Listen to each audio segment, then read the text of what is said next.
correctly. I'm from Edo State, but I probably may have not done justice to your name. Okay, so Dr. Mark Igehon is the founder and chairperson of Success of Nations and Governance, Song Global.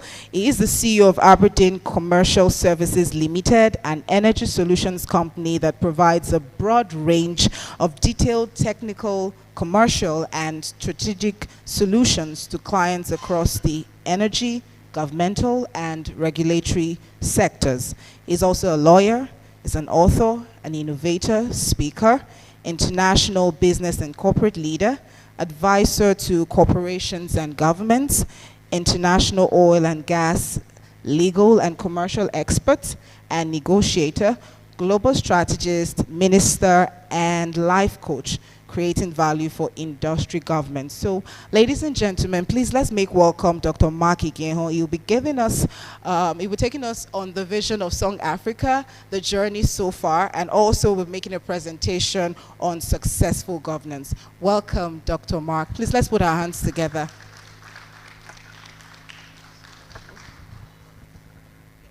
Thank you so much, Omoye, and good morning, ladies and gentlemen, both those here in the room and those who have joined us from all over the world through social media. Thanks be to, should I say, to God now, and also after COVID, everyone is used to doing things virtually. So also it's an African event, although we thought that we shouldn't be talking about African time. So I need to apologize, probably, just to say, we'll do better next time. So we're here today. I think I have a presentation I'm going to use.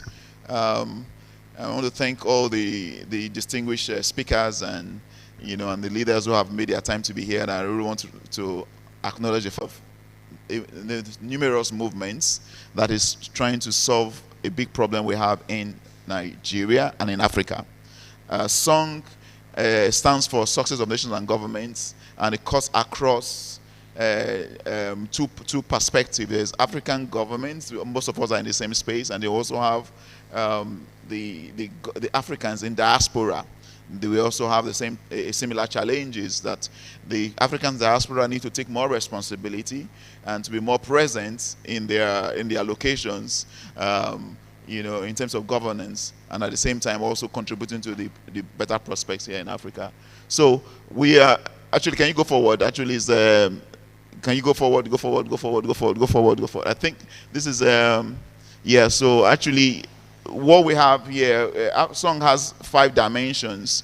One dimension is that we work with faith-based churches and organizations. On Fridays and Sundays, you have the most organized groups in Africa. On Fridays, the folks go to the mosque. On Sundays, they go to church, and that's the most organized. Those are the most organized structures we have in Africa. But unfortunately, they seem to be missing thus far in the governmental sphere. So we are talking constantly to governments and to those also in other faiths to say there needs to be a better organization and effectiveness from that as well too. So that's one dimension. We have a program towards churches and faith-based organization. We have an outreach also to young people. It's called Shape the Future, and that is for young people on campuses and youth professionals. So we're doing a lot of work with them to push them forward into taking responsibility for their future, as it were, in the future of their nations.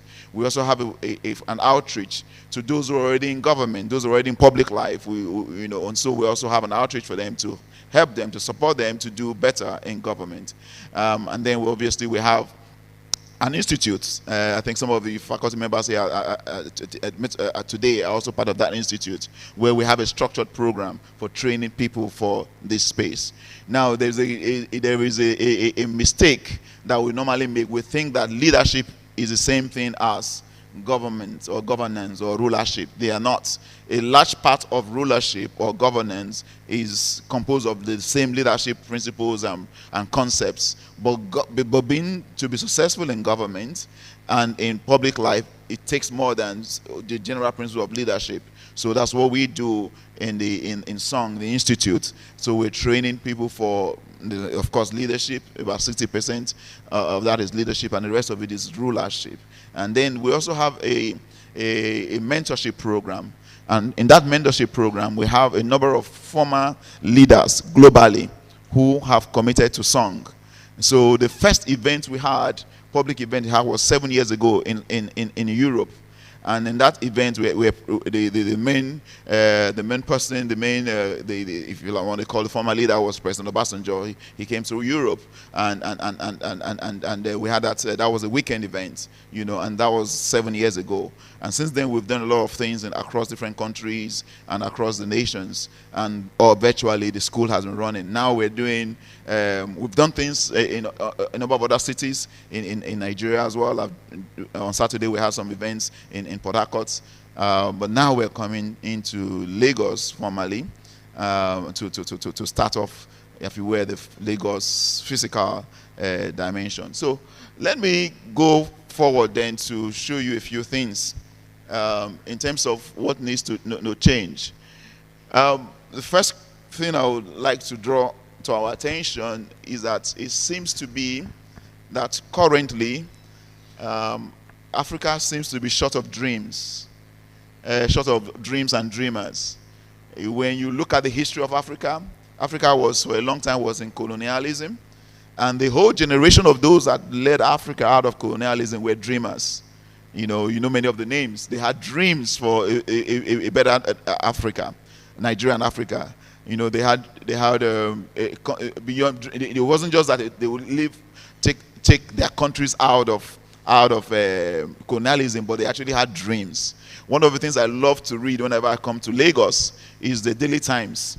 The back page of Daily Times always takes a front cover from either 50 years ago or 60 years ago, in the 50s or 60s, and they will reprint exactly the front cover of.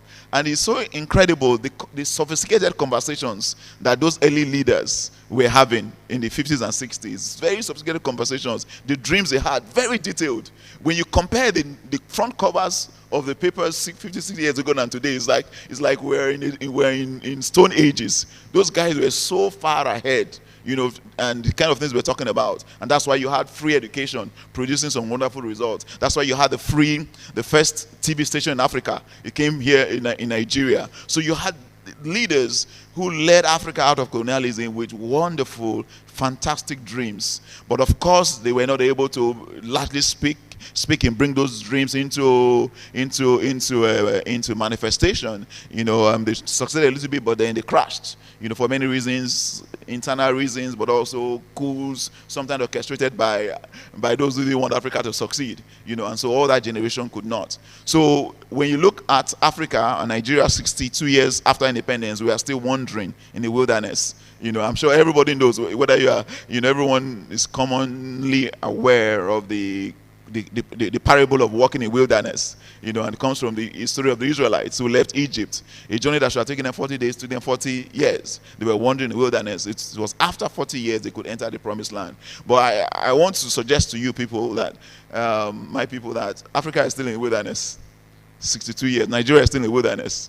We're nowhere near where the dreams, at least the founders, those who led Africa, Nigeria and Africa out of independence, into independence rather, they were nowhere near those dreams. So we need dreamers. We need dreamers. So those dreamers are so much needed. If you go on to the next one, please.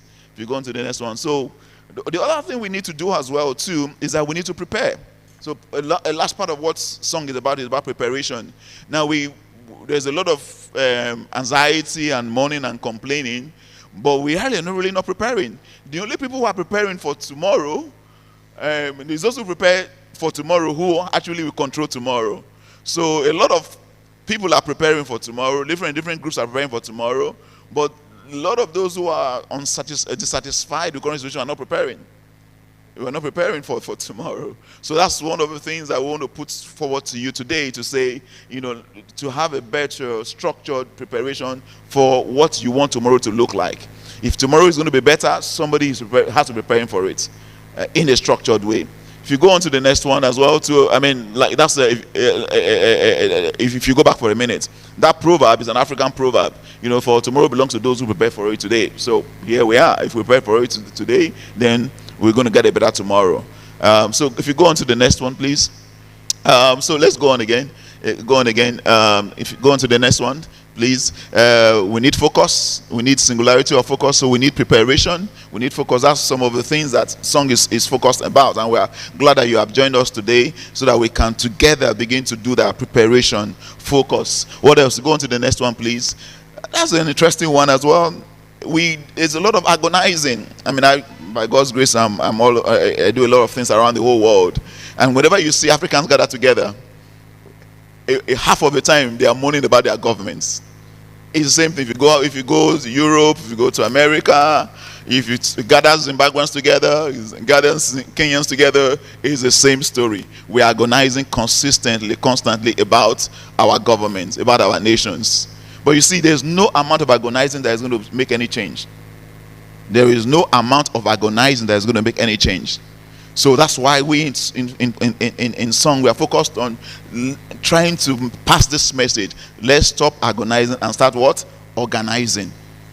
Organizing. Those who have organization, those who have structures are the ones that will control. Whether they mean it for good or not so good, the fact remains that those who are organized are the ones. I'm sure you can tell the truth now, isn't it? You can tell that. Look at the political parties. Now, because they are organized for power, they control power. No matter how much you complain about politics and where the nation is going, they are the only ones who are organized for power. In Nigeria, the political parties are organized for power. The second group that is semi-organized are those who have from military, because they have a network in the military. They organize together, so they have that network. They are the only two groups that have a solid structure and an organization. So no wonder they are predominant in power. So if we are going to improve what's going to happen, we've got to start organizing and agonize less. I hope somebody agrees with me. I'm not just on my own track. Let's go to the next one, please. Another concept. Go on again. I'll go on to the next one. Yeah. So as I said, for us, our focus is Africa, and then and Africans of other origins everywhere. Wherever they are, and then of course Africans both outside of Africa and in Africa. And we also focus on those friends of Africa. We have many friends of Africa, many people who are not of African origin themselves. They may be Europeans, Americans, but they believe so much passionately in this our African project. There's a man who he went home to be with the Lord last year. He's a famous theologian, and he was sharing with me. He said he was in West Africa in the 60s, just before independence. He said in those days you could actually cut the expectation. There was so much expectation in the air that African countries were going to be like what we see Asian countries to be right now. He said he was here in Africa. He was teaching in some of the universities. He set up some of the theological departments made of universities. He said you could cut the expectation with knife. It was so raw. They were all both Africans and those who had goodwill for South Africa. They said in the 60s you could actually cut it, that they were so expectant that once African countries get into independence, with all the rich wealth that God has given, the gold and the silver, the petroleum, that a great change will come. So they were as much disappointed as some of us in Africa are today. And so that's why we have a lot of friends of Africa who are with us in this project. When we had the first event, 2015 in Aberdeen, with a number of them, a number of them were there along with President Obasanjo in that event. So that's to tell us that they have a lot of help from African nations and non-Africans as well. Okay, let's go forward. Let's go forward. One more, please. Yes, so as we said, Africa is out of colonialism, but we are not yet in the promised land. We're still wandering in the wilderness. That's just the reality. Go ahead, please. Yeah, so what's the evidence? Because in Song, we're not talking about emotions. Emotions, you can be as annoyed, as upset as you want. It doesn't make any difference. We're talking about structures, we're talking about strategy, we're talking about organization. So when we say Africa is still in the wilderness, where's the evidence? So I give you four. I'm going to give you four evidences right now. First of all, you have the fact that the generations and sequence of leadership seems to be largely poor. Every time there's a hope in many African countries that the next government will be the one that will lead the people into a wonderful place. But you see a sequence of poor leadership in many of the countries, with a few exceptional cases, but that is the same pattern in most countries in Africa. Yes, please go on to the next one.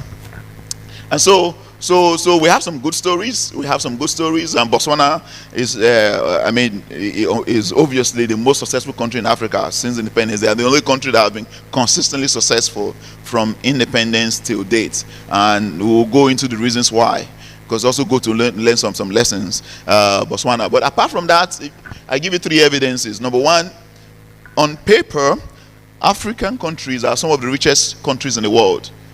I give you one example. The Democratic Republic of Congo has some of the most amazing resources of the world. Some of the minerals in the world, 40% of the whole world supply is in one country called where? DRC.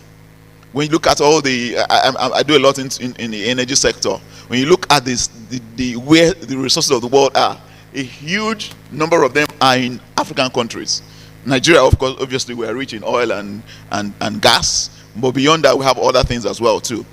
But many African countries. But guess what? DRC is one country that has never had peace since independence. But guess what? All the oil and the gold and everything is still being mined and going away. So where is it going to? They've never had peace from day one. They had a very visionary leader, prime minister who was killed, and then Mobutu came in, and since then it's just been a consistent tragedy. So on paper, African countries are some of the richest countries in the world, but reality is what? Help me now. Poverty.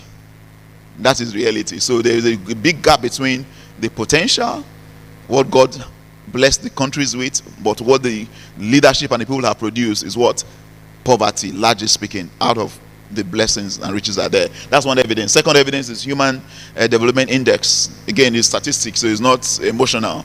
The whole that measures, the human state of people in different countries. Things like education, healthcare, life expectancy, child-infant mortality.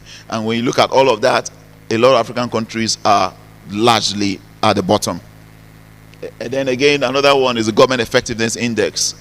We're going to go a little bit more into that later on. So when you look at the evidence, it's clear that clearly we are in a very bad situation.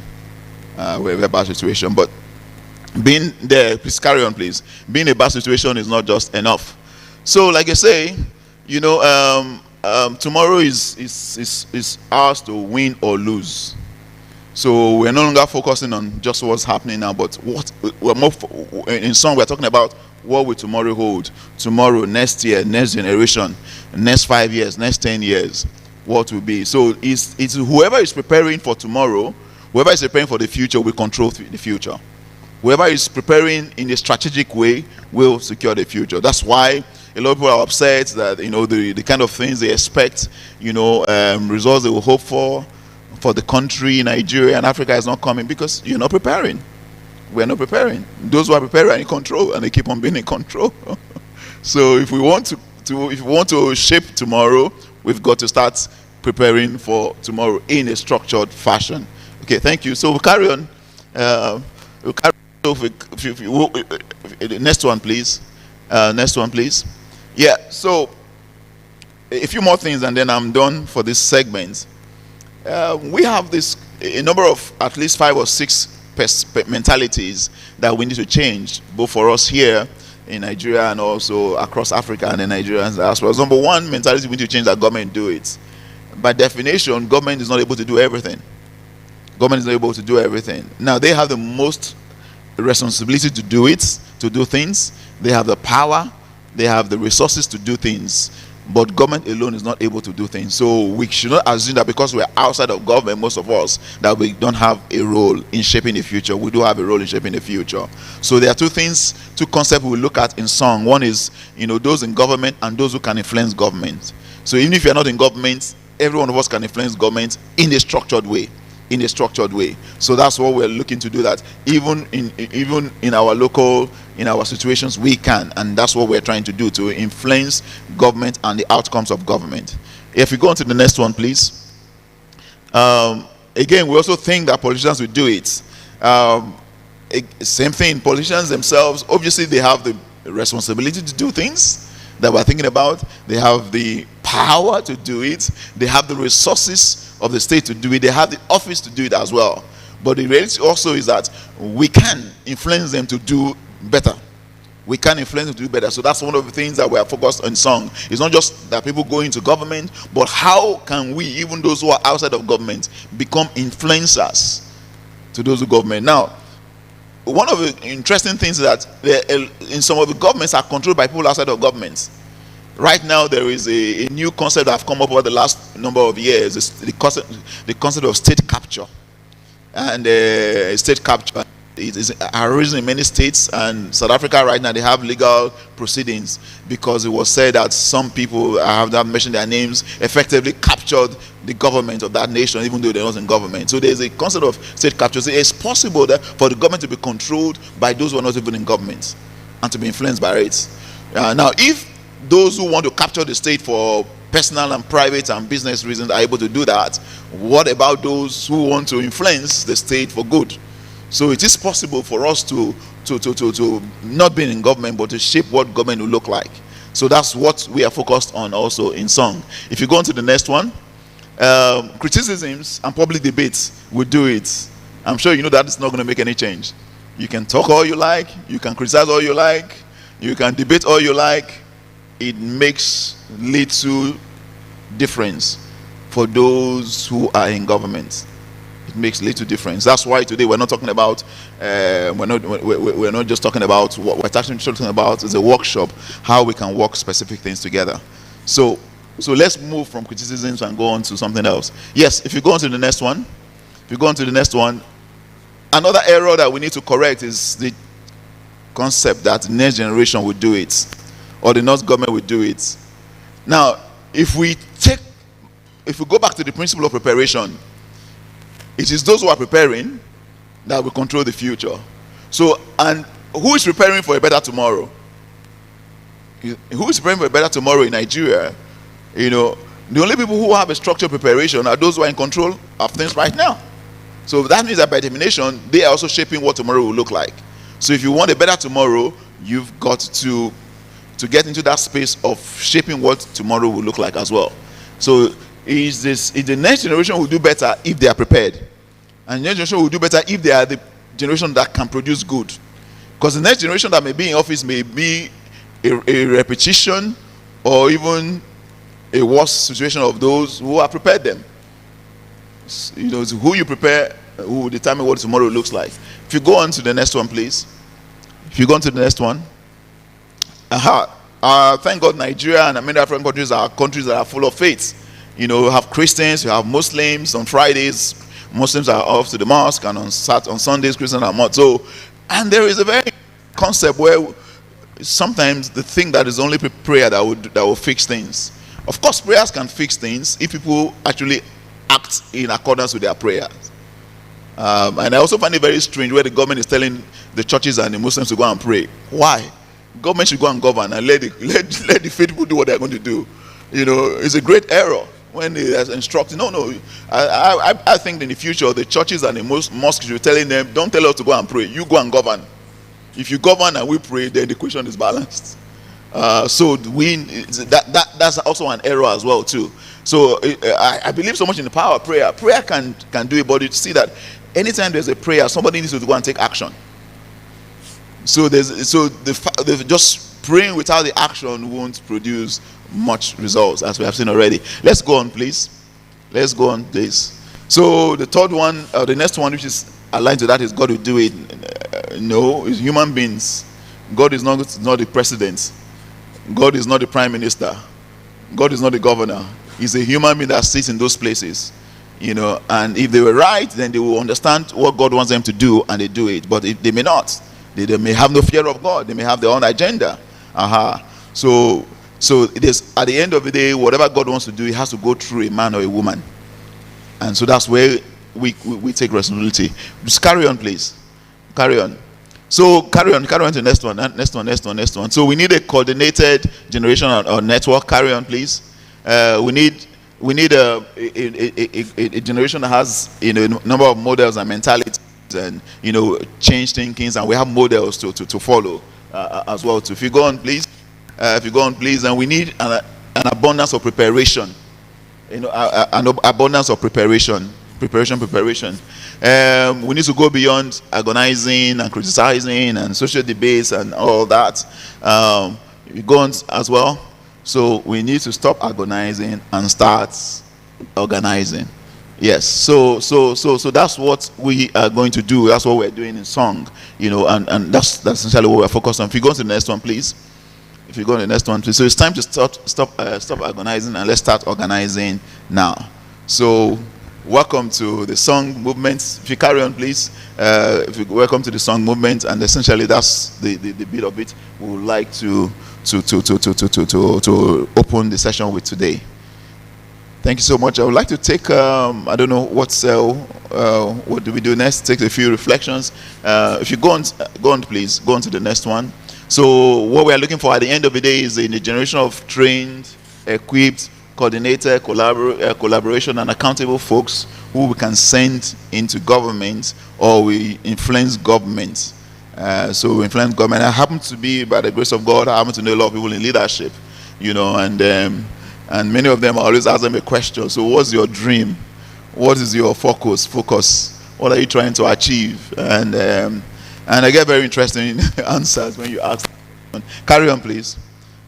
So what Song is trying to create is a community of politically conscious folks who are trained and equipped for both government and public life. So it's not just government, but public life generally.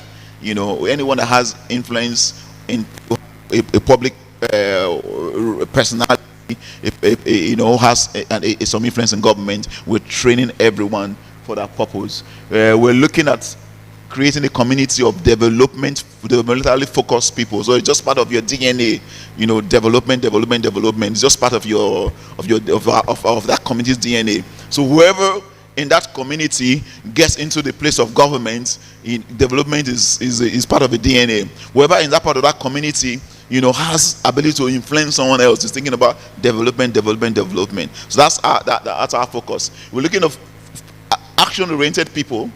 So it's not just talk, it's not debate, but what? Action. That's one thing that we desperately need. We're also looking for those who are working together, you know, and solving long-standing problems. So here we are in this afternoon. We are in this beautiful venue, but there's a noise disturbing us out there. That's the noise of a generator. 62 years later. I flew into Abuja 2 weeks ago. A week and a half ago. I think it was a week and a half ago. A week ago now. And I was coming in, and the customs officer, or the immigration officer, was telling me, why you carrying an expired passport? I told him, you should apologize to me. I've been trying to renew my passport now for I don't know how long. You know, my Nigerian passport. I've been trying to renew for so long. I said, you should apologize to me. How can it be that my own country, 62 years, nobody can give me a passport? It's not as if I haven't tried. I've tried in UK, I've tried in London, I've tried in Abuja, I've tried in Lagos. I can't get a passport after 62 years. That is ridiculous. Now, by God's grace, I also carry a British passport. I don't need to leave it's time for me to renew it. You know, I get the forms online, I fill it. I go to the passport. They have a special post office where they do a security check. I post it away, and my passport comes. I don't need to go anywhere. But my own country of birth, I can't find it. I have tried. It's ridiculous. So I was telling the immigration officer, you don't want to apologize to me. How is that you are in office and you can't give me a passport? They still apologized, and then later he told me his own story. Actually, his own wife too hasn't planned to travel. She can't get a passport, even inside. So we have long-standing problems that we need to deal with.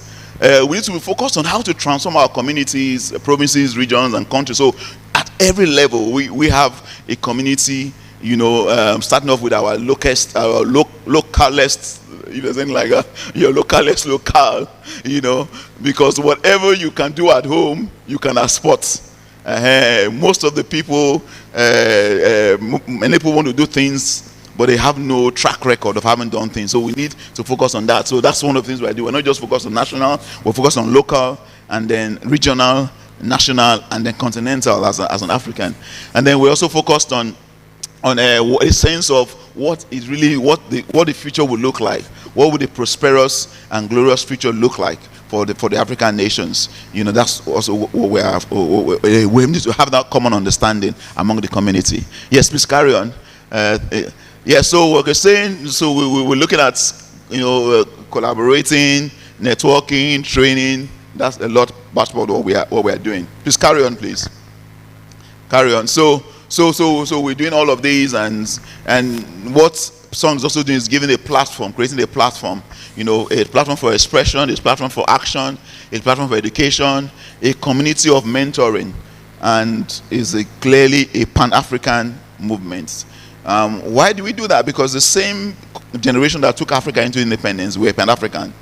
If you mention all the names, Nkrumah, Kenneth Kaunda, Kenyatta, they were all young people in their 30s. Most of them were in their 30s, schooling in Europe, in America, and they were in their 30s, early 40s, and all of them together had this dream that they must take their continent out of colonialism, and they were able to do that, largely speaking. So that's essentially why we also know that for us to take Africa into the promised land, we also need a Pan-African movement as well. So that's where we are focused. So we do a lot of work in other African countries as well.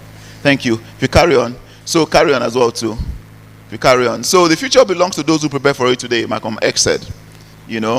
Mahatma Gandhi said the future depends on what you do today. So we need to start doing things today that can produce a better tomorrow for our continent, for our country. Carry on, please. Yes, so that's what we're looking to do.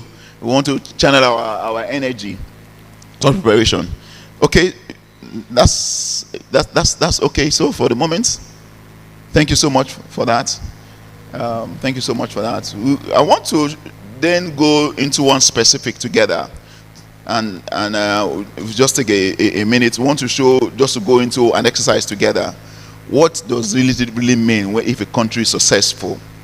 And what kind of leadership will produce a successful nations? So just a minute. I'm going to they're going to bring that up in a minute now. If you give me a minute. I don't know if you want to say something in between.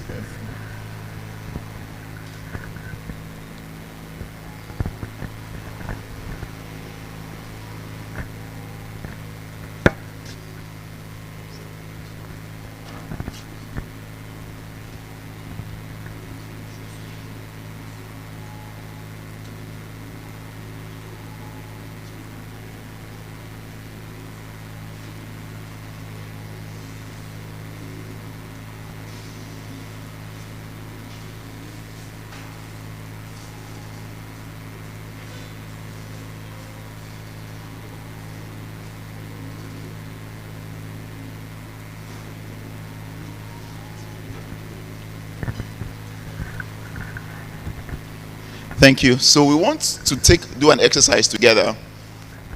When we say governments and successful or not successful, typically a lot of the times the discussion is emotional. So we want to look at it together to be specific. These are some of the things we do in our faculty. We have our faculty members here. These are the things we teach people already. We're teaching people, we're changing. Lots of people we teach both high and mighty, all of these things. So we're just giving you some of the glimpses of the things that are going on in the institute. So there's a whole module we have on the measurements of effectiveness of government. So I'm just going to give you a snapshot of it because it's relevant to our discussion here today. So what does it take to have successful leaders? How does it also take to replicate successful leaders? So if we carry on now, if you carry on to the next one, please. If you carry on to the next one. So how do you measure? How do you predict? A government is about to finish now. The current government in many of the both national and state levels, 8 years. So how do you measure their success? How do you measure their effectiveness or not? So if you go on to the next one, please. If you go to the next one. So this is to help us consider together the puzzle and predominance of poor leadership and leadership and governance. Why do we have this poverty of continuous poor ones? If you carry on, there's a there's a puzzle. There's a quote I put in there. There's a gentleman last year. Peru had an election, and a gentleman was interviewed in preparation for the election by the press, and this was a quote from him. He said, in his 63 years, he has never seen a good president. And he was now hoping that new one that would have been elected last year will be different. And I need to ask a number of those in the room right now: have you seen good government? Have you seen a good government? How many can you count of all the governments you have seen and dealt with? We're not saying all are failed or bad. They're obviously good ones, but the predominance is that we have a large story of people who haven't seen much good coming out of their governments for many generations. Yeah, for those who are older, you saw good ones. For example, we saw at least better. I remember when I was in university, we used to pay 50 kobo for our lunch. When I was in university, I don't think in fact, for you to even finish university these days is really a challenge. You don't know how many years ago. I paid 50 kobo in the first few years of my university. And on Sunday, I remember we used to have a 3-course meal on a Sunday in the university cafeteria. Now that was like, for those who are younger, it was like, which country that was? So it wasn't always so bad. And then those who were before me, I don't know about Dr. Cosmas, I don't know those who were before us. Many of them, when they're leaving university, they gave them cars. They gave them jobs. They gave them some even got houses. You know, I can some of young people shaking their heads. It's like a dream. It's like it's not. This country was once like that. This country was once like that. You know, you could travel. I used to live in the north. In Kano, and for many years was whenever we had to travel, I had to travel down south or do around. And then I was a young lawyer, going around a lot of places. It was always like, for example, if you are leaving Kano to go to Sokoto, 6 hours. If you are leaving Kano to go to Maiduguri, almost 12 hours. A lot of distance. So we used to prefer traveling at night because it wasn't so hot, physically speaking. And it was very safe. That was the country. That was a country. I remember I was working in Warri many years ago with one of the oil companies, and one of my colleagues who was from Europe, you know, every summer every long holiday, he never leaves Nigeria. He goes around. He used to travel with his family, drive around this whole country.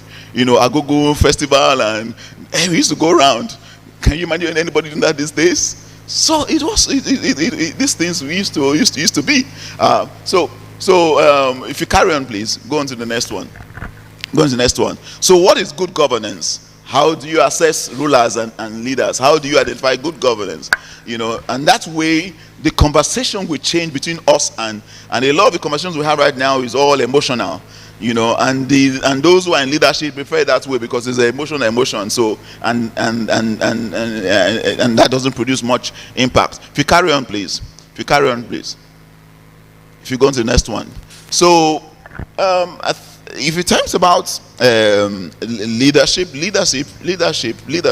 this case actually rulership, actually it determines who changes history. So there's a book, if you want to buy it, there's a book. The book is called Leaders Who Change History. It's a compendium of summary of some pivotal leaders and how they change history. And interestingly, some of those leaders in that book are also the ones that did evil, like Hitler, you know, but whether you like it or not, they also change history in a certain way, you know. But a summary, this is my own summary from that book, where they put some statistics or some of the things that define successful leaders, you know, ability to influence people, you know, ability to influence people to do good or evil, as the case may be, you know, legacies, what they left behind. You can point to what they left behind. You can look at their defining achievements. They had some achievements that were defined. Then they led their people into a brighter future. Leaders who can lead their people into a brighter future. So when they are leaving office, the people can say, this was where we were when they came in, and this is how we have improved. So there's a specific difference. And then also that they are using they are powerful positions for good, not of you, because leadership is very powerful, and they understand the power and they use it to produce good. And some obviously use it to also do evil as well too.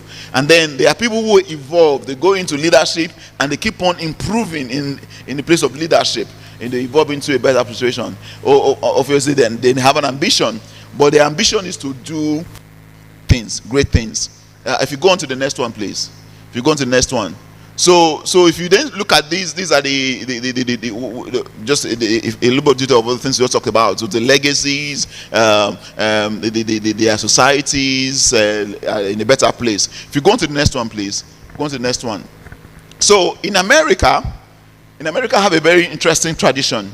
Every time a president finishes his office, in terms of office, if he's finished at 4 years, he doesn't get re-elected, or if he's finished at 8 years, he's finished, then a number of the top scholars and committees, they sit down together, the same people, they sit together and then assess that president to see how he has done. They have the same measure to assess that each president after he has left office, how he has done, and then they rank that president, and they have 10 parameters they use consistently to make that measurement. Number one, they're talking about the persuasion, because his leadership position is powerful. So how much is he able to persuade people to do wonderful things, or maybe some cases evil things, as the case may be. Number two is the crisis management. A large part of leadership is managing crisis. How have they been able to lead in crisis? And so they use that to assess this, because every leader will have a crisis in his or her hand. And the question is, how do you manage when you have a crisis? Recording in progress. The third thing they use is economic management. How have he or she managed the economy? The fourth one is moral leadership. Doing the right thing and modeling the right thing for right things and the right values. Next one is international relationships. Then administrative skills. That's the basic, able to do, just make passport available. It's administrative. It's not rocket science. Something like, how are they able to do administrative things? Relationship with their Congress in their own case, vision and setting an agenda, then the pursuit of equal justice for all and performance within the context of the time. So that's the way they measure their own as well too. But that is an American measure that they created for themselves. If you go on, please. If you go on to the next one. So I want us to think together for 2 or 3 minutes, for 2, 3 minutes, 5 minutes maximum. What do you think should be our own 10 measures for Nigeria? So we'll just ask each table just to think about it for 5 minutes.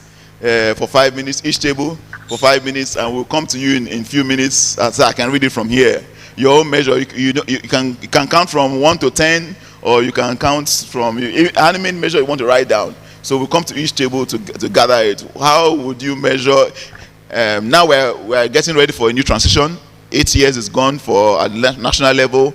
Here in Lagos State, you have 4 years. So the governor still has another 4 years. But let's also assess, how would you assess it in a way? What are the 10 measures that you will use?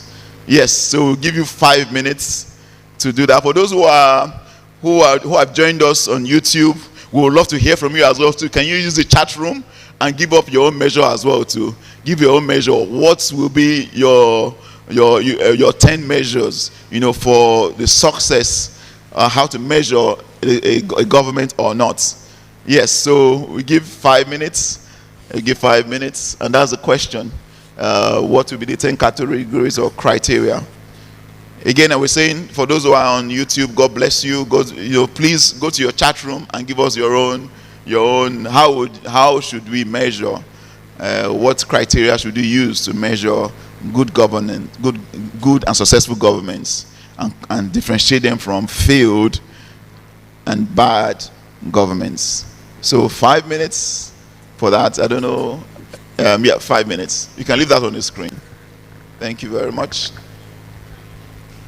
And then when we are done, we'll just ask each table to give us a slip of paper with their own measure. You don't have to write all 10, even if you want to write 5 or 3, but try and give us something.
Good morning again.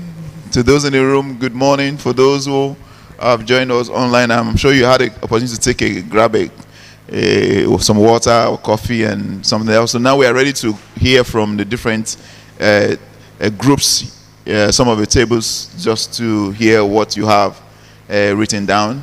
Can I have a second microphone here, please? Can I have a second microphone? If we can have a second microphone, then we can have, I think it's good if some of the group representatives can just step forward and give what was their own. You don't have to count 10, but however numbers you can count, we're all good. Yes. So we need, do you want to come to that table? Let's start with that table. Please send somebody from your table each.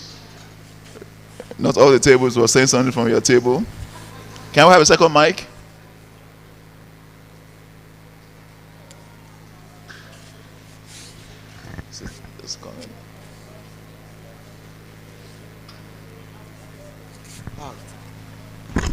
Oh, thank you. There's one actually here.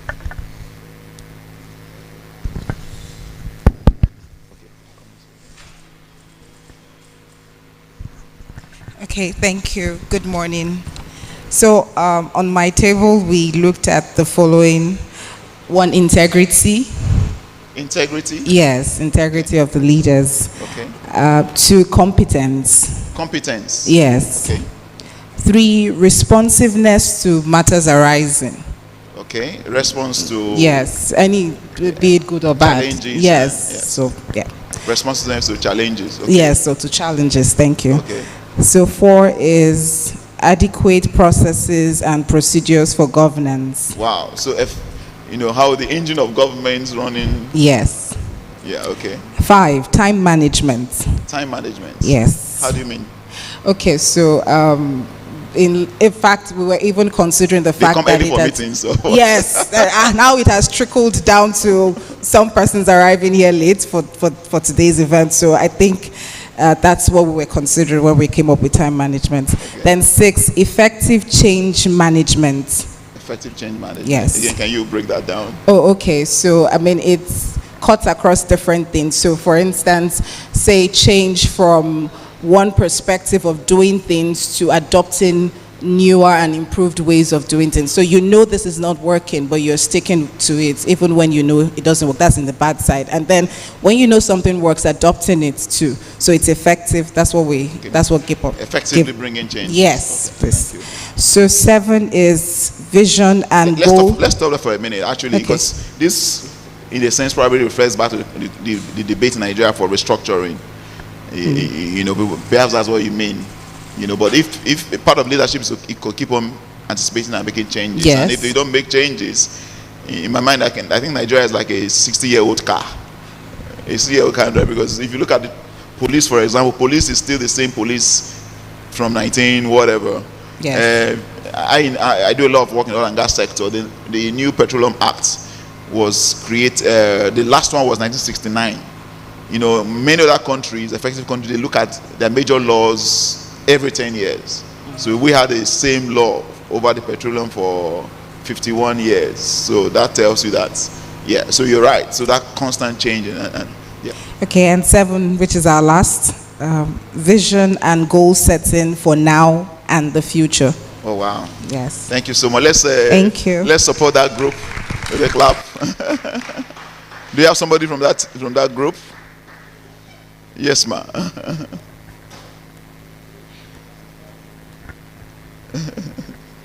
Yes, come along. Be ready. Good morning, everyone. So for my group, criteria for appraising. The first thing is vision setting. Vision setting for a united nation. We in Nigeria, we are too polarized and divided along ethnic lines. So we believe that the first thing we should check in our leader is a leader who is visionary, who can plan for the future and unite us. The second criteria is pursuit of equal justice for all. In Nigeria, we think that there are different countries. We need to have equity and justice. So we want a leader that will unite us and make sure that we all have equal rights. And then the third thing is public persuasion and engagement. Our leaders are totally disconnected from us. So if we are going to have a good leader, if we are going to appraise our leader, we should appraise the leader by how that leader persuades us to buy into their vision and also engages with us. The fourth thing is crisis leadership. Crisis leadership is very important because at every stage in governance, there will be issues to be resolved. How do you resolve those crises? Do you bully everybody? Do you tell us to shut up? Do you tell us to watch your body language? Or do you just do nothing? Do nothing is not an option. We want a leader who does something, who manages crises, political, security, financial, and so on. The fifth one is economic management. We need to build a prosperous nation. So we want to know that the leader who is with us is doing everything to make us more prosperous and creating an enabling environment. The sixth is administrative skills. We would check that our leader has administrative skills. We no longer want leaders who have never worked or managed anything to come and manage a multi-trillion naira economy. So do we have administrative skills in leadership? And then we also talked about integrity or moral authority. I mean, we use the template that you shared there. We didn't want to reinvent the wheel. So for us, we said integrity is very important. We always say we are a nation without values. That what happened to values? In those days, we used to be ashamed of things. Now I'm very surprised that people do things so brazenly. They don't even apologize. They don't say, excuse me. We grew up in an era where we were taught moral instruction in schools. But now you wonder who is training people, okay? And then performance. What's that thing? Performance within the context, yes. Because we believe that every season, every era changes. And we are now in an era where we need a leader who is responsive, who is visionary, who has integrity. So if we are praising the leader, we will not appraise that leader based on the parameters of 1960 or 1993. It will be within the context in which that leader ruled. And then finally, international relations. We believe that international relations is very important. We need to retake our position in the world stage as leaders, both regionally, continentally, and globally. Right now, Nigeria is not anywhere in the ranking of global leadership, neither in West Africa or Africa or even globally. Do people consider Nigeria very seriously when they take political decisions? So we believe that we need to take advantage of our demographic dividends, having the largest population in Africa. We no longer want to be big for nothing. That's our summary. Thank you so much. Let's encourage her. Please, before you take your seat, it's interesting to talk about our role in politics. I met many years ago with somebody from one of the African countries, very high dignitary. We met in Europe, and he was sharing with me. He said, "You Nigerians," he says that they, from that I will mention the country, he said they cry more when Nigeria is getting things wrong. He said because as far as I'm concerned, Nigeria is the firstborn of the African race.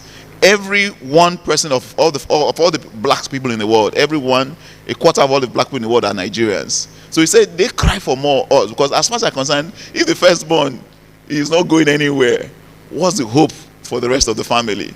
That was what this leader was sharing with me. We met in somewhere in Europe. He said, you don't understand that we outside of Nigeria, we're the ones crying for you Nigerians more because you just like you guys are. I'm summarizing this. What example are you setting?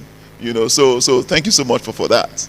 So much. So yes, we'll go forward. No need to repeat whatever else the other groups have said. If anything else that the other groups have not said, you can emphasize on, please. Yeah. Good morning, everybody. Okay, from my team, I have number one, personality. Yeah, personality is talking about the competence, the whosoever that is being elected, because just like we say, or they say that leadership is not position, but it's about the personality. So when we're talking about the personality, we're talking about the track record, the pedigree, the executive disposition of such person, the competence, and all of that. And then number two, we're talking about people development. If such a leader does not have the people in mind, talking about initiating programs and projects that we empower the citizen towards growth personally and also professionally. The number three is effective management of natural resources and public funds. How do they manage the resources, the God-made resources, and then the public funds? Then number four is provision of sustainable job opportunities. We don't just need opportunities that we do today, we do tomorrow, and that's all. Sustainable, long-lasting job opportunities. And then number five is communication. Communication is very important in leadership. You will see some leaders who just come and talk anyhow, aggressively, you know. So to actually measure, we need to know how do they communicate. How do they communicate? Why do they communicate? When do they communicate? How do they communicate it?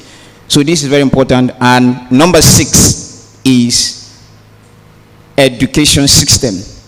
Education system is very important. Of course, we know what is happening recently in our education sector. It's very poor, and if effective leadership is not inclusive, the poor education we're experiencing today will keep on accumulating, or what will I say, it will keep on growing and growing and growing. Thank you very much. Thank you so much. Well done, well done, well done.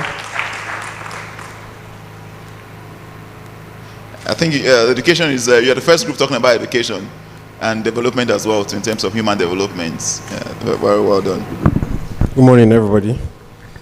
So for our group, I think now we feel like we should have spoken first, but nevertheless, we will represent. So just take what others have not spoken about. Primarily, we have on number one, would rate our leaders well if they can just provide basic amenities.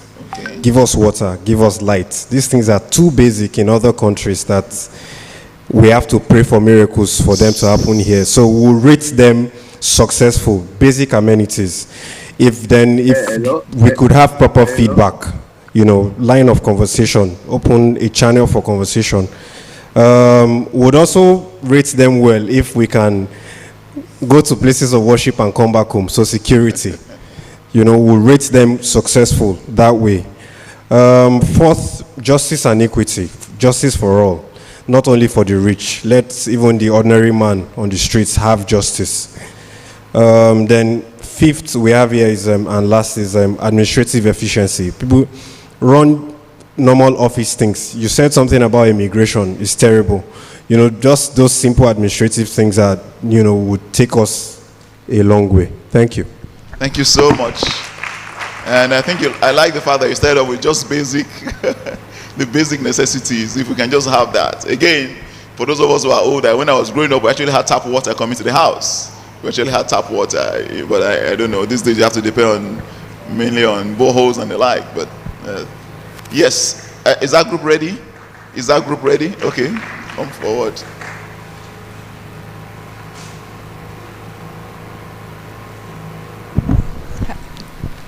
Good morning, everybody. So, like the last speaker said, I think everybody has legit said all we wanted to say, but nevertheless, we still move on. So, first on our list was academic, and that's talk about education. So, yeah, we look at how we're going to rate our government, whether they are failed or whether they are successful, is based on academic. Look at the recent case that's happening in Nigeria, talking about ASU. How can a government not want to pay lecturers, not want to, you know, help their students grow? You were telling me, oh, after 1 month, they were going to wait again for another 3 months. What is that assurance that after these 3 months of the strike, oh, they're going to cut it off? So they should, we're hoping they will do something about it. The second one is security challenges.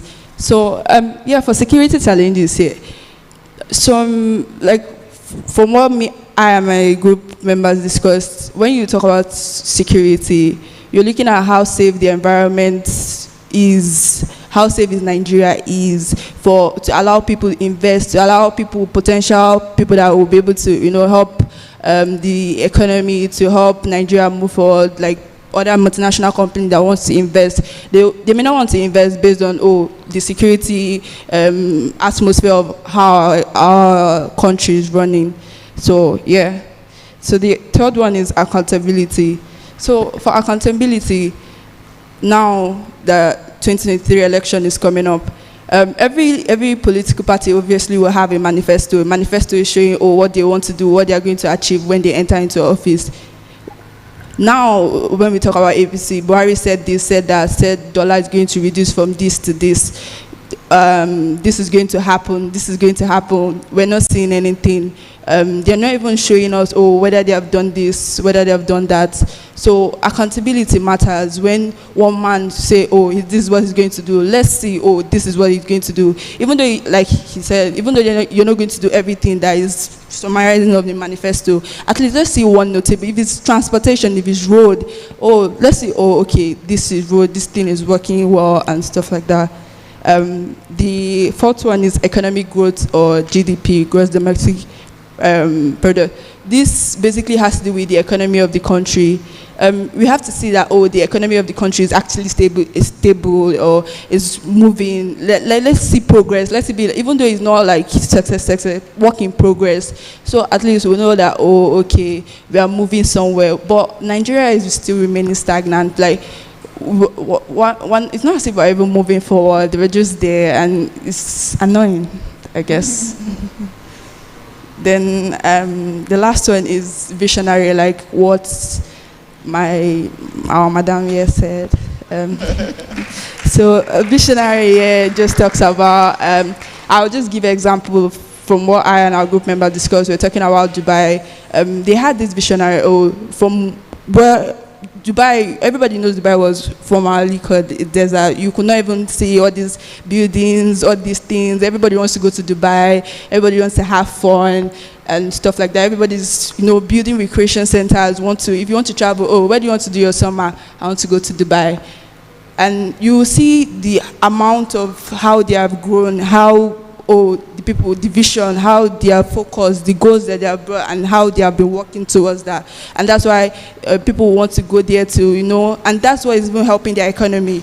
The recreation, the buildings, the fun, like, you want to go and have fun, you want to relax, you want to go to Dubai. It's helping their economy, it's helping them progress as a country. And I feel like in Nigeria, if we had visionary, if we had goals, stated goals, and we're working towards them, it's not, okay, if this government came and they're working towards this thing, another government will just come another year and they'll just automatically change. Why not work, help complete what this person already started?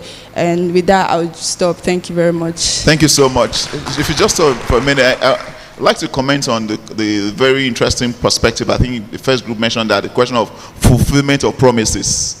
Fulfillment of promises. They write all this manifesto. I don't know even many of them even actually write down. Somebody else private for them. But it's a good point to say, do we go back and go and check what they said they were going to do? At a minimum, what have they done towards that? No, it's a very good point. Thank you so much for that group.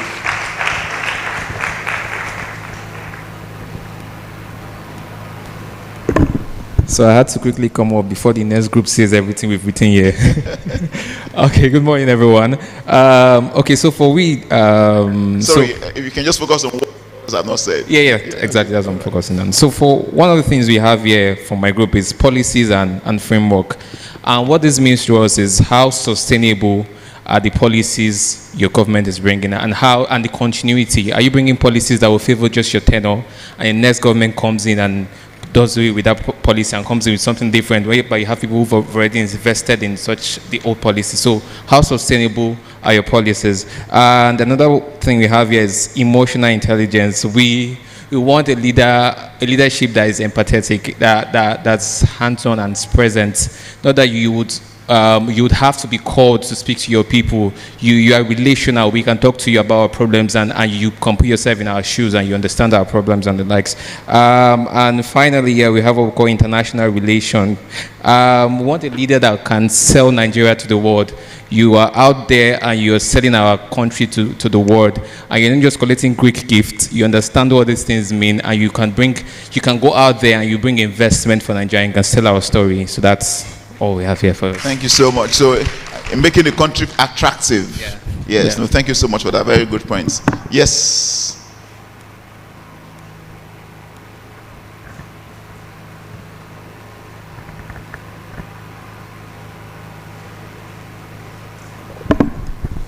Good morning, everybody. Actually, we just have some few points here to scale a good governance. Number one is ability to give to the society than what they want to get. We have governance that they are there for what they actually want to get, not what they want to give to the society. A program like this can also be organized by even our government to educate people and help them to know some things, to mentor them, not just public individuals coming up and saying that we want to do something for the society out of aggression and out of everything. And number two is the ability to see before it's happened. Ability to see before it's happened. One of my best quotes is hope for the best and prepare for the worst. And the things that happened in Owo the last Sunday, or Upper Sunday or so, it's something that everybody should have believed that that kind of thing may happen. Should have prepared for the worst that will have happened. And the security should have been set before then. Because knowing this now, after that Sunday, the security of Nigeria, you see that the way everybody is now prepared is now different. The way everybody is seeing security is now different. In fact, I had a voice note of someone who says that in your house now, you should have a mortar or you should have a gun inside your house so that you can be able to save yourself from evil. In fact, some people are now saying that it's good that you can even go to church with a gun so that you can just keep yourself and secure yourself. We should avoid that. Also, is settlement of debts. A government that comes in and is owing a particular debt and is living there and the debt is still increasing. Debt that's reduction and part of the things that a good government should check. Also, productivity. The ability to announce youths. We have youths, numerous youths in this country that knows in fact, if you have many of them that you see that they enter into fraud, before somebody can be able to do fraud, he have to be intelligent. Those people, they are intelligent people before they can be able to do fraud. So, if government can actually make use of our youths, there are many of them, they are striving out of no light, no electricity, no good this, no good that. Everybody is making a way out. If governments can also use them, it will also be better. Also, we see the annual earning of a nation, if it is increasing or decreasing, that's the GDP. And also the eradication of poverty in a country. Over 2 billion people do live below $2 per day in Nigeria. So we also have fund management, right management of revenue and expenditure. Also, we see investments in agriculture. How are they investing in agriculture? Also, the government and the citizen relationship. The government and the citizen relationship. Is it okay? We discover that our youths, we are social media. Why our governments? They are in another part. They are not. We are in the social media. That is what is happening right now. Everybody, if you see in the social media, is obedient. Somebody is charging up the social media, while some also, they are using their mentality, they are playing games with our government. I think that's part of the things that we can also... I don't understand that obedience issue. I'll get it down low later on. No problem. Okay, lastly, before I drop the mic, successful handing over. when there is an handing over, let it be done peacefully. Let it be done peacefully. Not numerous people dying before and after an election. Or you hear that somebody is elected. Look at what we are celebrating today, June 12th, is someone that was killed after an election. So we should have a peaceful handing over. Wow, wonderful. I think we should send all of you to Abuja and other. So we have the last group, which is the Pastor Dustin. Are you going to speak on behalf of? Oh, okay. We have the last group, and after that, that's my assignment done. So I'll hand over to the compare who will invite the next speaker. All of these comments, we're going to put them together and publish them as a a communication or whatever, and then you can use it in your own spaces as well. Thank you so much. Okay, so I'm going to speak on the leadership, the sort of leader that will take this country out of the poverty, line that we are presently in. And I will touch on different areas which has to do with security, harmony, cost of effective governance, economy. But let me just say, first and foremost, there are three major reasons for governance. The reason for government, first and foremost, is for security and welfare. So if those things are not in place in leadership, in governance, so there's already a failure right there. So, and then again, light. We need a leader that would address the issue of light in Nigeria. Light is dependent on everything that a nation is built upon. Because in the beginning, let me just digress a little bit. In the beginning, God did not create anything or did not do anything. The first thing he ignited on the face of the earth was light. And there is a purpose for that. Because that will give the foundation for, the nation or the environment to have illumination, to understand and be able to see the visions that they want to put in place. And once that is not corrected, there is so much a leader can do. And we need transformational leaders. We need leaders that will come in and transform every sector of this society. We need reformational leaders. We need, when it comes to this poverty thing in Nigeria, we are 90 million of Nigerians are living in extreme, abject poverty. That is over half of a nation. So any leader that will come in and cannot address that immediately, we do not need such leaders. And then next, we cannot even have an established and a prosperous nation without our security being sorted. Because how do you want to have a settled nation? How do you want to have a people that can be productive and innovative when everywhere there's so much unrest? So that must be addressed immediately. And before a leader can address that, with the present Nigeria that we are in, with so much happening with security, herdsmen, Boko Haram, all sort of militant groups rising up here and there, we need a courageous leader. We need a bold leader. And we need a leader that is not tribalistic or going to consider any ethnic situation. A leader that will come in and make drastic decision to address the issue of security in our land. Then to address the issue of poverty, we need a leader that will just, provide the basic needs. I think somebody already touched on that.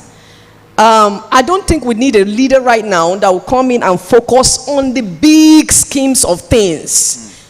Because we even have all of those things in place and they are not working. We need a leader that will even begin to repair the small things and put basic things in place. First, security, good water for the people, housing for the average Nigerian people, food production, like farming, that will look into all of those areas, and a leader that will be able to bring a united front. Because if we don't have a united front as a nation, then it's still going to border on security issues. So, and we need a leader when it comes to the issue of the cost of effective governance. We need a leader that will address the sort of leaders, the senators, the people in the National Assembly, and the sort of expenses they are running, the sort of salaries they are collecting. Some of them, their salaries, oh my God, and all the benefits unnecessary that we read about and we know about is just so outrageous. We need a leader that will come in and cut down drastically on all of those areas. We need a leader that a transformational leader that will be able to harness all of our natural, resources. God has blessed us as a nation. We are so blessed. We have oil. We have gold. We have coal. We have just named the natural resources. God has blessed us so much as a nation. But we are not even harnessing all of these things. We need a leader that will begin to help us to focus inwards as a nation. What can we begin to produce for ourselves as a nation? Because we are so dependent on importing. We don't have so much we are doing for ourselves in terms of productivity. So I will not take much time, but I will just round up on this, that we just need a leader that will address the issue, first and foremost, of light. Because light brings a certain sort of energy, and that energy is positivity.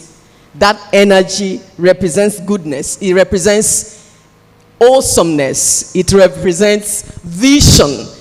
It represents everything good. But when you have a nation that is only darkness that is, always over the land, everything that darkness represents is what we'll continue to see over the environment. So we need a leader that will address security, address the poverty situation of our nation, and for that to also be addressed, they must address the educational sector.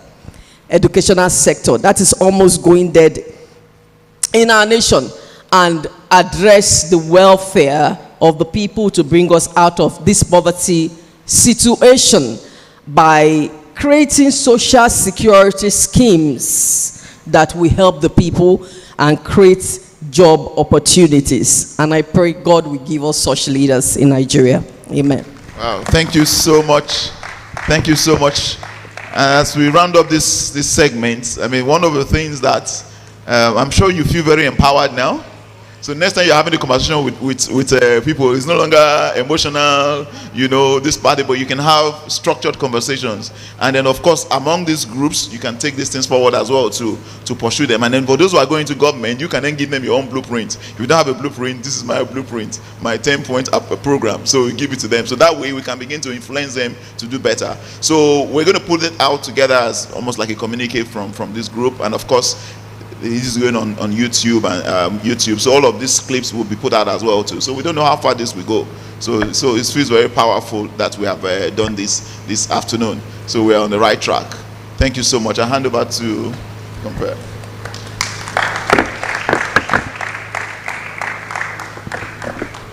Thank you very much, Dr. Mark. Please, let's put our hands together once again. I believe that was a very rich session, and there was a lot of take-homes from there. And I think I like the fact that we really just moved from agonizing to organizing in for lack of better words. Like he rightly put, it's not just the complaints, but we are analyzing objectively, and that's very important. So at this point, without okay.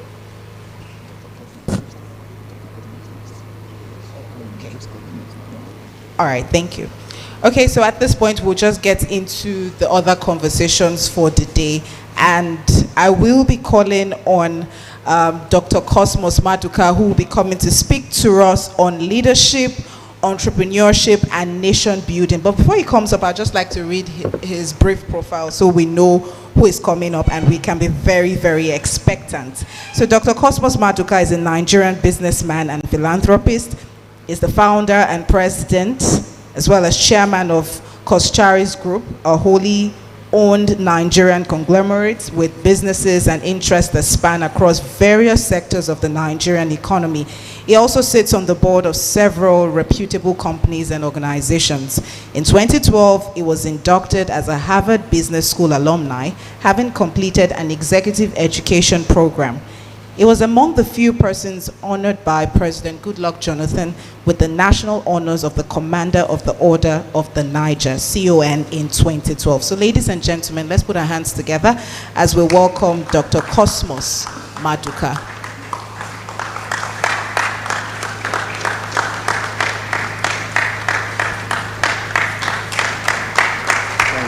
Welcome. Please be seated. Thank you so very much. I knew I was to speak about this time, but by my training, I think I was there before 10 o'clock, because those are part of the things we are discussing today. The people that read my introduce me did not tell you the truth about who I am. So I will take the privilege to tell you the truth.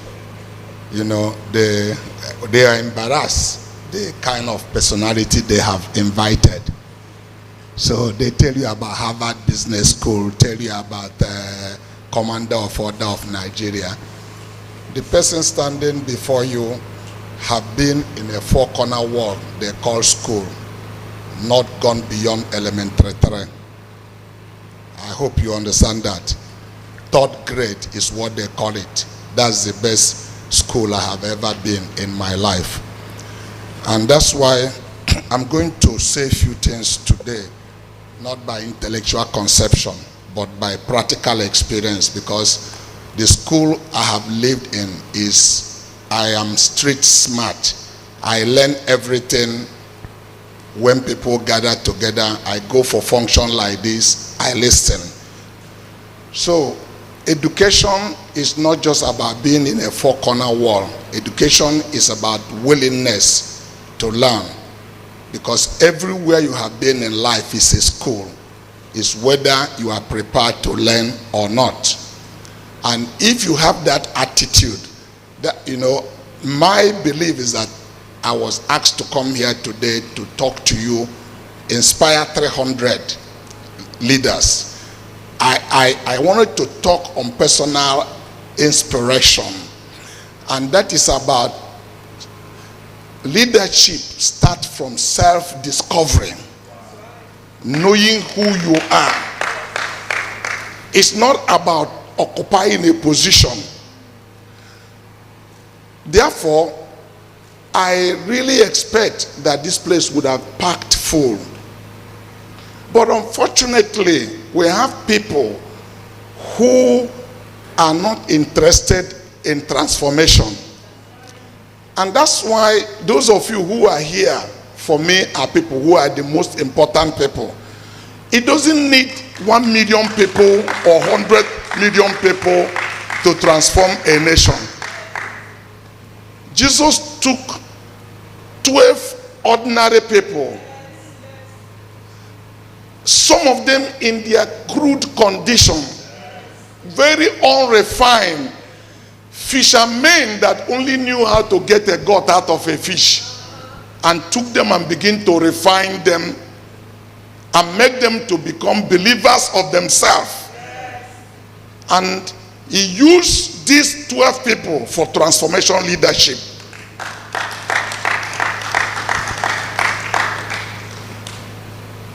If you go to IMT today, if you go to Harvard Business School, what are they studying? The servant leadership of Jesus Christ. How could a one man run a business After 2,000 years, the man left. His company is growing beyond bounds and growing, getting clients every day. Incidentally, I am one of his clients. That is the leadership we are looking for. A transformation leadership. He took ordinary people. It's not about your education, and make them to believe in themselves. And that's, I'm going to say a few things that will be a little bit different from what you are taught in a business school. Because I lost my father when I was 4. So, and the best, I went to the place you call school. Like I say, it's elementary 3. My mother was my great inspiration, who looked at me at very tender age of 4 and looked me straight into my eyes and asked me to believe in myself. And that's one of the things I wanted to talk to you about today. Nobody believes in you until you believe in yourself. Religious people don't like to hear that everybody is a leader, because the first question that comes in their mind, if everybody is a leader, then who is following? Every one of you here is a leader, but you are a leader in your area of function. If you understand that, because leadership does not start when you enter public office. I said that leadership starts from self-discovery. Knowing why. Purpose is what the whole thing is all about. Why you were created. Why were you born in the first instance? If you can answer those questions, then life becomes very easy. So, I actually expect that this occasion is important for housewife, student, mechanics, crack. Okay, this session is important for politicians, kings, monarchies, masons, secretaries, carpenters. How to become a leader. Leadership is very complicated because it's subtle. Most of the people whom we call leaders are not leaders. The problem is if you don't know what someone looks like, you can't tell it when you see it. I just said something very important that you can make a note of.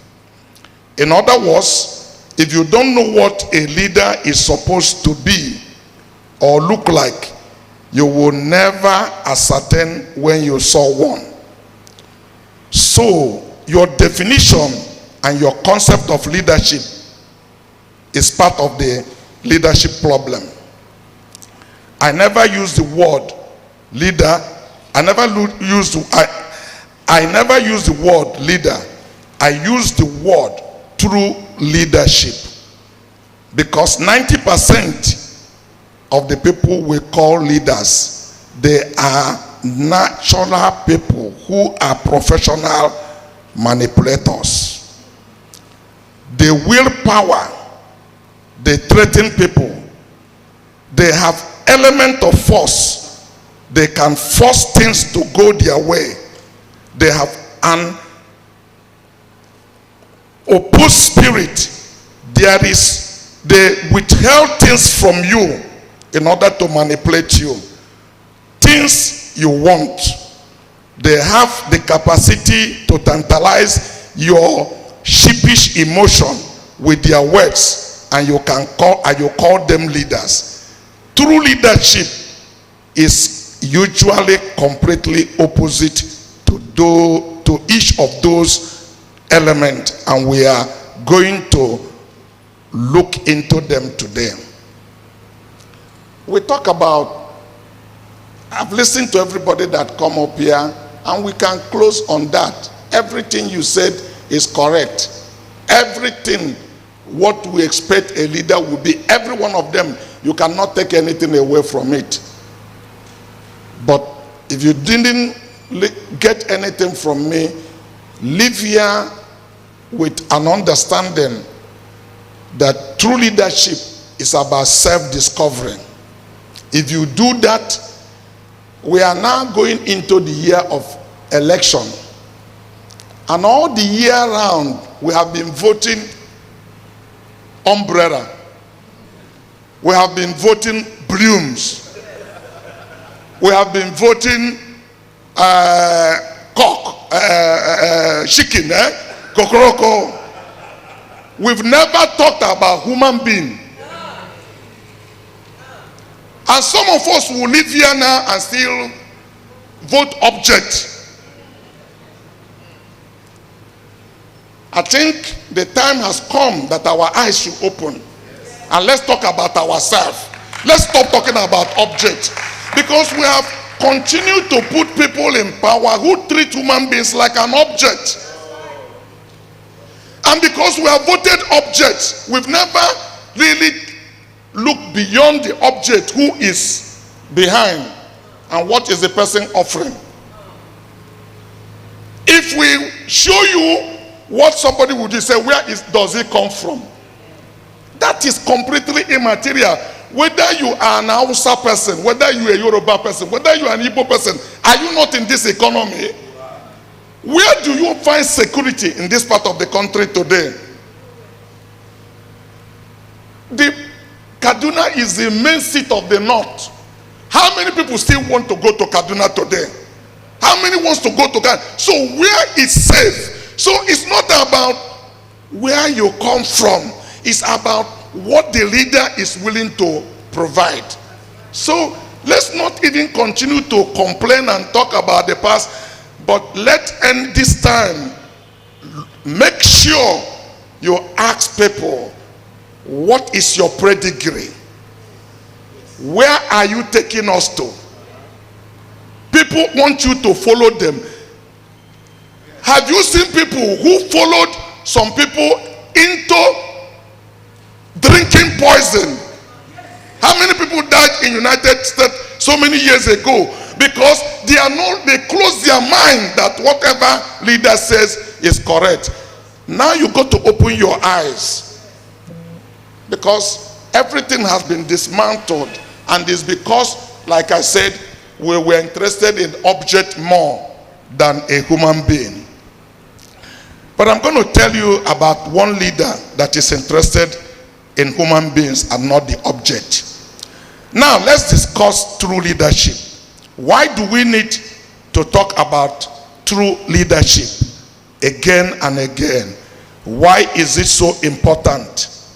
Because Jesus saw the situation.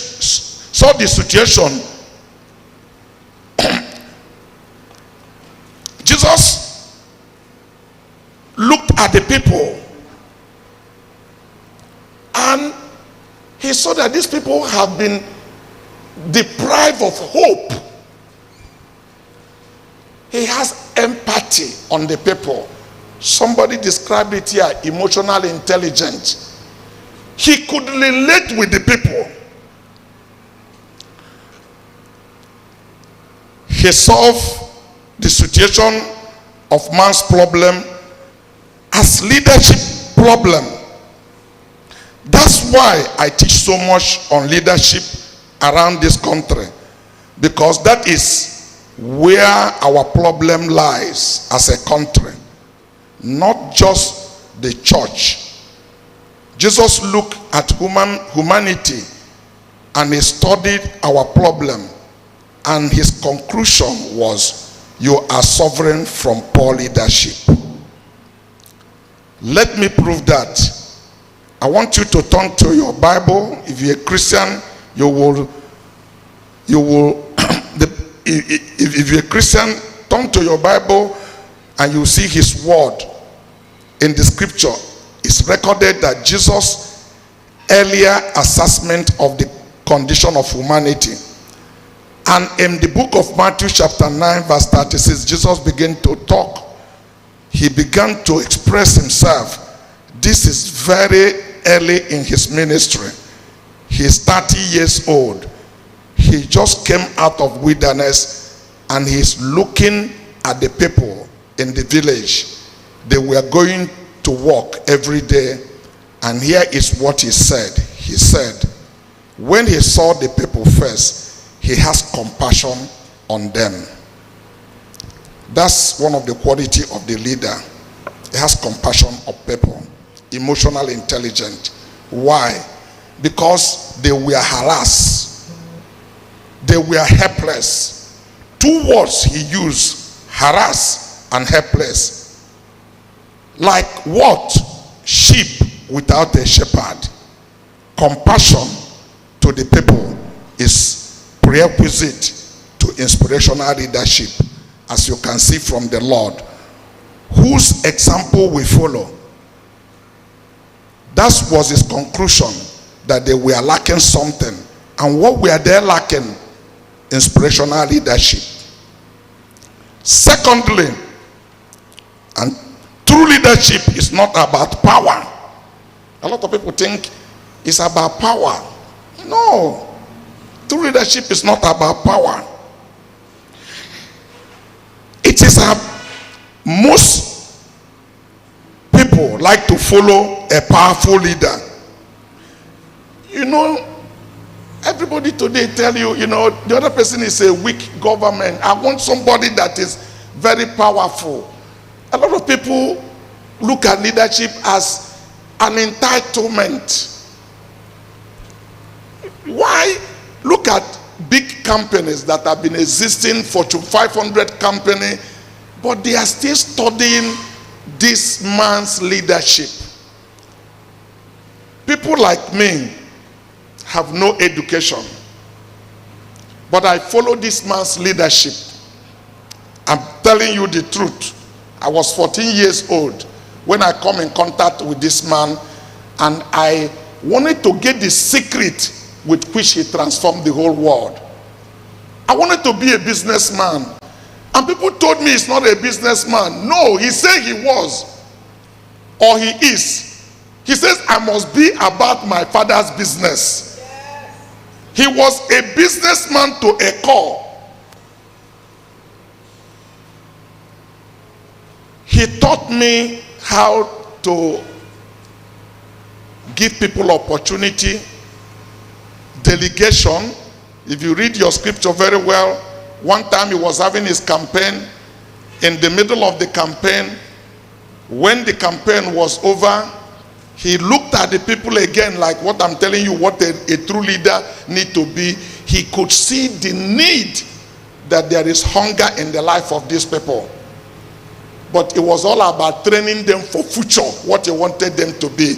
He called his disciples and said, give them to eat. And they were natural people who always look at what is in their pocket. What you have in your pocket is not as important that God put 5 billion cells in your brain. What you have in your head is more than what is in your pocket. And this is where many of my people get it wrong. An average Igbo man tell you what you have in your pocket. What do you have in your head? There are 5 billion cells in your head. You don't know how powerful you are. What God puts in you, the capacity, unlock this potential. Say, give them to eat.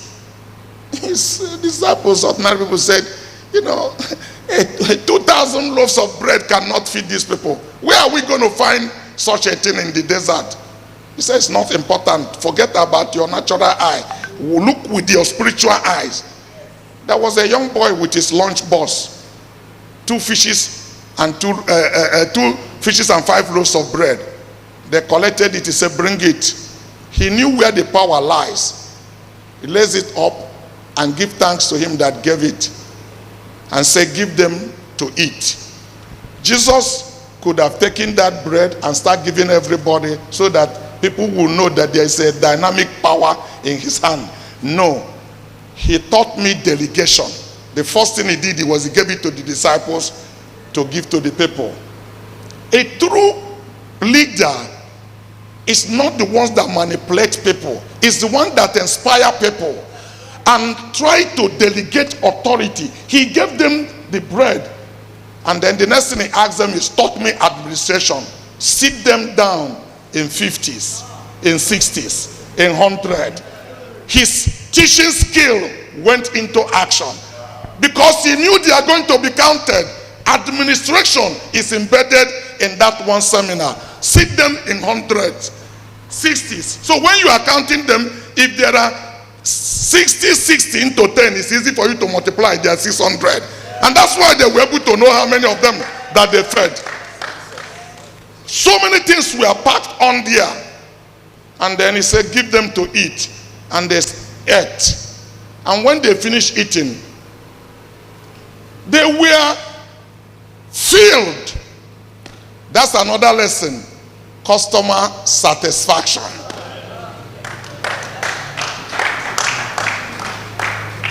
Because I will later tell you how I worked for my uncle for 6 years. And the aspiration of 6 years, he gave me 200 naira in 1976. And what we have done with that 200 naira. Because many of you neglect small things. And the Bible tells us, do not neglect the beginning of a small things. It is this man's school, university that I went.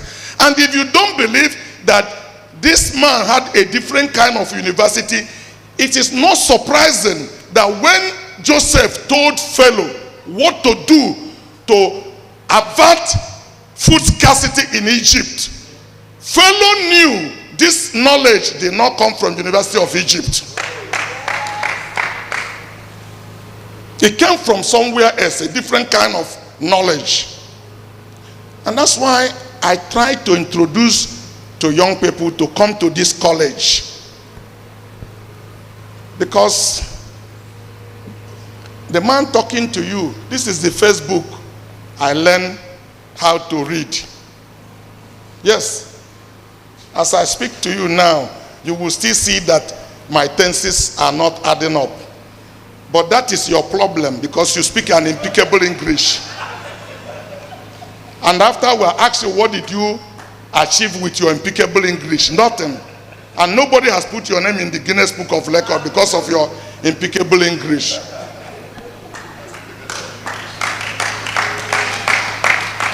You would tell people like me that I'm not educated. Who told you? Please ask Henry Ford, who is an educated man.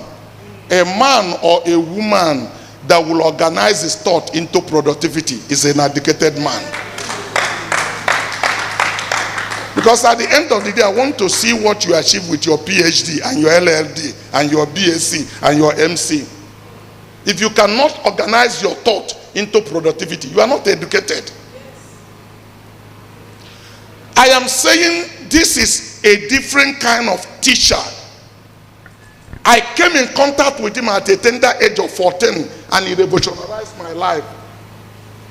He gave me principles that I require to succeed in life. And that's why, as much as we talk about the government to improve the situations and conditions for the people, every one of us are product of the decision we made. Whosoever you are today is as a result of decisions you made several years ago. And probably the person you are, where you will end up finally in your life, will be as a result of decision you will make today. Your decision will determine your internal destination. So the people ate and they were filled. Customer satisfaction.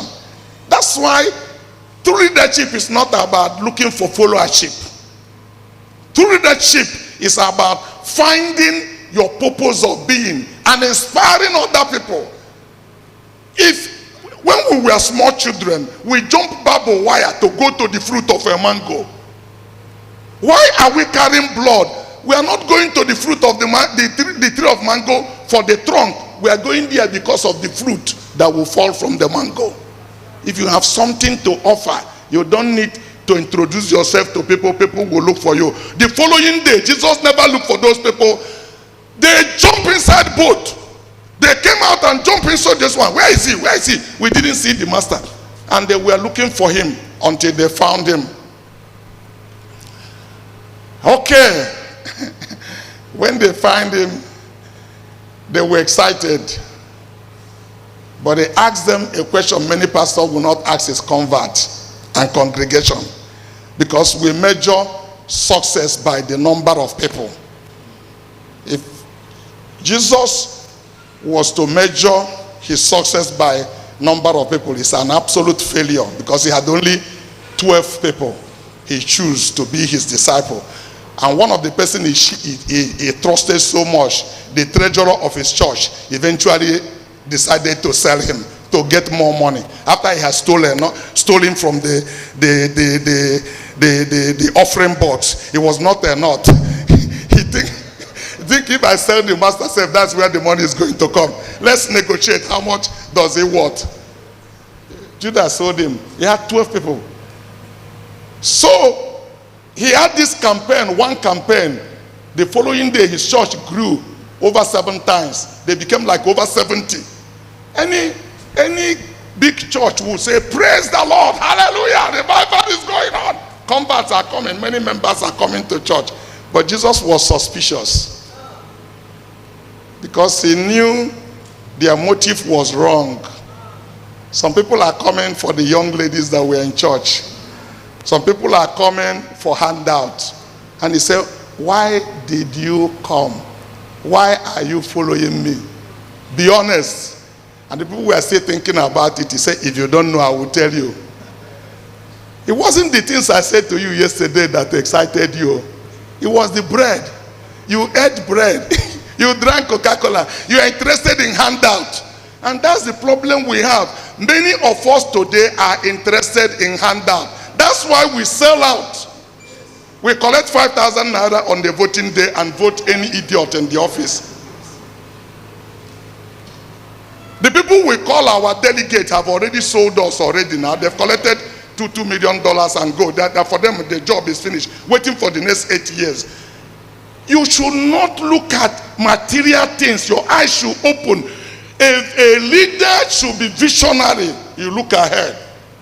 And Jesus said, from today, you don't eat no bread. You don't drink no Coca-Cola. The next thing you need to do is that you're going to eat me. I am the bread. Yes. You need to drink my blood. Hard statement. And they also said, who can bear this? This is too hard. Why is he talking like this? He wants us to depend on him completely.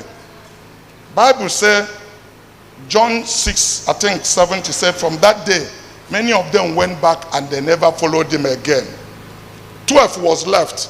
Oh, you think he's so excited that 12 of them there? He turned to the 12 and said, won't you also go? What are you still doing here? A true leader is not about followership. It's about doing the right thing. The things you do will attract and inspire people. They will know, because these people that you think that were cowards finally sealed their testimony with their blood because of what they have seen in this man. And when he said that, they were thinking, Jesus said, have I not choose you 12?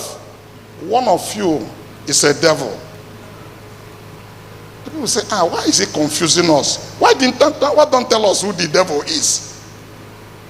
He made that statement, and everybody saying, is it I? Is it I? And Peter made that memorable statement, where shall we go from here?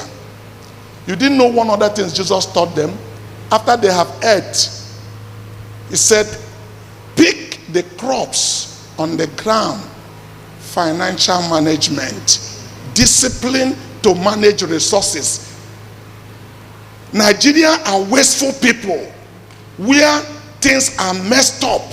Every one of us there. That's why I tell you about true leadership. You go to a buffet, you pack everything you know you will not eat because it's not your food. You pack them, put salad, put okra on top of it, everything, you rubbish it on the table, go back again. But Jesus, the Lord of creation, who is able to create bread that does not exist and feed people, say, pick the crop on the ground. What is he trying to teach us? That what fall on the ground is important. No, it's teaching you the discipline of management. Let nothing be wasted. Hallelujah. We don't have enough time for this, and I couldn't touch it. But all I'm trying to tell you is that most of the people we call leaders today are manipulators. They are not really leaders. They are not people that we think have anything to offer us. But we need to discover self-leadership within ourselves. When you know you count and that you are important, then it helps you to make up your mind and take action. Because you can talk, and talk is important, but what did you do after it? If I ask how many of us now who had their voting card, some of us don't. All I have had most of the young people telling me is that my vote does not count. And you still want leadership to be changed. Why not cast your vote first of all before you go to defend the vote? If you haven't cast any vote, which one are you going to defend? Cast the vote first, then quarrel and said you didn't count my vote. But if you don't have PVC, you are not ready to do anything, you want change to happen.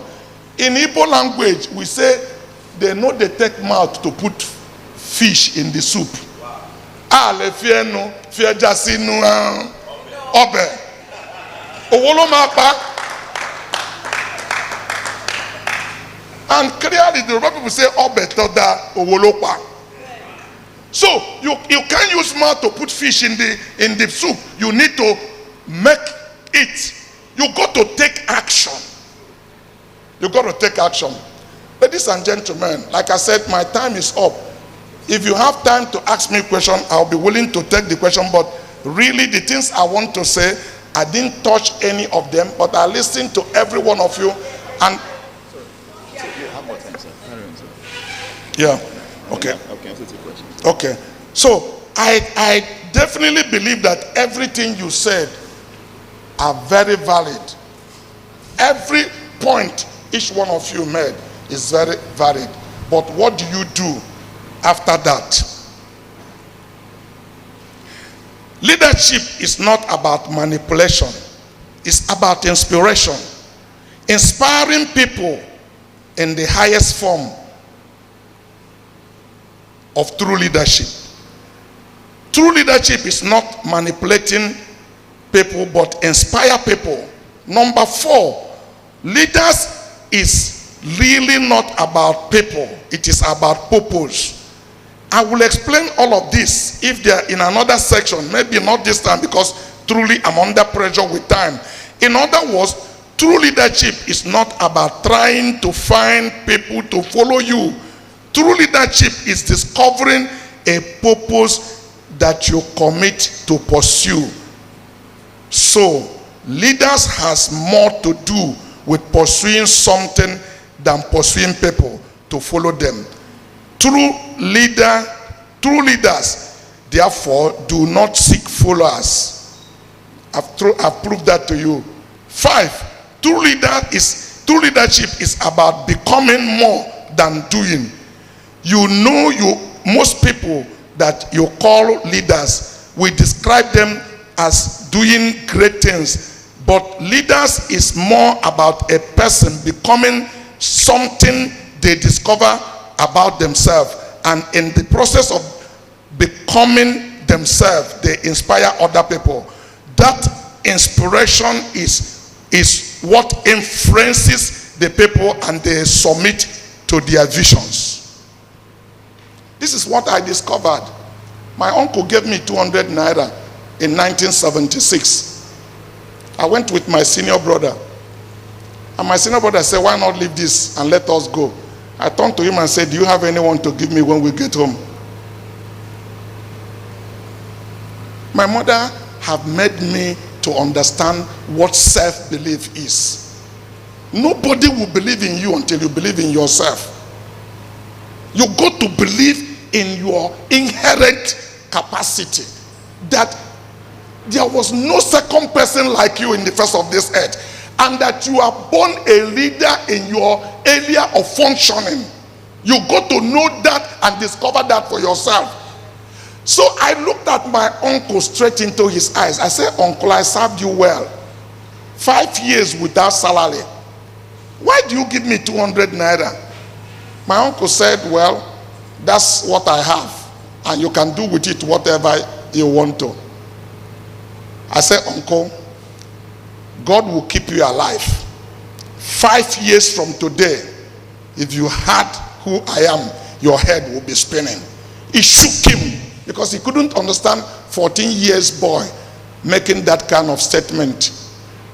He turned to me and said, "I know you will succeed." I said, "Thank you very much. That's what I wanted from you." My excitement is not 200 naira. My excitement is the liberty to do with my life what I want to do, that I'm no more under anybody's tutorage, and that I can take a decision and form my future, what I want it to be. Young people, please don't think Buhari hold your future. The man that will hold your future has not been born. I go to church, they say, "Come and church my destiny." I don't follow to sing that song because I like my destiny. Nobody can change my destiny. Which one you want to change? If your own is bad, change it, but my own is good, because my destiny is not depending on anybody. My destiny is in my hand. And some of you still confuse this thing like destiny is something somebody has positioned you. When you get there, then you take it. No, destiny is very simple. You are a good student and you want to become a doctor, and your father can pay your school fees for medicine. You are already destined to be a doctor. But whether you graduate to be a doctor or not is up to you. Because you can get to that college and decide to follow all the girls, or the girls follow all the boys. You become a renegade. At 6 years, you will not graduate. And then you come back and blame the teacher. That is the generation we are living in it. The Gen Z age. They refuse to take any responsibility. Let's become boyfriend again, but we don't owe each other anything. Don't tell anybody we have no commitment to any purpose. How do you mature to become who you want to be? Avoidance of responsibility. Until you start taking responsibility, knowing your future is not in any. If there is one person who is supposed not to be here or hold this microphone, is me. Many of you have economy. I have zero economy. If I tell you what I went through to become who I am, you will not believe it. I ate everything that moves except human being. I ate rat, I ate lizard, I ate everything to survive. I gave something to goat to see whether he would die. If the goat ate it and doesn't die, I ate it. That is the level of poverty that I'm coming from. When you grow that kind of poverty, you grow allergy for poverty. Some of you say you are poor. It's because you are living in life is so easy for you, so you have something to hang upon. I am -0, and I didn't start from the base. But I decided to change my future. I ate black soap. This in Yoruba people call ashadudu. I thought it was a yam that fell on the ground. When I ate it, my teeth was foaming for 1 week. There was no toothpick. I make it like this, then the foam is still coming out because he who can tie the teeth. That's the level of my own poverty. But all of you have different idea. What has confused you is that you are facing book. But this is my first book. I faced this book as a young man. I started facing this book at the age of 14. And this book has a promise in Joshua chapter 1 verse 8. That if I face it morning and night, that whatever I look for, I will get. It didn't say my uncle would decide my success. It didn't say my auntie, my mother, or my father. The death of my father couldn't stop it. Because it said, then shalt thou make thy way. It is in whose hand? In my hand. Then shalt thou make thy way prosperous. I have the right to decide who I'm going to be. It wasn't anything that is left for anybody to decide. Because I followed this book. Your problem is that you watch too much television, too much home movie. People are listening to me in audience. Yes, you know, Many of you do not know. Life is all about invalidating some of you, your filter is too small. Because as I'm talking to you, you are filtering everything that I'm telling you by your self-belief. Because you already form an opinion how life should be. But unfortunately, life doesn't work only by your opinion. Because the manufacturer of you doesn't seek your opinion when he make you. When you produce, it's only human being that question his maker. I have a car outside here. The man that designed the car told me how to get the best out of the car. I should run it on unleaded gasoline, super gasoline, and I should put AE20 engine oil in it. I can decide that I like Coca-Cola and pour Coca-Cola inside the car. Once I did, I lost warranty and the car will malfunction. I will not get the best out of it. The day you start listening to your manufacturer, the day you will operate optimal. When you violate the law by which your manufacturer made you, you are useless. And you are looking for who to blame. Nobody you should blame is yourself. Let me also explain to you again what destiny is all about. 2 young people went to a very intelligent man in their village. They call her Oracle. And they cut a bed. They said, because this man thinks he's intelligent, everything he has answer to it, we're going to make nonsense of him and tell him he's not as intelligent as he thinks. And they hid the 2 beds behind their hand and said, wise man, we need you to solve a puzzle for us. They were giggling because they believed they had the answer. And the man said, go ahead, what is it all about? He said, we have a bed behind our hand. And we want you to tell us whether this bed is alive or not. They've made decision. If the man said the bed is alive, they will squeeze the bed and they will die. If the man said the bed is dead, they will show him the bed. So they thought they have the answer. And the ancient man said, whether this bed is alive or dead is up to you. If you like killing, if you like leave it alive. That is destiny. Nobody has it, it's you. Okay, you don't understand that. They made another oracle, said, please explain to me what my future look like. The man drew round, 2 round position. Put one is white, one is black. And get a pyramid and put in the center. Say, look at this pyramid. If you ever enter this black one, you are finished. If you enter the white one, your future is bright. The pyramid started going halfway to the white, it turned back. And started going back. When you get to the door of the black thing to enter, the young man used his hand and grab it and say, come, this is where you belong. That is destiny.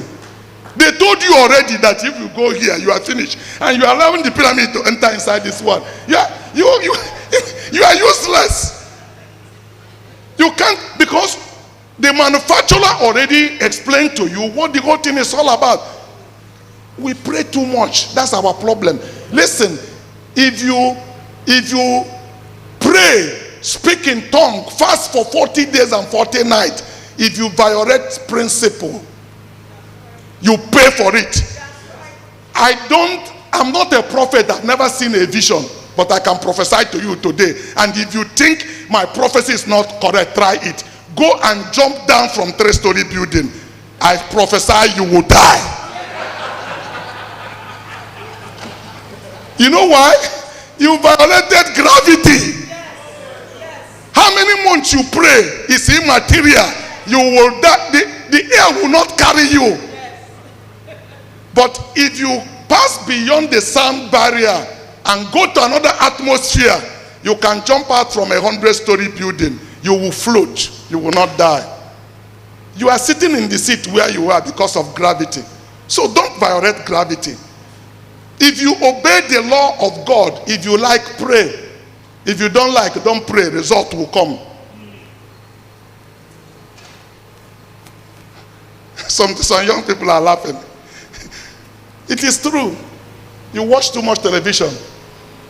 From at the age of 18 years, I stopped watching television. I used to watch it and get useless in the morning. But when I became 15, I met this book. I have a different idea what life is all about. So I decided who I'm going to be. I wrote them down. 5 things I want to do before I became 25 years. It's not that I have them in my head. I wanted to marry before 20. I wrote it down. I wanted to have a son by 21. I wrote it down. Before 23, I want to own a car. And by 25, I want to be a millionaire. I place it on the wall of my bed. Before I go to bed, I look at all of it and anoint my spirit with it and then go and sleep.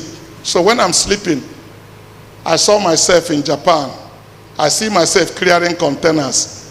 Because you watch pornography and horror movie where they are drinking human blood. You go to bed, somebody is making love to you. You say it's a evil spirit.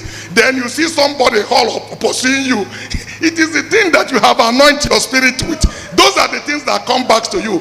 Many of you never read the book that they call Law of Attraction. Your brain is powerful. It's magnetic. The things you think, Bible says, as a man thinketh in his heart, so he is. Those thoughts, that's why Bible says, whatever is pure, whatever is honest, whatever is of good report, think on these things. Because those things you think about, you magnify. I get up in the morning, I pray. After my prayer, I look at those things I wrote again to give me a direction where I'm going. And when I am going, if you meet me and you are talking to me without you knowing, by the discussion you are making, I take you and put you in those 5 visions. If I cannot find you there, I cut you out of my life. When you have a vision, making decision become very simple. You are not struggling with decision making because you wake up every morning, you are very precise, it's clear in your mind where you are going and what you wanted to do. You don't enter bookshop, start opening every book there. You know exactly the book you are looking for. It's powerful. It's the law of attraction. Powerful. You know what supports your dream. By 18 years, I was living in 3 bedrooms apartment of myself. And many of you believe because I didn't go to school, I become useless. It's a lie. I became the chairman of Nigeria Table Tennis Federation for 16 years. Went 5 Olympics games. With your PhD, you haven't been to one.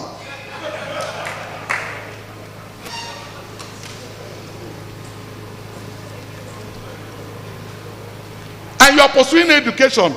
I've been awarded 3 different doctorate degrees. I rejected 2 because I want to know this university that is confining this degree on me. What did they achieve themselves?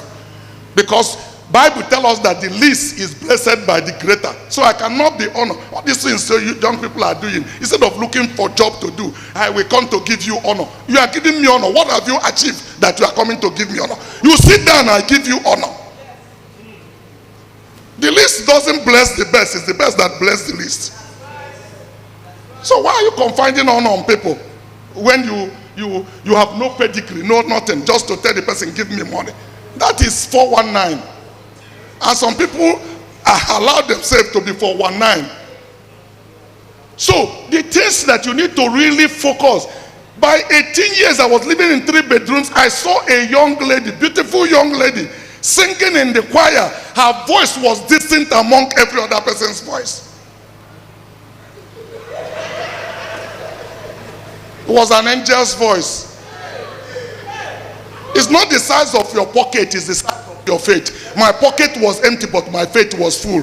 People were competing. I do my faith, knock all of them away. I left my left hand. I said, Lord, I claim her in the name of Jesus Christ.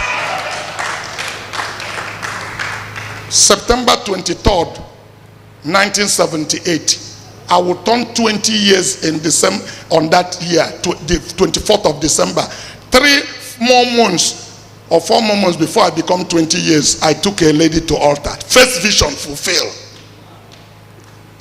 Don't tell me you have a vision that is not written down. When you write it down, you commit yourself to it. That's commitment. Put it on paper. Habakkuk 2:4 say, write it down. Forget about how long it takes. Commit it in writing. How do you shake your life? Listen to me. Your problem is that you want to become the friends of everybody. When you have a vision, your vision dictates your direction. You choose who your friends will be. And you are not interested of everybody being your friend. Because you are a leader. That's why I tell you that a leadership is not about follower. You find what is right to do in a consistent manner. You attract people. I didn't apply. In 2014, they invited me in UNDP in Vienna to come and talk on youth entrepreneurship. 53 countries of the world was here, including United States of America and Japan. If you can check it in your YouTube, they pay my ticket, bought me business class ticket, pay me 350 euro escort. Nigeria ambassador received me in Vienna and signed 3 people to work with me. I was a diplomat representing this country.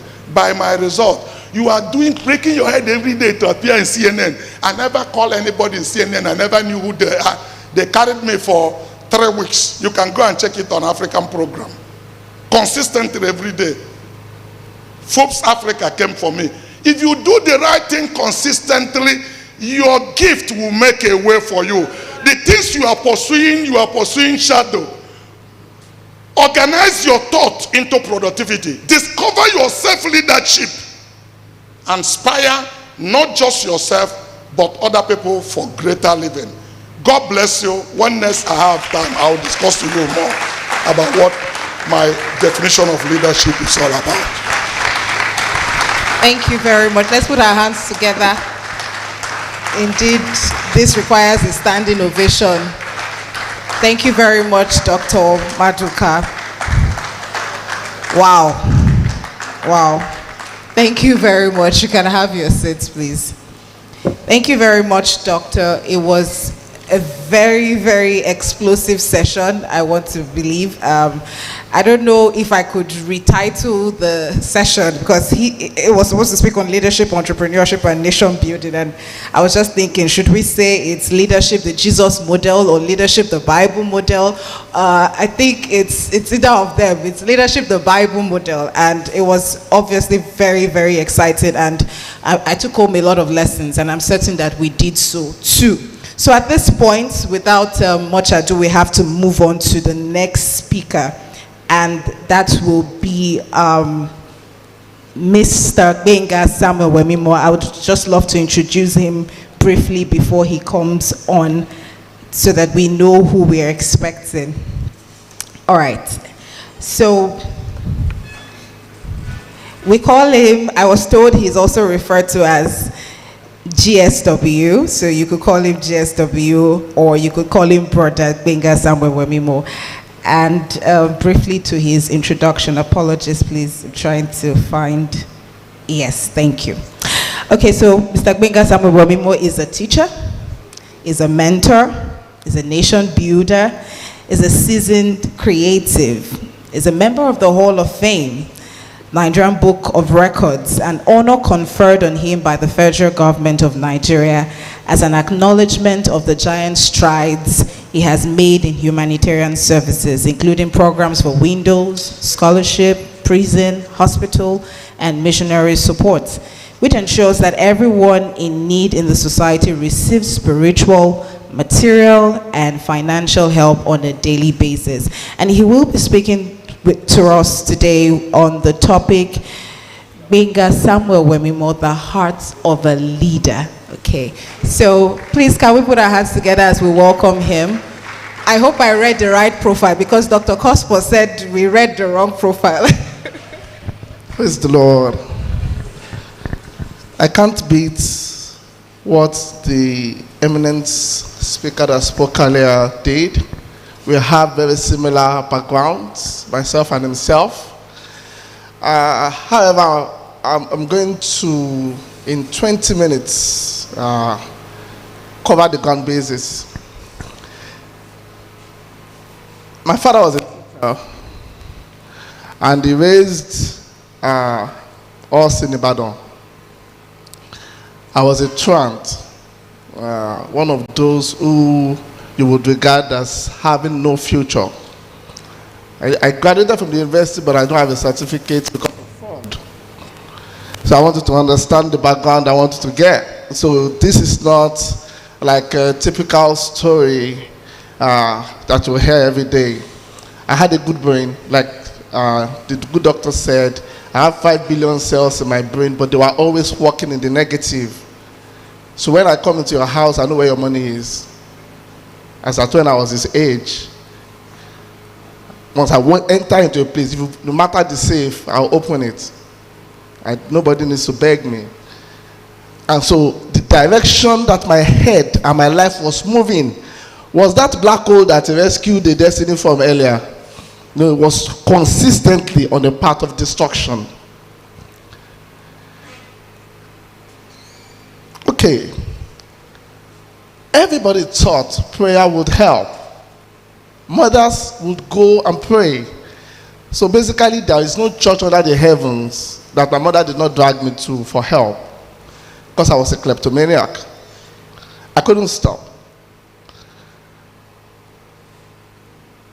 When I got into the university, when I went to UI, I flunked out. I used to write exam for people. So this thing they do in Nigeria where somebody will take a whole class and do special center. We were the first set of people to start it. So they used to give me a whole hall, a whole school. I would be the one to write their entire arts class exam. I used to get 300,000 naira as at 1996, 97, 98, 99, 2000, 2001, 2002. Every WAEC, JAMB, GC, NECO, up until NECO. There are so many people now that have their degrees that if not because of me, they won't have a degree. No, it's true. Thousands of students that I helped. I'm saying it on national TV now. Some of them will see me and dodge their face. Yeah, I go to a bank, I see them, I say, you. Because, again, I had a good brain. So I could, academically I was good, but morally decadent. My dad, being a teacher, left Nigeria for greener pastures when I was 13. So basically after he left, I became the man of the house, and my mom had to cope with 5 children and 2 adopted children, making 7 of us, and so it was tough. I wanted you to see that I have the pedigree to show you how to become successful. So when I left the university without a certificate, I remember I went to meet Reverend Dr. Teller of Free Baptist Church Ibadan. I told him, okay, this thing happened in school. My final year, I was supposed to pay school fees, but I didn't have enough money. So people came to me, and one thing or the other, I paid the school fees, but it was with their money. So the school authority found out and said, guy, you are not going to have your school fees. You are not going to have your results. And the man said, oh, you have to go back. You have to do this. We have to raise money for you. You have to. And I said, oh, no. I said, what I know now, if I don't become a success in 10 years, then let it be that I wasn't born to be a success. I didn't need the certificate to become successful. So when I told the Reverend Doctor that, I was making mouth to be factual. I didn't have any idea where my life was going. But I didn't want to go back to that school and beg them. I had suffered so much trying to get a degree that I felt how. So when I came to Lagos, I couldn't do a normal, because I couldn't serve, no certificate, so I couldn't go apply for a job. So the first thing I did was become a freelance writer. So my younger brother was a journalist, so he would get an assignment from his place of work, and then he would tell me to do the assignment. So I was backing upon his own role at a magazine place. Didn't work out quite well. I didn't become successful. All right. Then I met the Lord. I met the Lord 2007, September 17. And on the day I met the Lord, it was an evening, I had insinuated myself into religion, basically because the school I was attending was a private university, and religious people get awarded. So I went to Bowen, and if you're a part of those who are in their fellowship leadership, there is a way the school authority will treat you. If you are not in fellowship leadership, as at that time, I don't know if it has improved. So it was just common sense for me to join the league of those that will be protected by the Kedar, by the cabal, so to say. So I joined them, I was fellowship leader, and if I preach it to the ground. I preach well, very well. but I wasn't born again. And so it's easy for people to hold the microphone and pretend to be pastors and all that. It is by the Spirit that we know. It is not by the words alone. Anyway, after I met the Lord, I got confused because the Lord said to me that I'm going to make you a teacher. So I assumed he was talking about joining the church and becoming a Sunday school teacher. So I joined the church. I became a Sunday school teacher. How would a young man make his way straight? I had to start all over. When I became a Sunday school teacher, I realized that the church was more interested in making you in grooming you, seeing that you have potential, making you a pastor. So they made me a pastor within 3 years. I wasn't ready for that position, but they deemed me ready because of the way they process people into leadership, because they want to open another parish, another church, so they just pushed me. So when I got there, I flunked. As a pastor, I had to resign. Then I was sitting with a wise man one day. He came from Kaduna, was talking in a church in a setting like this, and the wise man said, if God has called you into ministry to do something, and you go to Bible college to get a certificate, or you go to university to get a certificate, you likely will not succeed unless you find a good leader to understudy. So when the man said that, I said, oh my, this is what I needed to do. So the next thing I did was I went to apply for the job of a PA to a pastor. Do you understand now? I wanted to understudy the pastor. Just as it's terrible. Nigerian pastors are terrible people. Not all of them, but many. Because working with them made me realize that what we see on the outside and what we see on the inside are mostly two different characters. Are you with me? That's right. I'm not insulting anybody, but I say my mind now. I've earned the right to. I did PA for pastors for 8 years. All the pastors I worked with, some good, some bad, some here and there, some with character issues, some with administrative issues. But the key thing there was that, just like Samuel, it was my place of learning. So what I saw there was the opportunities that the church did not take advantage or learn from, or that the things they've taken for granted that is in the heart of Christ. So what is the heart of a leader? The heart of a leader is destination. What did I call it? Destination. When God called Abraham, God said, to the land I will do what?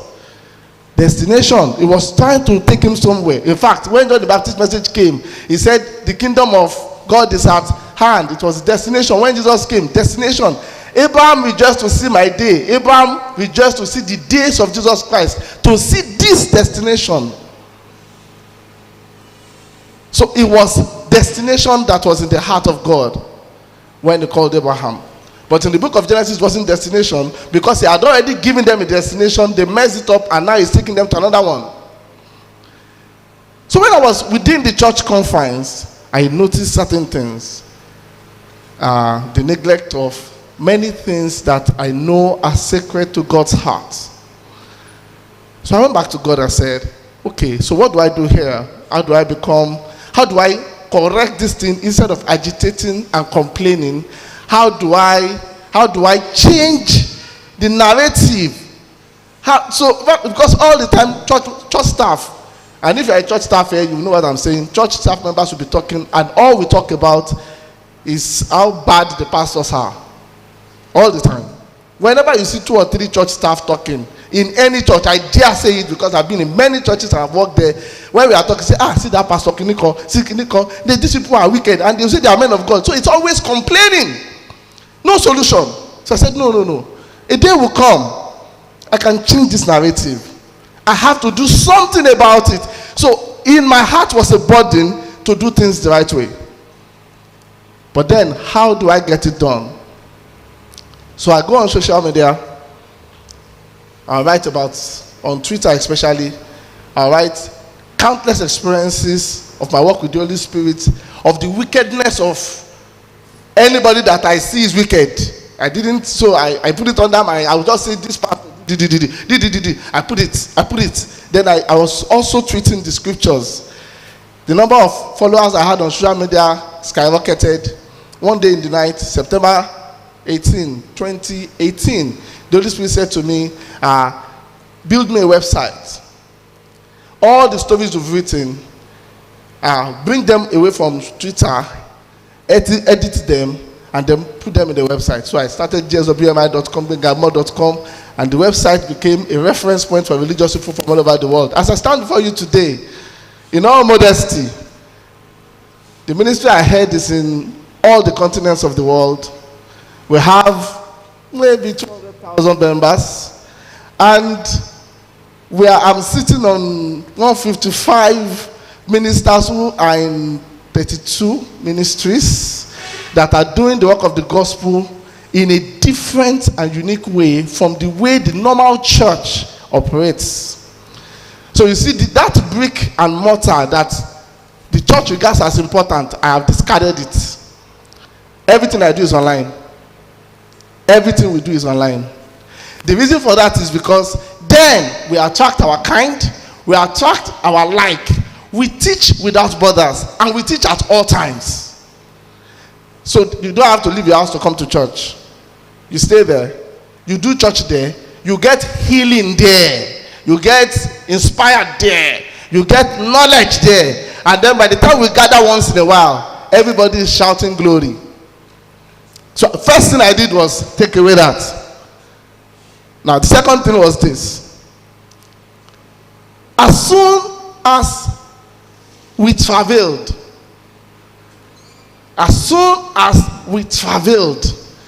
from all over the world, help came. I want to say that again. If you are a leader here and God has given you a destination, God has shown you this is what I want you to do. If you don't take the first step towards traveling, that is a step towards fulfilling that goal, even starting by yourself alone. If you don't take that step, then help will never come. Don't forget, you are in point A. God has shown you point Z. Getting to that point Z is the journey. That journey begins with you moving. Are we together? It is important. You have to move. So when I moved February 15, 2019, God said, start a school. So I went on social media. I said, I'm starting a school for young leaders, for Christians. I wrote the notification 5:30 in the morning. I put it on Twitter. I slept off. I woke up 7. 155 people had joined on WhatsApp. The 155 people, we grew together. Every session now, every 3 months, we have a new session, and the number grew exponentially within 2 years. The ministry I'm talking about started 2019. This is 2022. What we've done for the gospel all over the world. We've built churches in the Philippines. We will build and dash. We don't, like I said, I was under pastors, so I understand how they do this remittance. I hated that thing. I built a church to be giving money. I don't do that. We will build, and then we will find a competent man to handle the church, and we'll give him the church. That's what we do. If we rent a church, we will give you a church. You manage it. You don't give me a report. I just want to come there one day and see that the gospel is spreading. You don't owe me nothing. So that model helped to unshackle many Christians or pastors who are under general overseers whose interest was just in the numbers and in the money. That system of come. Let me see. How many people came to church last week? 300. How much did you make? 350,000. You are dropping, no concern for the real issues in the church, but you just measure a church growth by numbers and money. I lost the faith in it when I was a personal assistant, and so I stopped doing that. So I'll make sure we find the right person, the person gets there, and then by the grace of God, the gospel prospered. Right now as I speak, we are building a city. I'm young, I'm 42. The city we are building is not one building. We are building a whole city somewhere in Oyo State, and we've been building it now 100 and 152 days now. We have finished the main auditorium. We have finished every other thing we need to do. And we do this without exploiting, the usual. The usual. We don't do the usual. I so much believe in the power of the supernatural in every situation. And so, if the supernatural, if deep has called you forth, then you must produce the results of the deep. This is why this kind of meetings are good. I never had this opportunity when I started out. Let me tell you what I used to do. I used to sit down and watch videos of like Idahosa for inspiration. The testimonies, they will say that it will speak to something, it will continue to increase. All those testimonies, I would sit on them, I would listen and listen and listen again until my imagination will be fired up and I will start producing the same results. I'm about to round off. This is important. If God has given you a destination, that is, He has shown you where He wants you to go. How you lead the sheep of His pasture is important. I've worked with cholerics. People who do not care whether you live or die only because they want a result. That is not a kingdom model. I've worked with those who are laissez-faire, who will just say, because we are Christians, do anything you like, and at the end of the day, nobody gets anywhere. That is not the kingdom model. Jesus said in the book of John, when He was speaking to the disciples, John 16, 14, 15, 16, and 17, He said to them clearly, He said, I come to you as one who serves. The model is always a servant leadership, just like Doctor said, insisting on the vision God gave you while prodding people along with love. With what? With love. Love is it. You must love. You must love as if you will die. If you are going to lead the people of God into a successful place, you must love all sorts, because all sorts will be brought to you. People from various backgrounds, mindsets, and all that. And you must love them. Love is key. Now, all the things we've learned here today, I said I was listening at all the big guns, when they were talking about this, about that. Do you know that, sincerely, Nigerian leaders simply don't have love? Nah, they don't. That's if you see a leader with love. You know how they said that there was a war in a country, and Mandela flew into that country, and they ordered a ceasefire simply because Madiba was around. You see, a leader who has love in his heart is an inspiration to people, so much so that if he steps into a situation, they will solve it simply based on his reputation.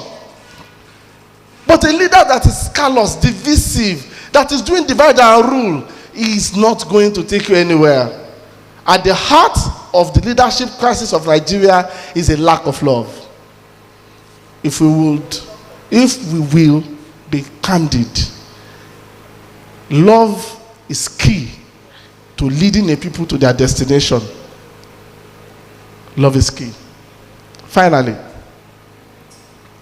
because this is an NGO event, and I tried as much as possible not to supernaturalize issues. I will say this. The doctor said the word of God was the focus of his life. He said he had goals and he wrote them down. I will tell you one of the greatest secrets that God gave me. It is praying in the Holy Spirit and affirmations. Now, I know some people will not, but just like he would do, I will pray, and then I will begin to call forth the things that he had shown me. Are we together? Let me say that, because some of us now want to do affirmation. You copy Brother Tokpe's affirmation. Meanwhile, Brother Tokpe is an engineer, and you are going to be a nurse or a doctor. No, your affirmation must come from within, because it is born of a vision. Then you begin to call that future that God has shown you, you begin to call it into your present. You begin to attract it. I say, this is what the Lord has said about me. I am calling you forth. See, the more you call it forth, the more it will draw you close. See, that drawing close is progress. One day you will see that you have hundreds of thousands. The next day you see you are already in millions. The next day you see you are in hundreds of millions. The next day you see there are cars, there are houses, there are buses. All of them are just materializing. It is not magic. I'm saying it emphatically that your word of affirmation and praying in the Spirit does a lot in taking you to that expected end. Therefore, you must discover the expected end. Are we together?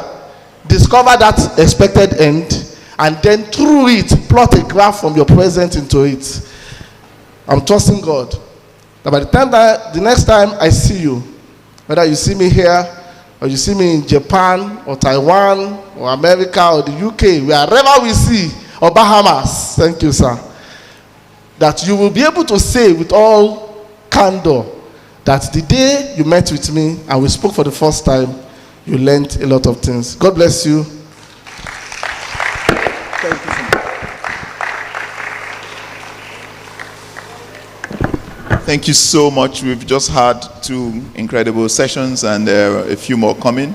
I want to thank our Dr. Cosmas and Wemo as well too. So I think the key thing is to realize that our future is in our hands. You know, the future is in our hands and no one else's. So I think we take those 2 things away.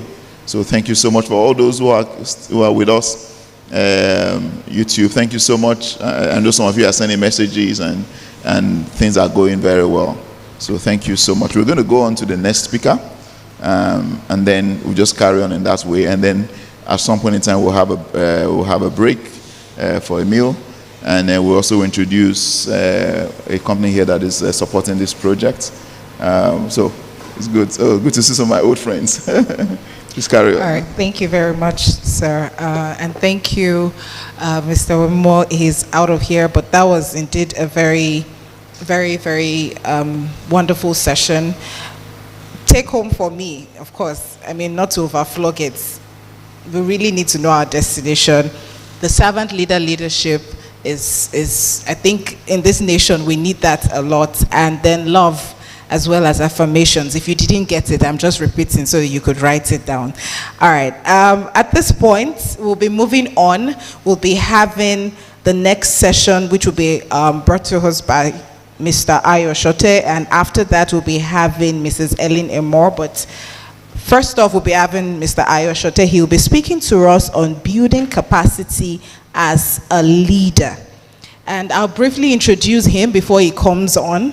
Mr. Ayo Shote is a strategic leader, is a board advisor, is a stakeholder and relationship manager, and an MBA qualified CEO, assisting global organizations to clarify their strategic vision and align disparate cross-function agendas in the development and delivery of innovative business initiatives.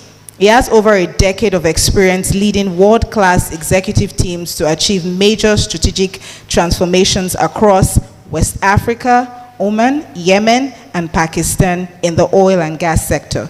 He sits on various boards as a non-executive director, providing guidance and advice on initiating a business startup to align business capability with market opportunities. He draws from his wealth of experience in directing international restructures, rationalizations, and consolidations of the cost base to generate savings, growth, and profit, and offer world-class leadership, guidance, and support at the executive board level. Ladies and gentlemen, let's put our hands together as we welcome Mr. Ayo Shote. And at this point, I'd love to note that we have refreshments at the back if you want to get tea or snacks. Welcome, sir. Good afternoon, everyone. Actually, it's a very tough act to follow Dr. Maduka and Brother Benga Samuel Wemimo, so I'll try and do justice. Now, Dr.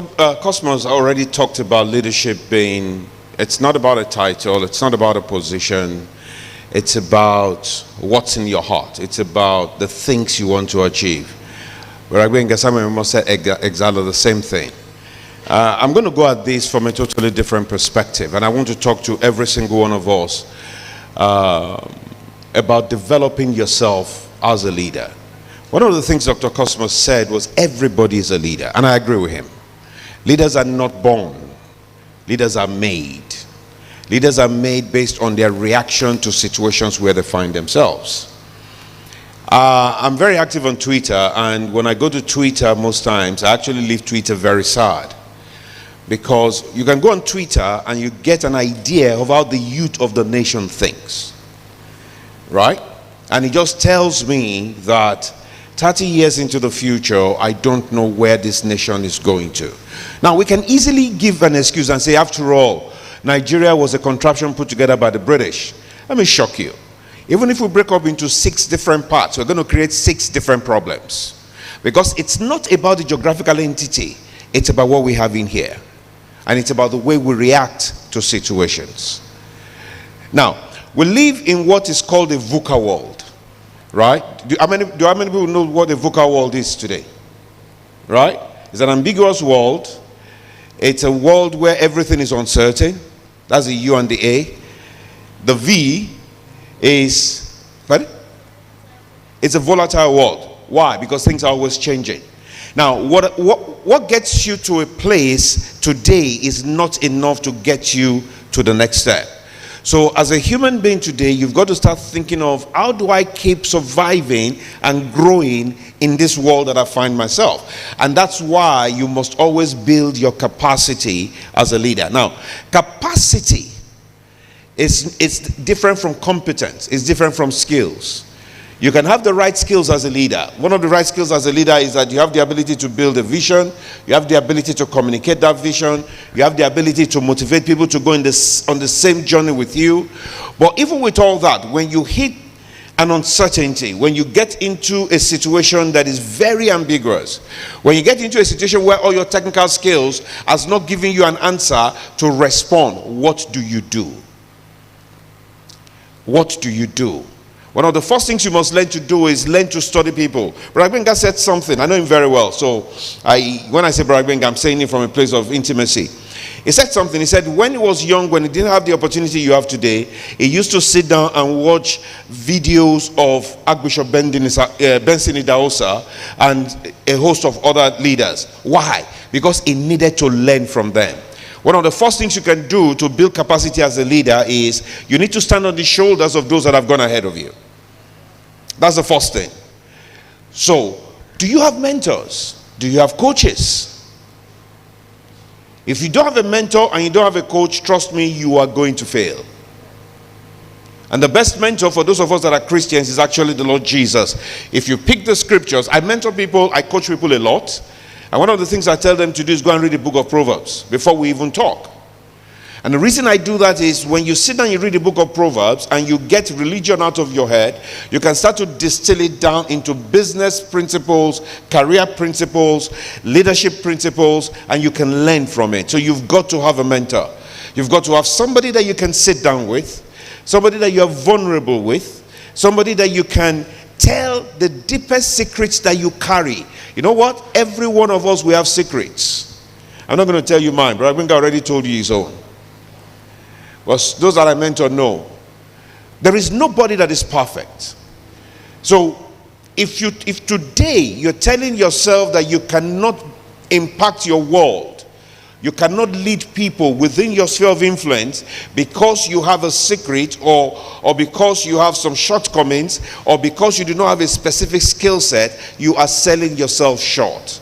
And that is what I see in young people. Listen, I'm 54, but I'm a young man. I think like a 35-year-old man. So I say if I say young people, don't get angry. Okay? And I say with pride. They call me BBOG, baby boy of God. Because I insist I'm not an old man. I insist. And the reason I insist is because I mentor quite a lot of young people. If I start thinking like an old man, I will lose them. So I need to think the way they think and be able to relate with them so we can talk about their issues and we can find a direction. So you've got to look for people that you can go to, sit down with, and tell about the issues you are going through. Be vulnerable enough to hear the truth from them and learn, execute whatever they give you. That's one area to build capacity. The other thing is this.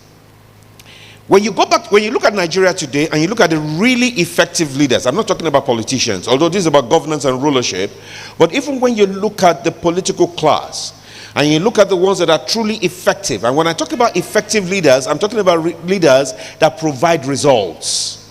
I'm not talking about leaders that have a million of followers. No. Results. Are the results tangible? Are the results financial? Are the results development? Do you have people that you are building? The real leaders are not tribalistic. They are not racist. Why? Because everybody has an opinion. Everybody has a contribution. The day you think that this person is different from me, and because of that I will not listen to the person, you've lost the opportunity to bring value. When I came back to Nigeria in 2012 to come and run one of the oil and gas service companies in Nigeria, one of the first things I told my team, and I had a team of 15 people across 3 countries then. My very first meeting with those guys, I walked into the room and I sat and I said, guys, I am not the smartest in the room. I'm not the smartest in the room. Now, I had an advantage over most of them. My product line, which was a place I started in that organization, was one of the smallest. But it was such a sales-focused product line that some of the technical skills that they had that I did not have, I made up with having the right ability to build strategy, the right ability to talk to customers, and the right ability to read the balance sheet and financial statement and make decisions based on it. But I was not going to throw that into their face, because if I do, because one, a lot of them had already worked in that organization 10 years before I became a vice president. Right? And I became a vice president when I was I think I was just about 12 or 14 years working in that organization. So these are guys that had 24 years of experience, reporting to somebody that had 14 years of experience. Now, if you don't think like a leader, you walk in, you want to throw your weight around, you want to tell them that, you know what, I got there. Because everybody's a leader in his own right, and no leader wants to be shown that they're inadequate. So the first thing I told them was, guys, I am not the smartest in the room. Everything that you say in this room is important. We're going to look at it together, but I'll take the final decision. So a leader must be willing to listen to everybody, because everybody that comes around you, there's a reason they are there. They have something that you can learn from them. They have a perception that might not be wrong that you can help them correct, but you must leave them better than you find them. If you don't leave people better than you find them, you are not building capacity. John Maxwell said something about the law of the lead. Every organization can only grow as far as the leader, the person that is recognized as the leader, sits over that organization. So if that leader does not build capacity, guess what? The organization is stunted. Even if he has leaders, potential leaders in that organization that know that they have to build capacity, what do? They walk out. Now I'm a pastor, so I can preach to you, but I don't want to preach. I want us to talk about this from the perspective of your career and those of you that run organizations. The first day you walk into an organization, you are not the smallest in that organization. You are not at the lowest level. You are simply a leader within a particular sphere. So you must recognize that and start building capacity. Now, one of the things that happened to me, and I'm going to use that as an example to tell you what I did in my career, was I started working in this organization, and after 5 years, I was reading a book by a man called Jim Collins, who is a management researcher, Built to Last. And it was researching American organizations, and the bulk of those organizations were run by accountants and lawyers. And these organizations were engineering companies. So that's one of the first things I asked myself. You've got to be able to ask yourself some very hard questions. I sat down and I said, why is it that organizations are run by accountants and lawyers and not by engineers?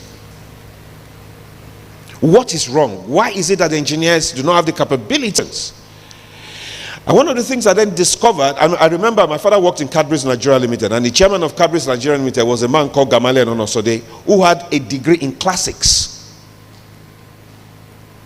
So I was upset. Classics is just English literature. But he has a unique ability to run an organization, and those that went to read business management or even engineering cannot run the same organization. So what is missing? So I had to sit down and I did a skill assessment of who Ayosote is. What are the skills that I have today? What do I need to become an MD in 10 years? What is the gap? How do I go about getting it? That was my first step. So that was my plan. And I wrote it down. I wanted to come back. I wanted to be the MD of my organization in Nigeria in 10 years. Guess what? I did it in 4.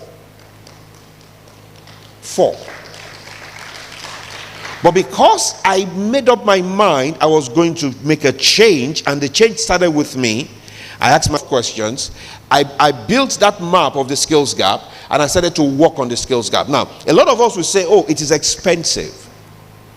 Yes, it is. But there are cheap sources. The first thing is you've got to believe in yourself. The MBA that I did was paid for by my company. Then it was about 22,000 pounds. Then in that the exchange rate then it was about 4 million naira. I did not have it. But the day the school called me and said, this is how much it costs, do you have it? I said, I don't, but I'll get it. And I went to talk to the organization. And I told them, pay for it by module. If I fail a module, stop. So what I did was I put myself under pressure, because now there was a motivation to pass, right? And it was all online, University of Liverpool. So even if I had the mind then that I was going to cheat, there was no way to cheat.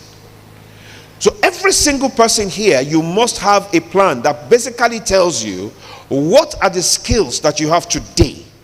What do you need to reach a milestone in a number of years ahead of time, and you must know what the gap is. The gap is the skill you don't have today. There are skills all over the place. One of the best places to look for, there's something called Lominja competencies. If you look for it, it's a list of, I think, 67 different skill sets for working in a career, becoming a leader, and running an organization. Go and look for it. It's online. Start from that perspective. Then start with reading books. There are quite a lot of books out there. Today, the internet has made it so easy that there are sites where you can actually get free books if you cannot afford to pay for it. But if you can afford to pay for it, please pay for it. You know why? What you don't pay for, you don't value. What you don't pay for, you don't value. Now, the reason for that is this. The more you start to develop yourself, your capacity increases, even if you don't feel like it. Why did I say that? A lot of us will sell ourselves short. I still do. I second guess myself every time. When I listened to the profile she read, I did not recognize it, because that's not me. You know why? I've not run a Microsoft before. When I run a Microsoft, then I can behave like this. So you've got to ensure that you are constantly developing yourself. Another source of very cheap material to develop yourself is YouTube. YouTube. That's the cheapest free university in the world. You can go to YouTube today and type any subject. A video will come up where you will learn something about that subject. If you don't believe me, try it today. You can try it on your phone as you're sitting there. Type any subject. Now, a lot of us might say, oh, half of it is not true. Start first. Start first. The more you read, the more you can separate the chaff from the wheat. Now, this is the reason why it is important, and I discovered this. I wrote a chapter in a book by Brian Tracy, and I was talking about, building your career. And I talked about a concept there, which is performance, potential, and promotion. We live in a country where we believe that if I spend 15 years in a place, I should get promoted, I should become a director general. Trust me, it does not work that way. Those of us that have worked in Europe or America know it's not about how long you've worked in a job. Your performance last year does not have an impact on your promotion this year. Right? Right? I need some feedback, right? Those are not answering. You think, let me tell you one thing. Nobody promotes you for the good you did yesterday. They forget the good you did yesterday. They are looking today at what you are bringing to the table. That is why unions go on strike. Because most time unions are looking at the performance of the organization last year, and they are quoting for the management, we made so much money last year, but this is the 6th month of the new year and you have not increased our salaries. I tell them, I say, guys, last year is gone. The book is closed. The money is not available. The only way I can increase your salary now is ramp up on your performance, do better than you did yesterday. It's a concept we struggle with, but that's the truth. Now, so the only way to get promoted is this. The only way to build capacity, the only way to grow is this. Develop your potential. The only way you can develop potential is you learn something new every time. Because every time you learn something new, you internalize it. The human mind is so powerful that the moment it locks in your brain, you subconsciously start to behave that way. And the moment you start behaving that way, people that see you will see that you have expanded capacity. They see that you are working at a level, a potential that is higher than your current role.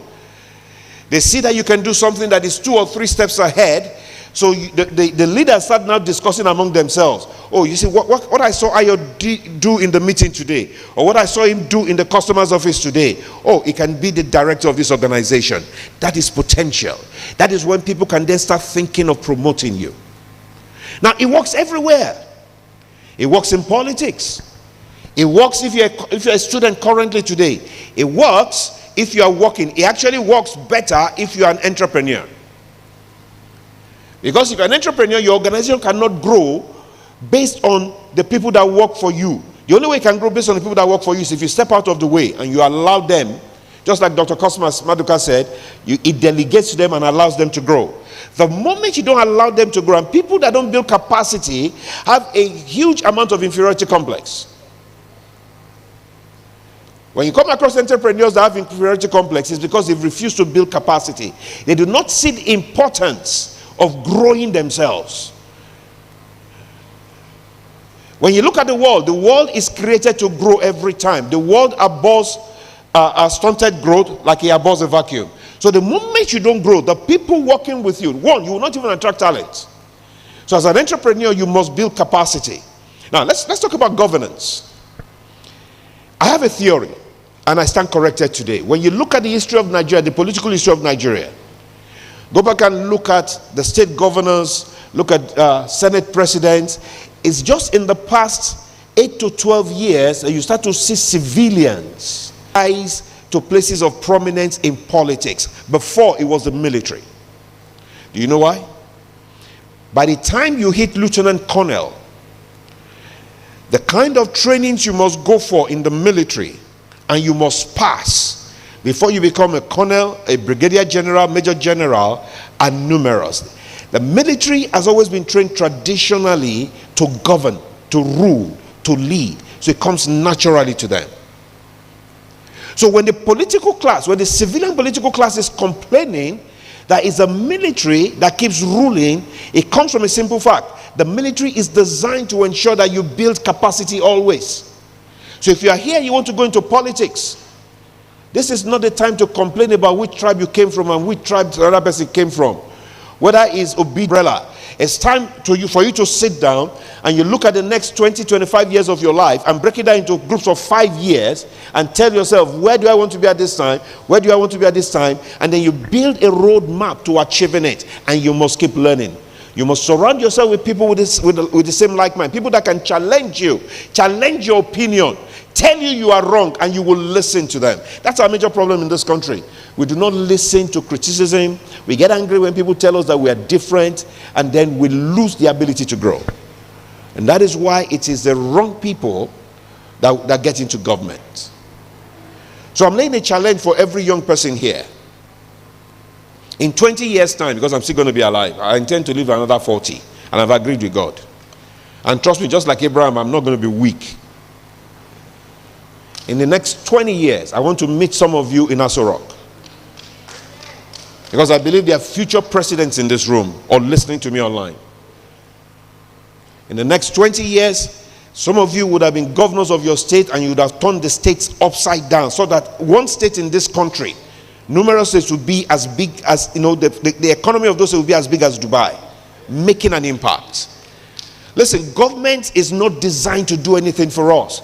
Do not look at the US and the UK and Europe as a model. They started hundreds of years ago. What we are going through today in Africa, they went through. Go back and look at the history of the year. Go back and look at the history of all those nations. They went through. The only way we can jumpstart and get to where they are today is not to attempt to follow their model from when they started. Learn what they are doing today and change it. Entrepreneurship is what builds nations.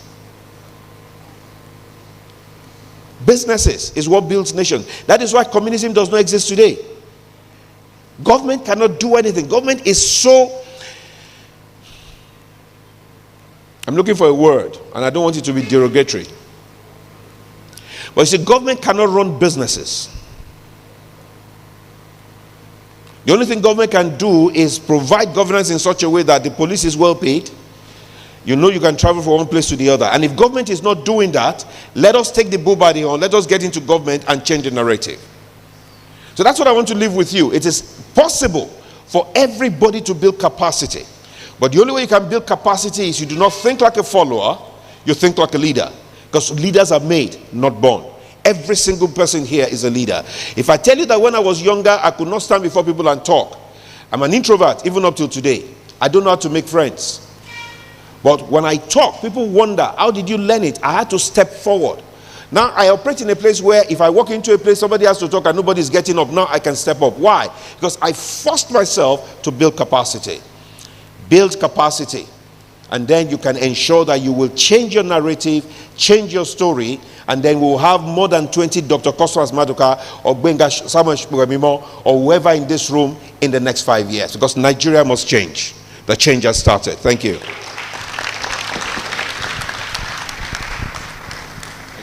Thank you very much, sir. One thing he said was mentorship and standing on the shoulders of those who have gone ahead of you. And then he asked the question, what are your current skill sets? I think we should ask ourselves those questions, especially the young people, because I think I'm speaking to myself because I'm also young. I mean, we should ask ourselves, what are the skills we really do have and what are the skills we need to get? Because really, it's not just to say we want to lead, we need to have the skills. And also, we need to know that entrepreneurship builds nations. And we need to start thinking in that line. And in fact, that's why I'm excited to call on Mrs. Ellen, because she's going to be speaking on entrepreneurship, transformational entrepreneurship. So at this point, I'll just read her profile so that we know who she is and we can be very expectant. Okay, so Mrs. Ellen Emore is a PhD scholar of transformational and youth entrepreneurship. She's an expert entrepreneur and impact investor. She's a certified international facilitator, an advisor and coach to founders and growing ventures in Africa. Mrs. Helen is the chairman of the board of trustees at TechQuest STEM Academy, a continental leader in promoting STEM education for women and children. She has over 20 years post-graduation experience curating marketing campaigns for businesses in manufacturing, infrastructure, food, not-for-profit, finance, and public sectors. Ladies and gentlemen, please let's put our hands together as we welcome Mrs. Helen Emore. Thank you. Thank you. Good afternoon, everyone. Thank you very much, Dr. Igeon, for putting this program together. I want to thank you especially, and also to thank all of us who have sat through these sessions from 10:30. It is hard to sit in a room. I'm a student and I also teach, so I know what it takes to keep people in a room. And therefore, I want to crave your indulgence that we do some energizing. I have asked that the people in the media department, please give us something warm to energize the room. So most respectfully, I want to ask everybody to stand up. I'll tell you a story. You know, yesterday I was somewhere and I posted a video. And people said, you can't, they said I cannot buga, that because I posted the video on Instagram and I was doing buga. So I want to show them that I can buga. And so please, somebody should record me and send it to me. It's not only me, Nonso has promised me that whoever can go low the most will get a gift. So please, let's go, ladies and gentlemen. Let me see who can buga more than me. Oh yeah, let's go. Don't walk it, don't try. You supposed to be jai. Kill up, come, person, matter, person, we don't mind. Boy, when I land softly on the sofa, so good, only by you.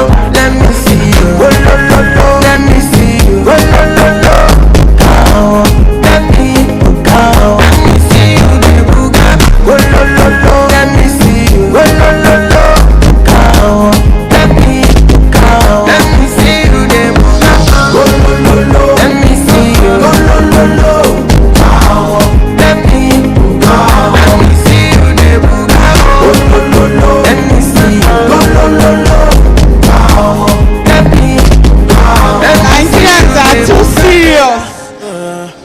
are too serious. Thank you very much to all those who attempted to bugaz. So for those who doubted if I could, how did I do? I try. All right. Okay, so I think we can sit down. Thank you for accepting. I even saw my big sister here shaking her body. Thank you very much. Okay, I've heard so much today, and I always love seeing or listening to Dr. Cosmas Maduka. What I like about his story is he started with nothing, and he ended up something. And for me, that's so important.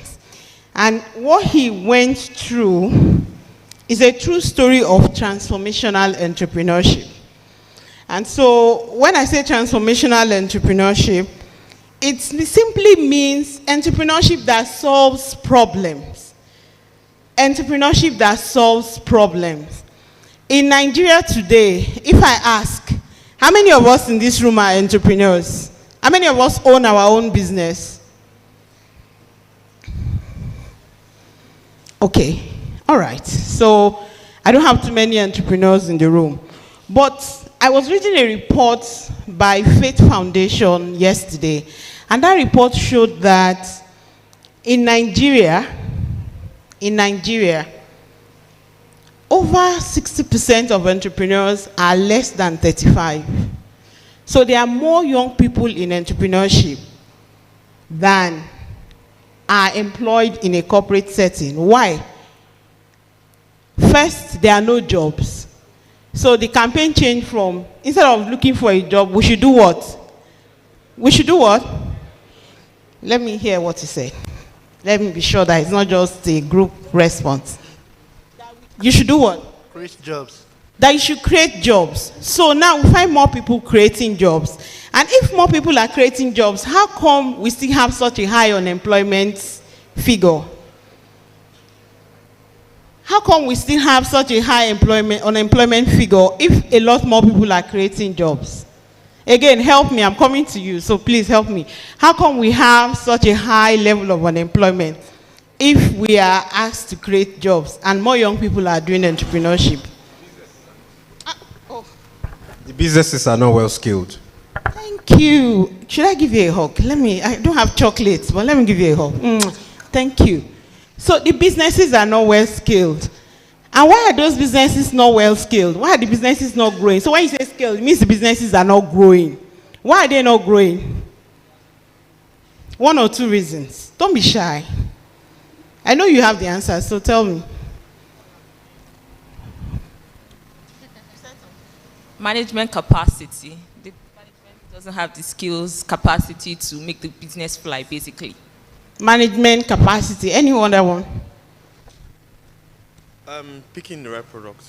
Picking the right products. Okay, so, first we talked about a lot of people are starting businesses, but those businesses are not scaling. And they are not scaling because someone said management capacity, another person said picking the right products. That's the honest truth. Most businesses in Nigeria are subsistence businesses. So what we have in Nigeria is really more of subsistence entrepreneurship as against transformational entrepreneurship. So most people are in business to survive. They are doing business because they have no other option.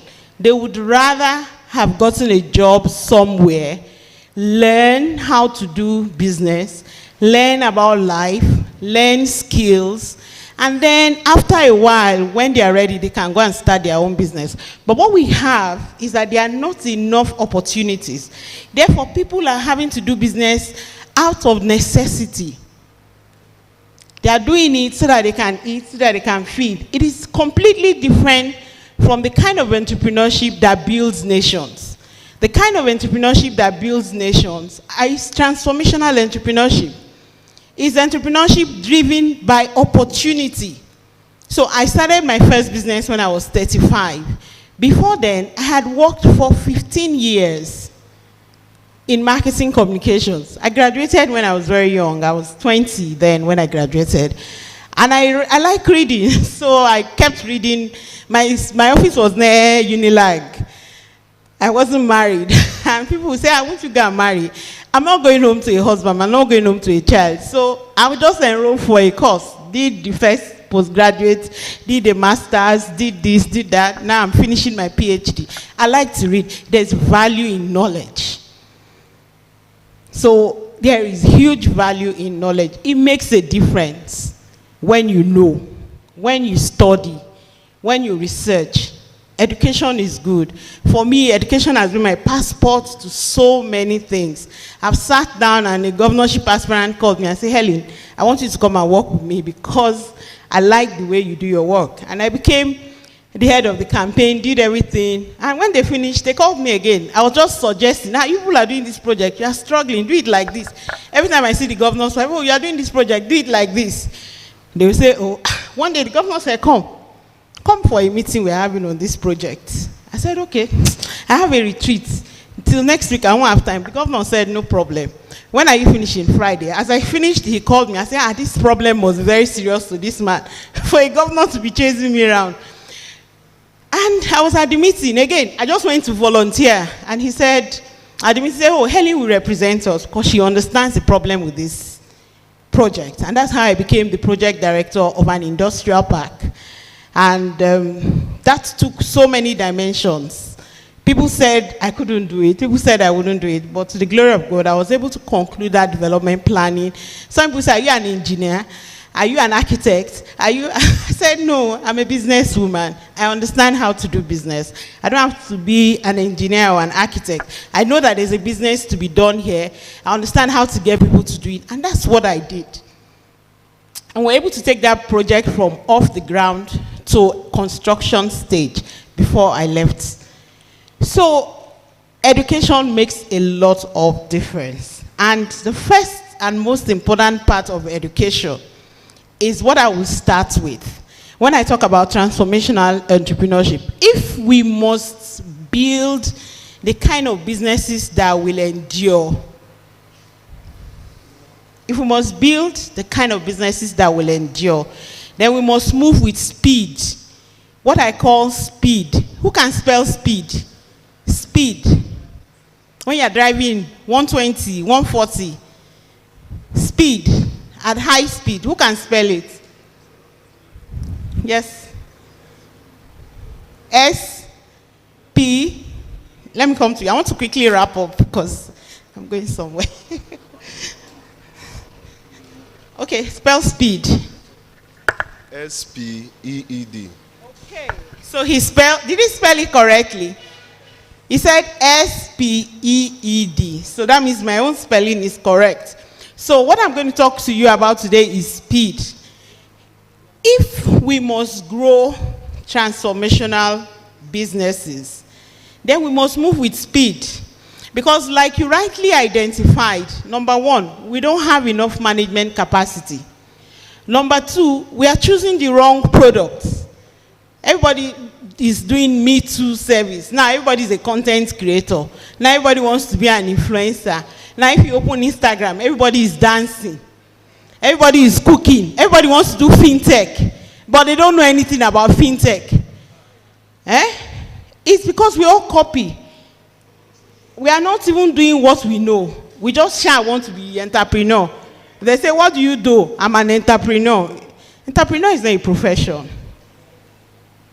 So if we are going to solve this problem, I want you to go away with speed. And it's an acronym for first, self-awareness. Self-awareness. S, speed. Self-awareness. P, partnerships. P, partnerships. What is P? Thank you, you are with me. E, education. Education. Education. The second E, experience. Experience. And then D is dedication and diligence. So what is S? Let me see if you are with me. S, self-awareness. How about P? E, The second E, and the D is for fantastic. Thank you very much. So give yourselves a round of applause. Now old school with that. Let me show you resource control round of applause. Now resource control round of applause. You know me, I beg, make una no vex, and I go stand up. Let's do it together. So resource control round of applause. You start with your leg. It starts from the feet. And I'm counting everything. 1, 2, 3. Okay, I'm from Delta State. We control resources. So we must show resource control. So let's go. Resource control. 1, 2, 3. I can't hear you. 1. You must count 2 now. 1, 2, 3. Let's go. Again. Again. Good. And then you now go.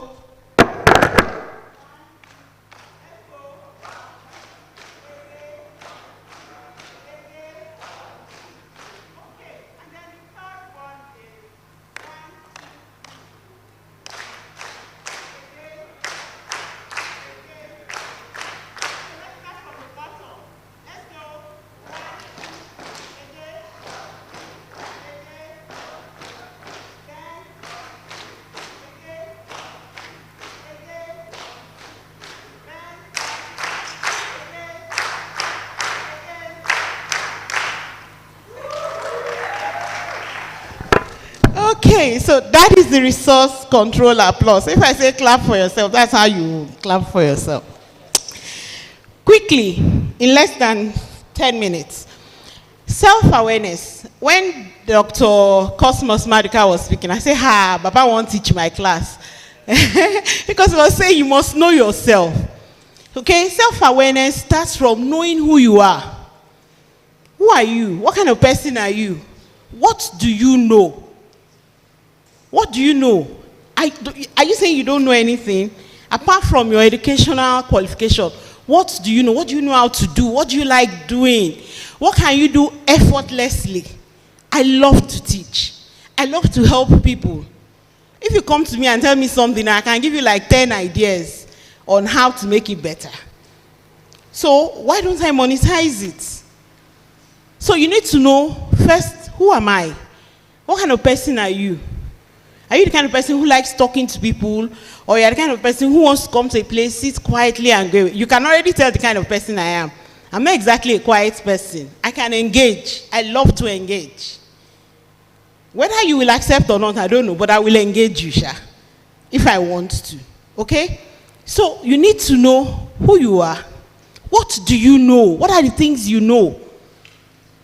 Do you read? I mean, Mr. Shote said it here. Read.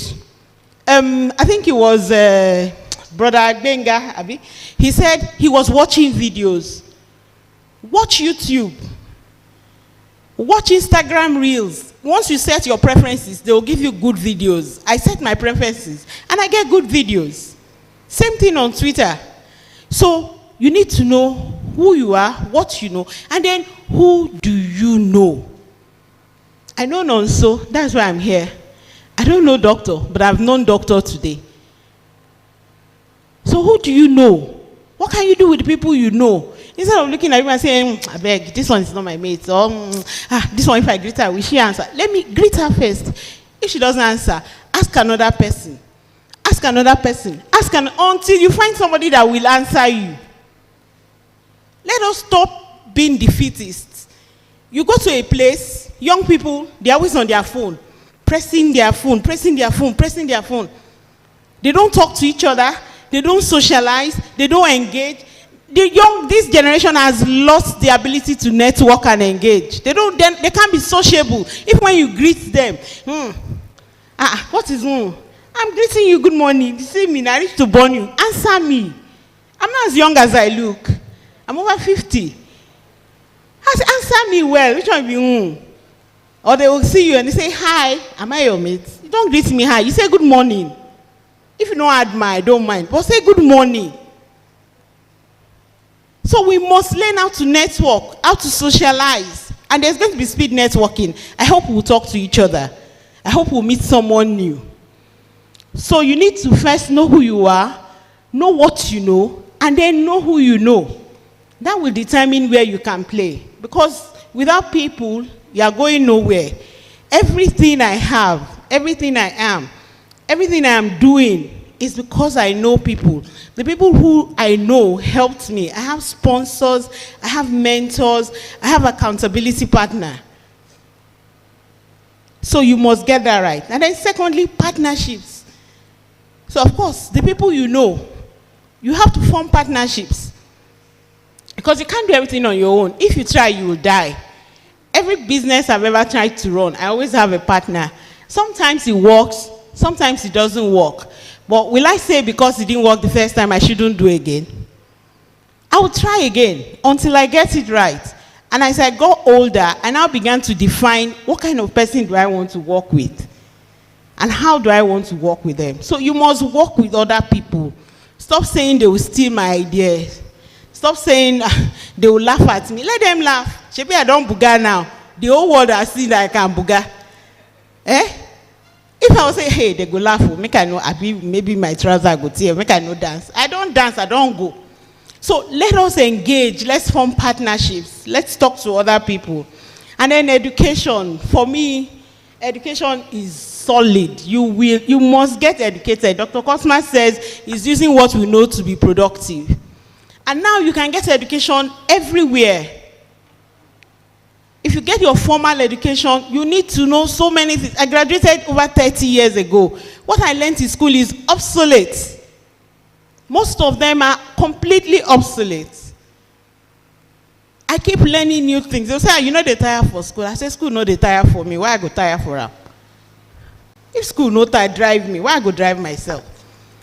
So we must continue to learn and learn and learn. And before you do any business, please go and get experience. Go and do internship. Tell somebody you work for free.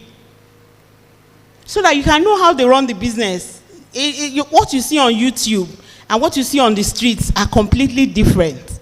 So if you must do business, get experience. Walk up to somebody. I'm interested in what you are doing. Please, can I intern with you? Again, before you speak to 5 people in that business, 1 person will say yes. So the first person may say no. No problem. Try the other one. Try again and again until you get somebody who will accept. So you must get experience because it is in a place of experience that you know how things are done.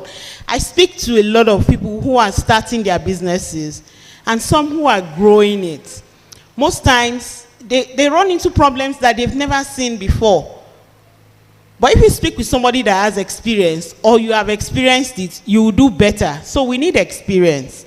And don't be ashamed to ask for help. And then finally, dedication and diligence. You must be dedicated to one thing. People say they are serial entrepreneurs. It won't work. You can't chase 2 rabbits at the same time. You will miss the 2 of them. So if you must run a business, start with one. When you have succeeded in that one, then you can start a second one. Serial entrepreneurship does not mean you should start 3 businesses at the same time, and all the 3 businesses are struggling. Someone will say, oh, I make clothes, I also do fintech, I also do drop shipping, because I have to try and make money. You're not concentrating on any of them, so none of them will grow. So we need to know who we are.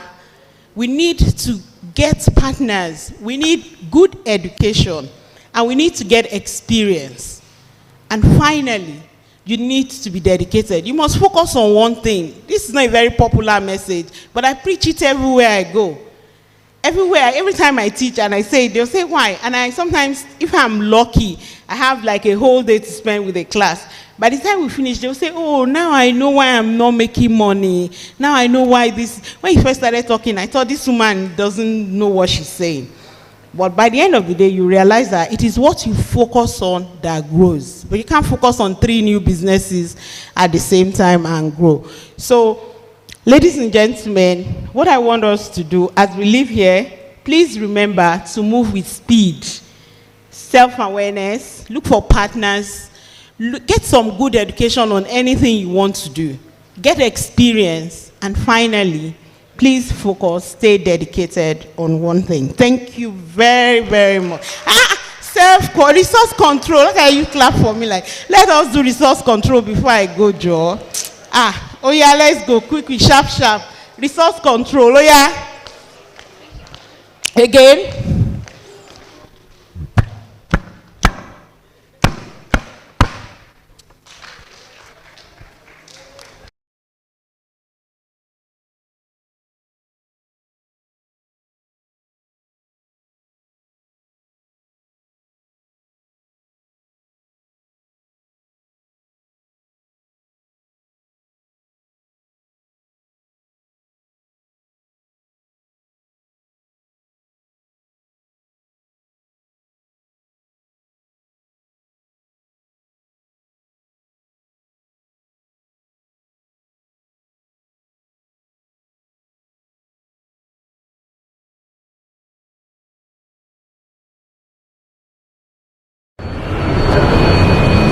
One thing I never look forward to is the stress I go through at the airport when I come into Nigeria. And you know what I mean. I'm talking about the immigration, the customs, waiting for my bag.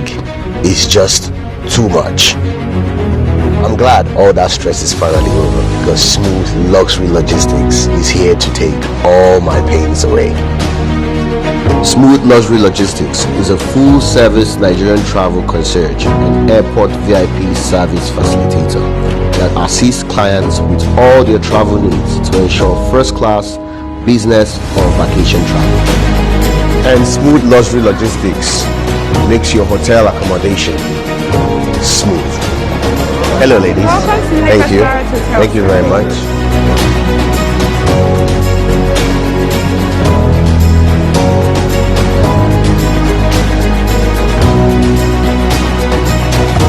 So, do yourself a favor. Go with Smooth Luxury Logistics and have a smooth life. Cheers.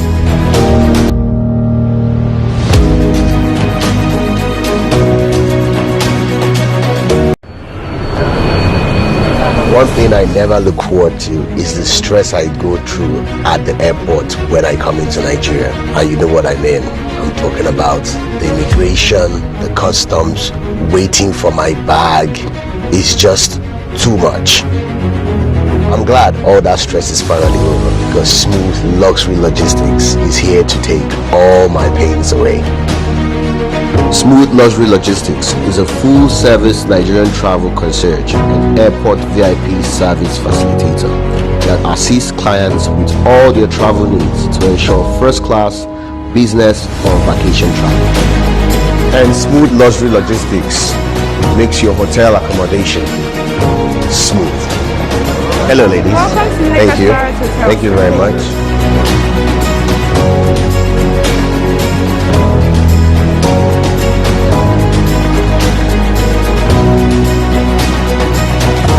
So, do yourself a favor.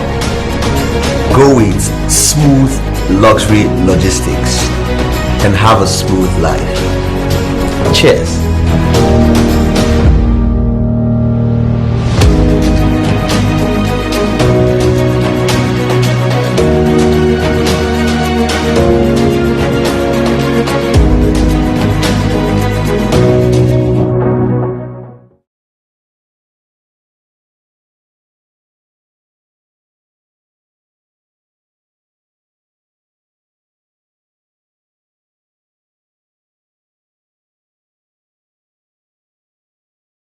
About how they run the business, and you want to, anything you need to know, basically. They're around and you can see them at the end of the program. So at this point, we're going to have a bit of speed networking because I remember that one of the things that Mrs. Ellen spoke about was the fact that we need to know people. So I know that we are sitting with people, but I don't think some of us even know who we are sitting with. And I wouldn't be surprised if I ask someone and then they can't even tell me the name of the person beside them. It's normal, it's a Nigerian thing. So at this point, we have 5 minutes where we get to meet people, and it's also another opportunity for you to just stretch your legs, I know we dance to Buga, but I think it's also time to just move around. So you have 5 minutes. Meet 2 people that you, not the people you came with, please. Let's meet new people. Let's know their names. Let's introduce ourselves. It's time to network, and it's part of what we're here to do. It's part of the qualities of being a leader. So, okay, your 5 minutes starts now. I'll be back. Thank you.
Pastor Dotun Ojelabi. He'll be speaking to us on leadership and nation building.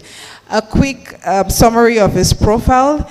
Pastor Dotun Ojelabi is a minister, is an influencer, is a strategist, is a thinker, is an opinion molder and consultant with over 25 years of experience in the global market space. He has workplace ethics and professionalism, organization capacity of global standards, and implements results with excellent quality control and assurances. He has been an advisor to President Olusegun Obasanjo, GCFR, since 2010. He is the co-director of Emerging Influencers and Leaders Africa program. An initiative designed to mentor the next generation of African and African origin leaders. Shares experiences from global leaders with exceptional qualities, characters, impact-tested principles towards developing future leaders with values and integrity, transparency, and good governance. Ladies and gentlemen, please let's put our hands together as we welcome Pastor Dotun Ojelabi. You're welcome, sir.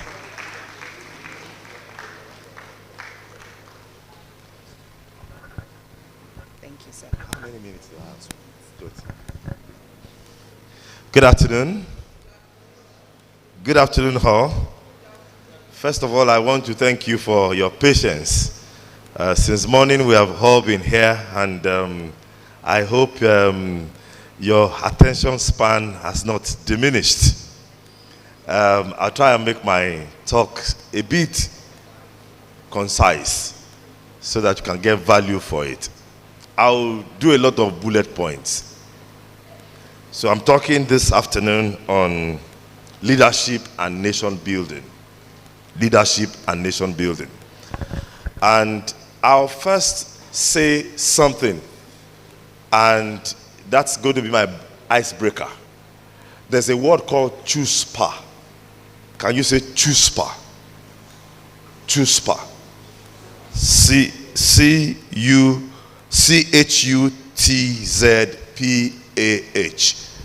It's like a Hebrew word.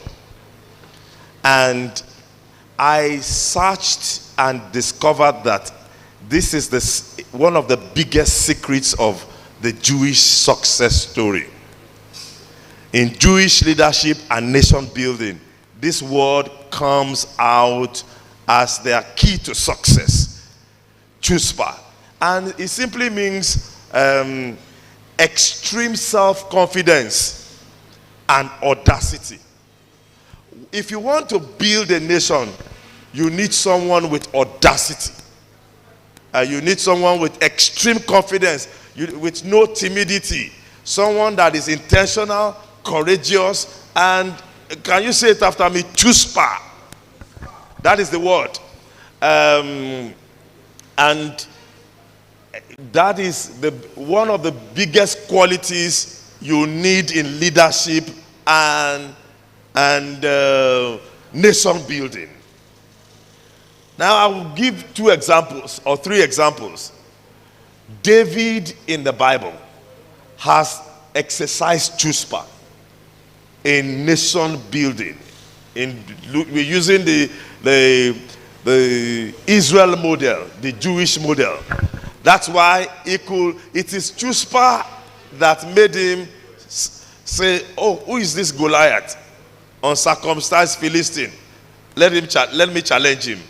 It is that chuspa that also brought him before the king. He found favor before King Saul, and Saul invited him to the government space, leadership space. So everyone that will be a great leader and a nation builder, that is the starting point. You must like Dr. Mark will normally say, you must be able to confront the lions. You must be able to confront the bears, because it's not child's play. Nation building, it takes a lot. It takes a lot of gut and nerve. So it's just mouth. Look at I can't remember whether it's Dr. Cosmas Maduka that was talking about when you want to cook a fish soup, you don't run it by commentary. It is action.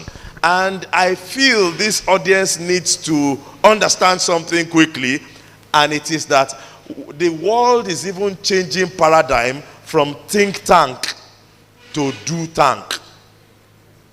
Can I repeat myself? A lot of conferences, at the end of it, nothing happens. Even the world is sick and tired of just talking and talking and talking and talking.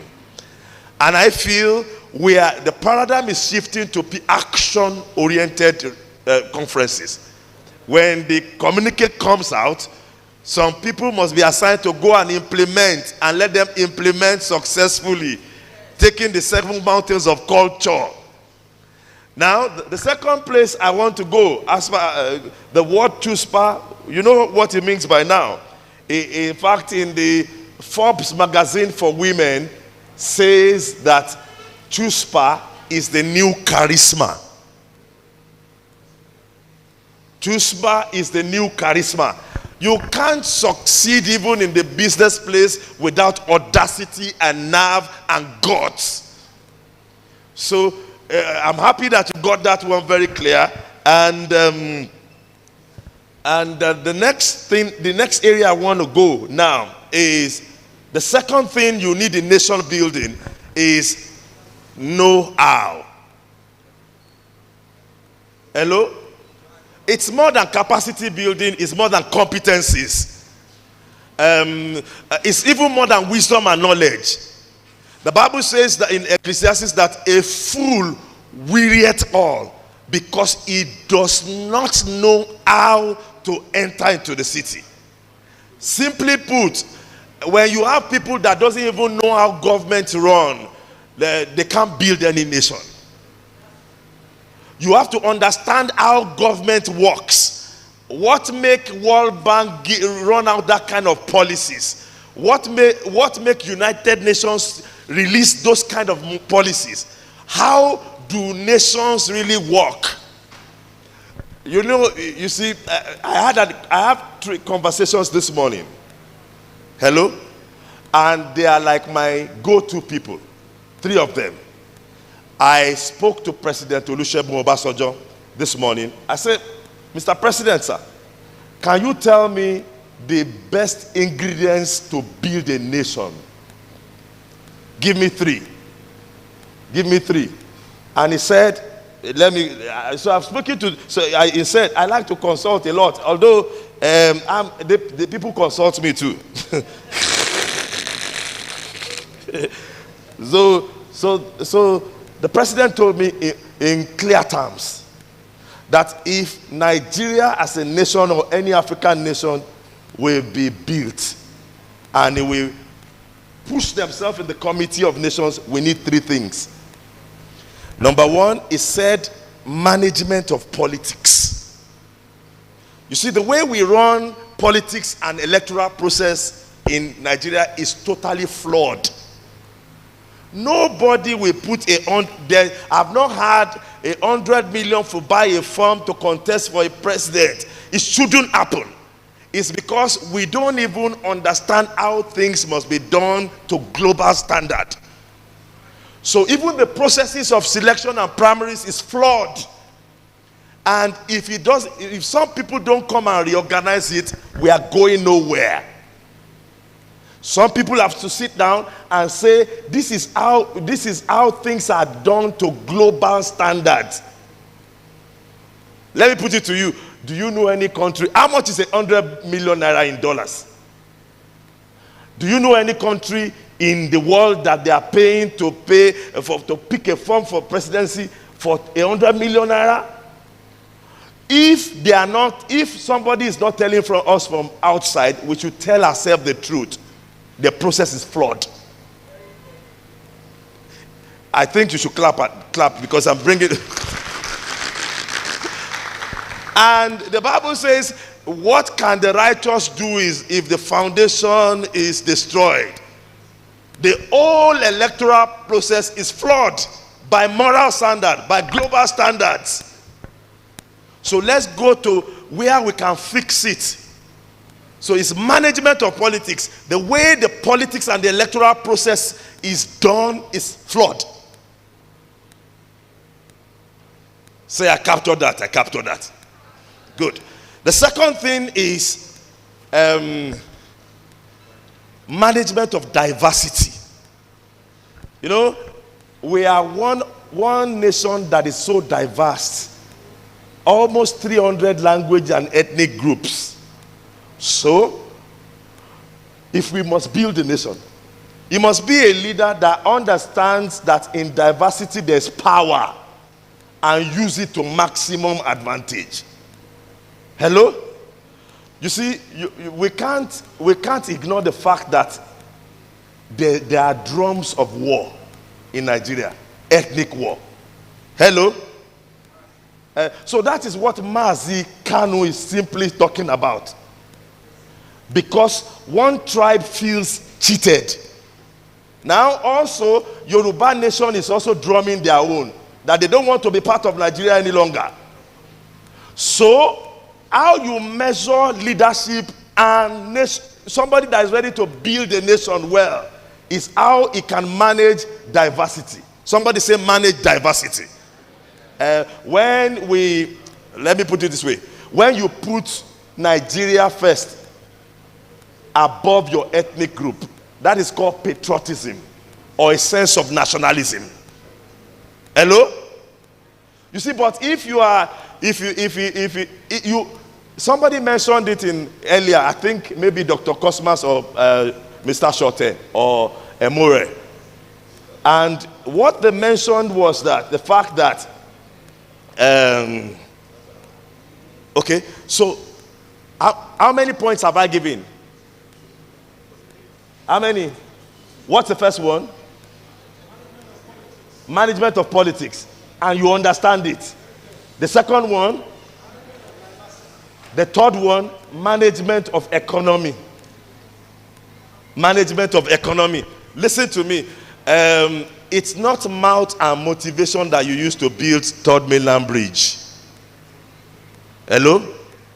The economy must be good. Government must have resources to build people, build institutions, build education, build infrastructure. Somebody mentioned, Dr. Elishama mentioned light. So the economy must be well managed before you can build a nation. Hello? Poor people can't even think straight. Hello? Poor people, you know, what was this? What did the Bible say about people that are poor? The Bible says a poor man, a poor wise man. Somebody say poor wise man. He helped a city to solve a problem, but he was not remembered. Do you know the implication of that? They forgot him with all his intellect because he was poor. So in nation building, you need resources. The economy must be booming before you can see a nation well built. Hello? I have been to two places. I studied the model. Number one is Baku. Baku is in Azerbaijan. I visited it, and it's probably the most developed new city or new country, new nation in this entire world. Hello? They built it. It is more beautiful than United Kingdom. It is more beautiful. I've been to Singapore before. It's more beautiful than Singapore. To the extent that I saw a very top person in government in America say that, you have done this much in Baku and we didn't know. Hello? It's a place you need to go and Google and find out. It's more developed than anywhere in Africa. So it's not motivation or just talk that they used to build it. There was resources that were intentionally used for that, and it was done in 16 years. Was done in 16 years. Are you hearing me?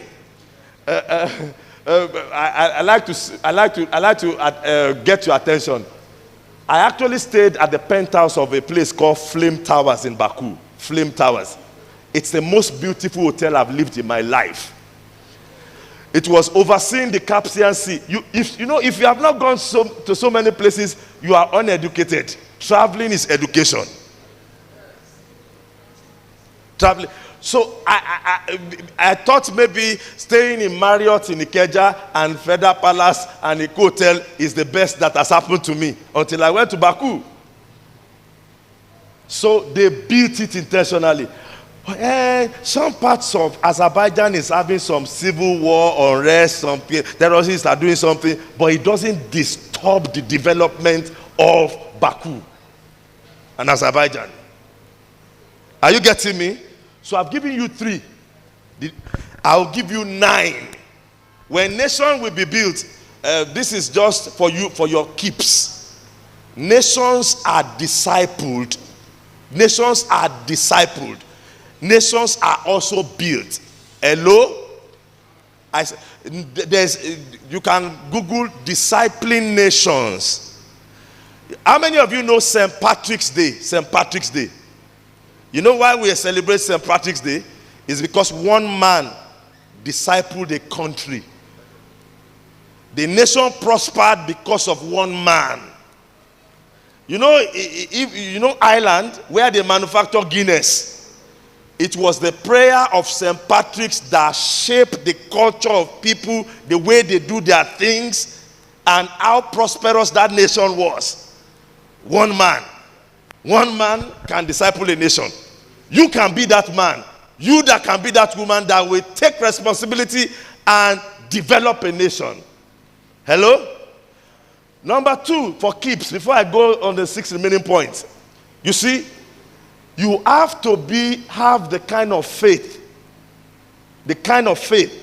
that if you want to build a nation, that there's no impossibility. Hello? Hello? Tafawa Balewa, Amadu Bello, Nnamdi Azikiwe, Obafemi Awolowo. You need to talk to people that are still alive that can tell you how their mind operates. Their thought process. When it concerns Nigeria, the independence of Nigeria, they have the faith that they can achieve anything they want to achieve. Are you getting me? Glory be to God. So I said, and the scripture for that, there's this, oh Jesus, help me. I want to blow your mind today. I'm just fired up from the inside. Dr. Marx lives in Aberdeen. Go and ask him. It is Christianity. Hello? Before Christianity came to United Kingdom, they could not write English. Hello? That is historical.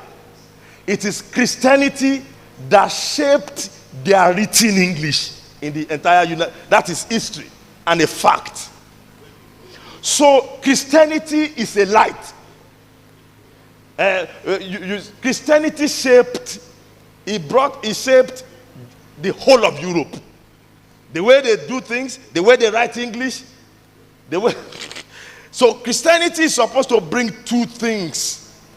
It's supposed to bring light for education and health. Hello? When the missionaries came to Yoruba land and Nigeria, there are 2 things Christianity brought, apart from the salvation of souls. It brought education. Somebody say education.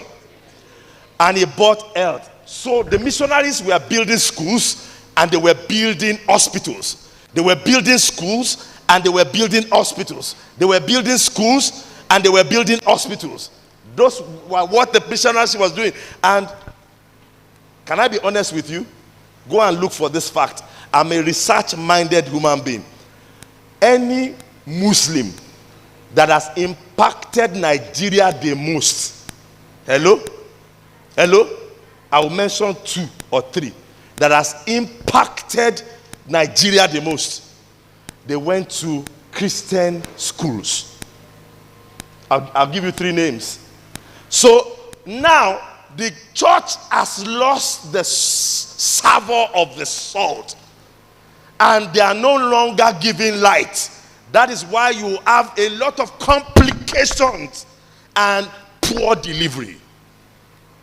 That's why the church, I'm telling you, the most powerful Muslims in Nigeria went to government, Christian-based schools. MKO Abiola went, that we are celebrating today, he went to Baptist school in Abeokuta. Bola Jibola, Prince Bola Jibola. How many of you know him? At the time, he was the head of the World Court in Hague. I don't think any Nigerian has near his achievement. They went to God, and Latif Adegbite. So look at what Christianity has done even to non-believers, and see what we are playing now. We just sit in one service and be clapping. Otimumi Gbagbe Igbanuje Bako. If you want to build a nation, it is intentional. And you must have know-how, which is a senior to knowledge. Know-how is senior to knowledge.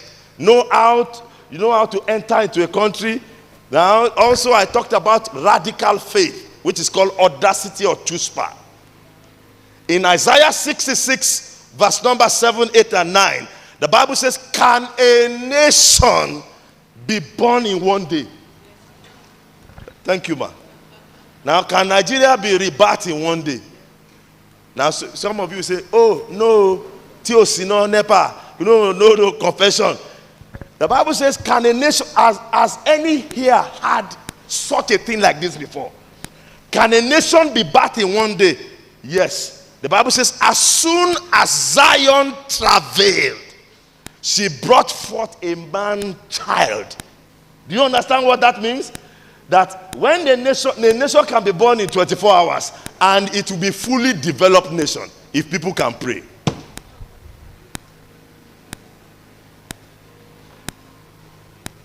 I don't think I want to take your time more, but let me give you some other things. Glory be to God. Now, I have given you 3 points. I want to give you another 3. Another 3. No nation develops by chance. You can't develop, it must be preparedness, careful planning. Hello? Everybody say careful planning. As a matter of fact, it's more than careful planning. You don't shape cultures by just talking. Cultures are shaped by stratagem. Somebody say stratagem. If you don't know the meaning, make sure you Google it right now. Because, stratagem means a kind of wisdom that you will be going this way and nobody will know that you are going this way. Nobody will know that you are going this way. That is the most powerful ingredient of national change. Stratagem. And Christians don't understand it. Probably half of the people in this room are just hearing stratagem for the first time in their life. It's a strategy that Muslims use to win souls. Stratagem. Go and Google what stratagem is. It's what you use to shape culture, change nation. It's what change agents use, kingdom influencers. That's if you want to take over a government or a culture or a kingdom, it is stratagem that you use. It's in the Bible. When they said you should be wiser than serpent, that's purely stratagem. Nobody will come, particularly people that are profiting in bad governance. They won't sit down and allow you to do things right. I'm telling you the truth. So you must have a clear strategy of this is how we want to do it, and you have to be patient with it.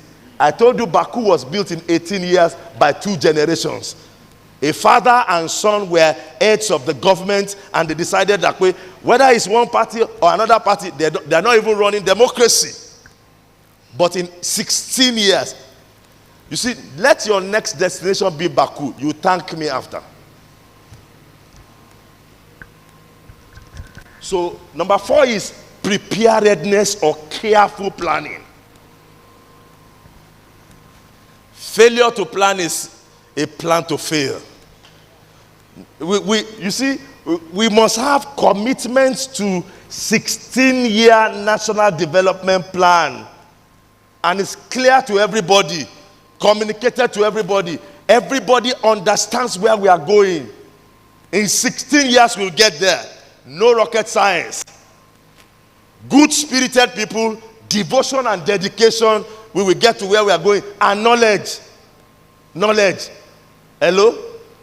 Dr. Elishama was talking about darkness. It's not only that there's no NEPA that is darkness. Even people's minds are dark in Nigeria. Hello? People's minds are dark. And let me be sincere with you. It's a representation of the spiritual. People's minds are dark. I intermingle with all kinds of people in marketplace, in the spiritual, and I can tell you authoritatively, if I meet with 10 people a day, 5 of them has dark minds, unprogressive minds, and you can't use dark minds to develop a nation. And don't say it's because of people of that tribe, people of that religion alone. You find people in my religion and my tribe, they are worse. So where are we coming from? Judas Iscariot was he not from our tribe? So Yoruba people will say that way in Kotoba Shoku Sini Oshagbaeni. Whatever is dark to you is your master. That's why you need knowledge, superior knowledge. Not what they teach you in political science in University of Ibadan. What do you want to do with that? So I've talked about number 4, planning. Now, let me say something. I like to give facts. You can go and dispute it.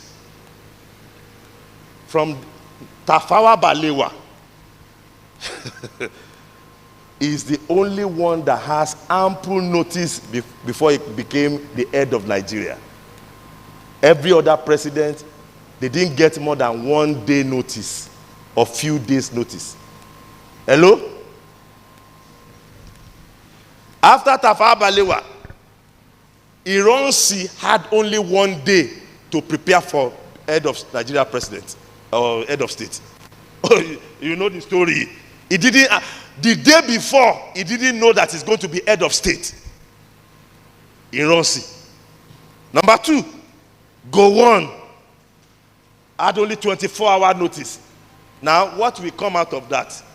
Ask yourself. Even you that are preparing for JAMB, you use 3 months, 5 months, 6 months to prepare for JAMB. You now want to become Nigeria president, it's only 24 hours.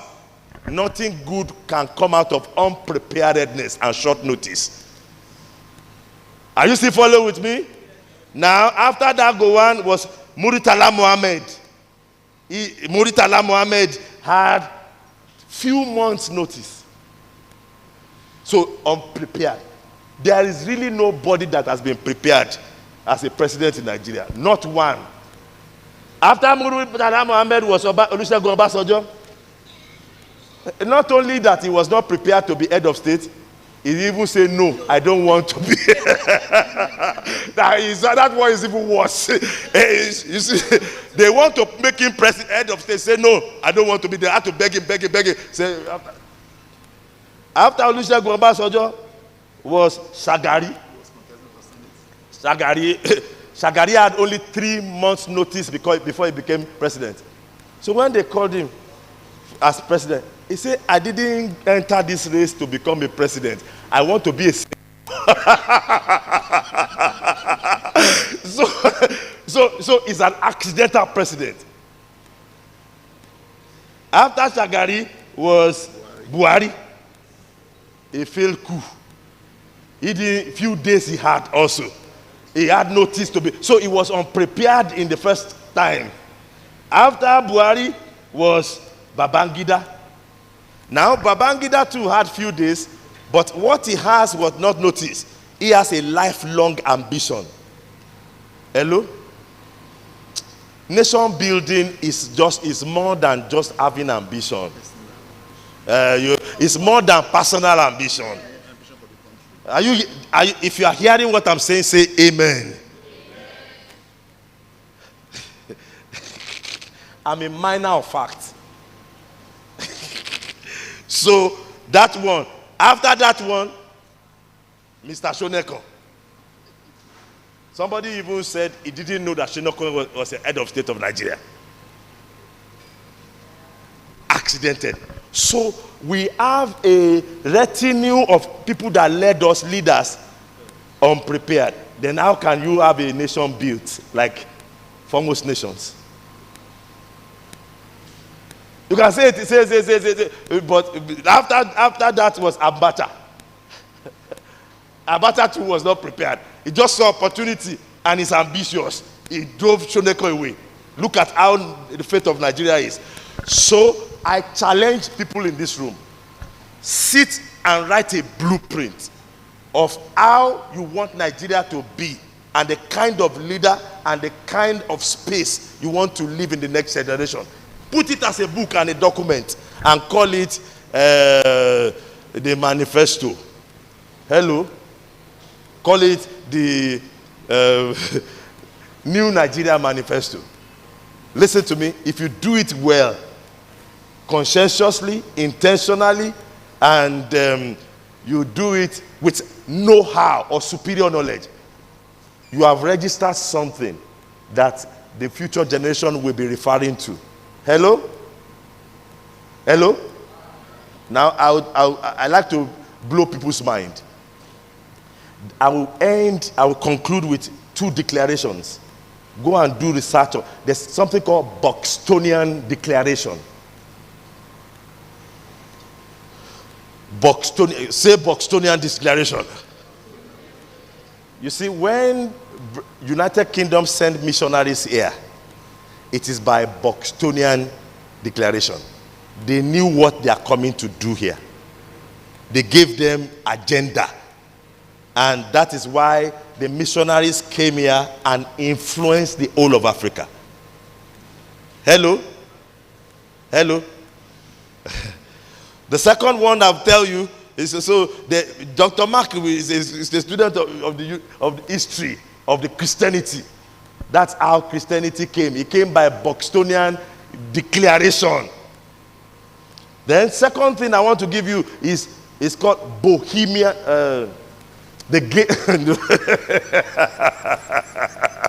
Sorry, it's not Bohemian. It's the Gay Manifesto. The Gay Manifesto. The gay lobby group is the most powerful lobby group in this world. I have known this for 12 years. I read it first. Who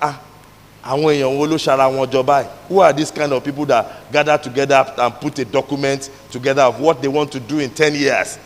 It attracted my attention. I started watching them. I read it about 3 times in my lifetime, the Gay Manifesto. It's online. Read it. You will see that the gay lobby group is not that they wrote that document maybe many years ago. What you see them implementing today, they have planned it for 20, 30 years ago as a document. So they can hold the sleeve of a sitting president. That what did you even say about gays? We are not going to give your country grant again. We are not going to give your ministers visa again. We are going to wreck your economy. Just some people that gather together. Power of unity. Some people that gather together. Now, learn lesson from that. Yes. I don't read the Bible alone. I read all kinds of things. So, you see, I also read Quran.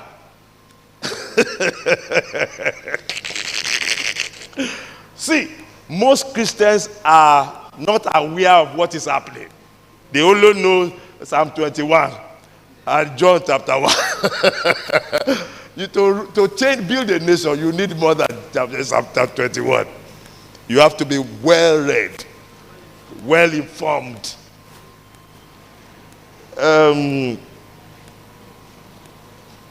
Now, what else? I think I'll try it.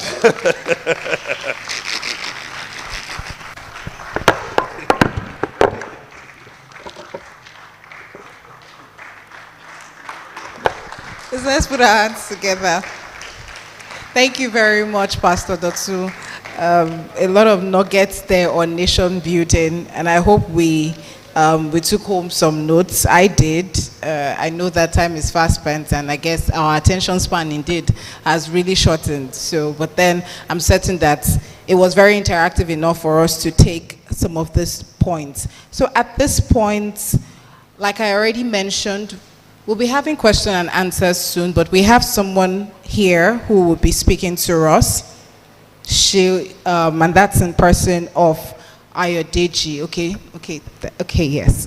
So she is from the Lagos State Employment Trust Fund, and she'll just be speaking to us for about 10 minutes. But while she's speaking to us, please, if you have questions, kindly just write them down. The ushers will come by your table to pick up the questions. We have people who can answer the questions, so please note your questions so we can answer them. It's over now to you, You're welcome. Please, let's put our hands together.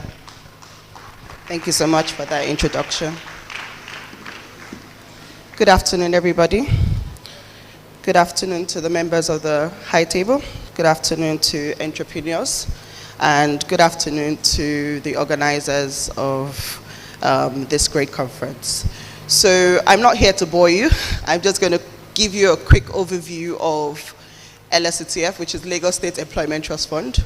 Who are we, what we do, and the interventions that we have to offer entrepreneurs like yourself. Okay, so I'll start from the very beginning.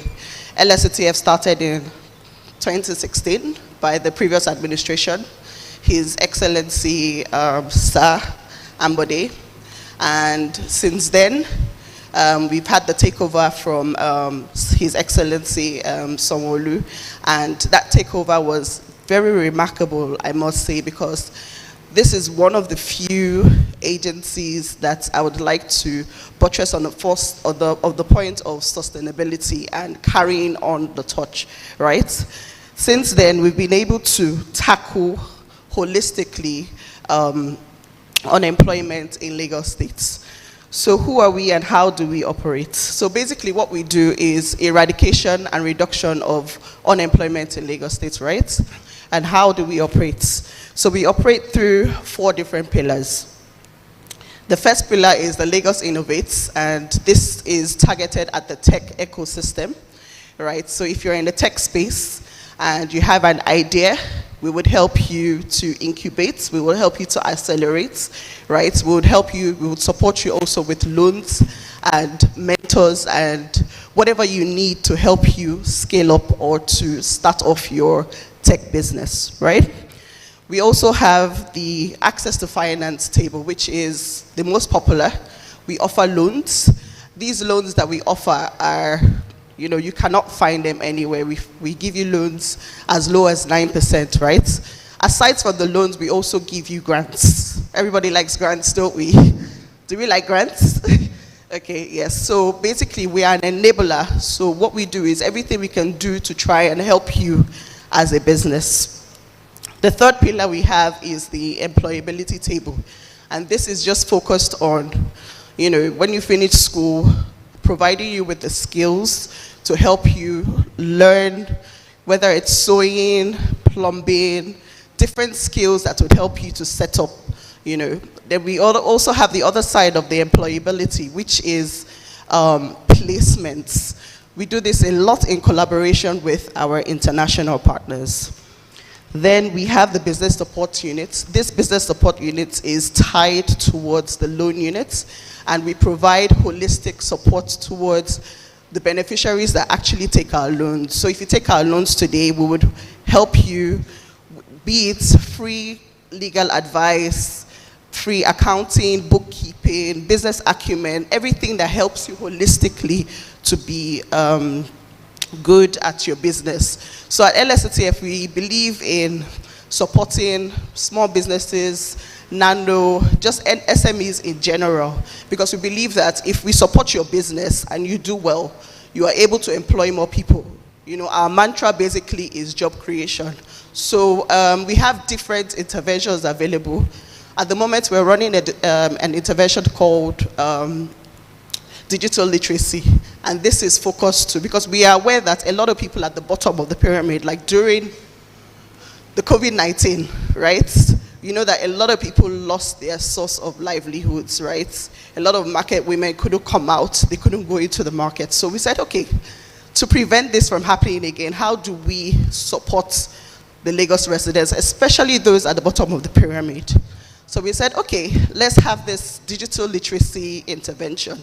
And this supports the tomato sellers, you know, the people that push the yams, you know, the vulcanizers, you know, we give them smartphones, we give them data, we give them credits as well, and then we also train you on how to use like WhatsApp to sell your business, how to use Instagram, Facebook, so that if tomorrow, God forbid, we have another pandemic, you can sit in the comfort of your home and also make money. So pretty much we also had a recovery fund, which is closed now, which is a grant intervention that's focused on, you know, helping those that suffer during the EndSARS. You know, a lot of people lost their shops, their shops were vandalized, you know.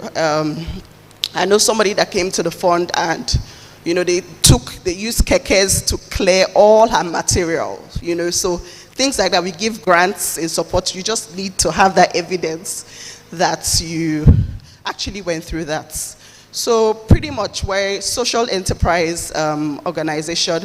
We're non-profit making. People always say, you're government, so how come you're non-profit making? How do you survive? We survive through taking the ecosystem very serious, and we survive by partnering. So we have a lot of partnerships with the UN, with the USAID, the GIZ. We have a lot of international partnerships, and we have a lot of local partnerships with the banks and all. So pretty much in a nutshell, I feel like information is very, very key for every entrepreneur. If you don't have this information, I can tell you categorically that every single thing that you need in a business, you can pretty much get it free in Lagos State, but you just don't know. So I feel like if we, as entrepreneurs, if we search and do our research properly, you would find that you have that adequate support for your businesses in Lagos State. So I think pretty much that's it. I don't want to bore you. If you have any questions, I'll be at the back, or I don't know if we're taking questions now. Are we? Okay, I don't know if you have any questions. Okay, for our access to finance, you just need three things. You just need a guarantor. You need evidence that you've been paying your tax, and then you need your LASHRA ID. LASHRA ID is, you can get it from your local government offices. It's just an ID that says you are a Lagos resident, because you know we're Lagos State, so our beneficiaries must be from Lagos State. So I don't know if you have any other questions. No? Was I boring? Okay, so that's pretty much it. Thank you.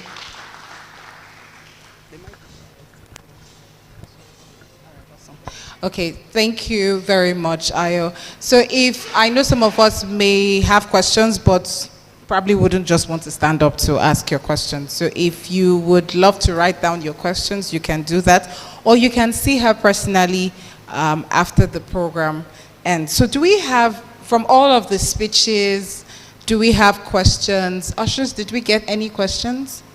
Okay, do we have anybody in the house who wants to ask a question? Anybody? Wow, brilliant students. I guess we got it all. And so then let's check. I'm sorry, I'm not a teacher, but let's check if we say we got it all, let's check before we have the closing remarks. We had several speakers, and let's start off with the first, and that's person of, I see people opening their notes. Why? Why are you opening your notes? No, you shouldn't do that. So, so let's start off with Dr. Cosmos. Anybody, just one take home from what he said? Anybody? Okay. Can you come? Yes.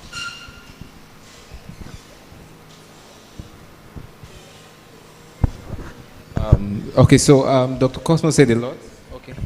He said a lot, but one striking thing for me that he said was something about self-discovery, knowing yourself, and true leadership comes from when you know yourself. Before to help other people, you have to discover who you are, where you're coming from, and what your story is, so in order to help other people. So that was that for me.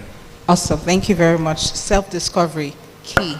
Thank you for that. So let's move on to another speaker. Okay, we have the chairman in the house, but before we come to you, sir, for your closing remark, I just wanted to just check if we really did get something. So I'm facing this side. Anybody got anything from? Don't worry, I will just mention one person. So probably from Mr. Ayoshote, from Mr. Gbenga, Samuel Mwemimore. Okay, I see a hand. Please, can you come forward? Thank you.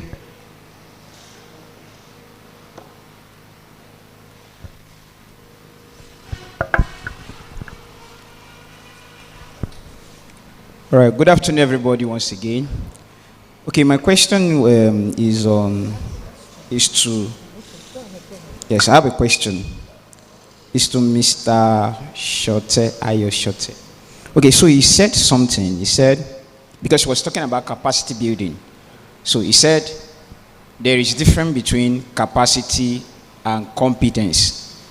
And pardon me to say that I've been using these two terms interchangeably. That is, I use them together. I think they are the same. So I want to know the difference, because when I made my research, when I Googled it, it was still showing me something. So I want to find out what is the difference between capacity and competence. Then my second question is to Miss Helene. So he said that why becoming a transformational entrepreneur, he made mention of speed, and he said it is self-awareness, partnerships, education experience. Now my question is on experience. Now, take for instance, I'm a student and I want to build.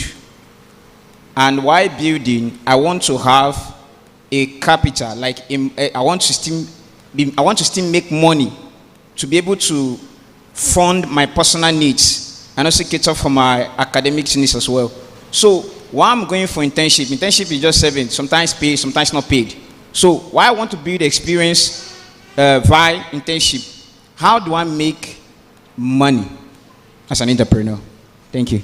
Okay. Thank you very much. Sir, is it because we do not have the panelists, is it possible you can help us answer the question? So the first question is trying to understand the difference between capacity and competence, and then how does he make money as an entrepreneur? Thank you so much for those questions. I'll take the first one, capacity and competence. So capacity is the weight, your weight intellectually, experientially. It's the sense of your weight. If you see a heavyweight boxer, you can tell he's a heavyweight boxer. You can differentiate between a heavyweight boxer from lightweights, middleweights, bantamweights. There's even a featherweight.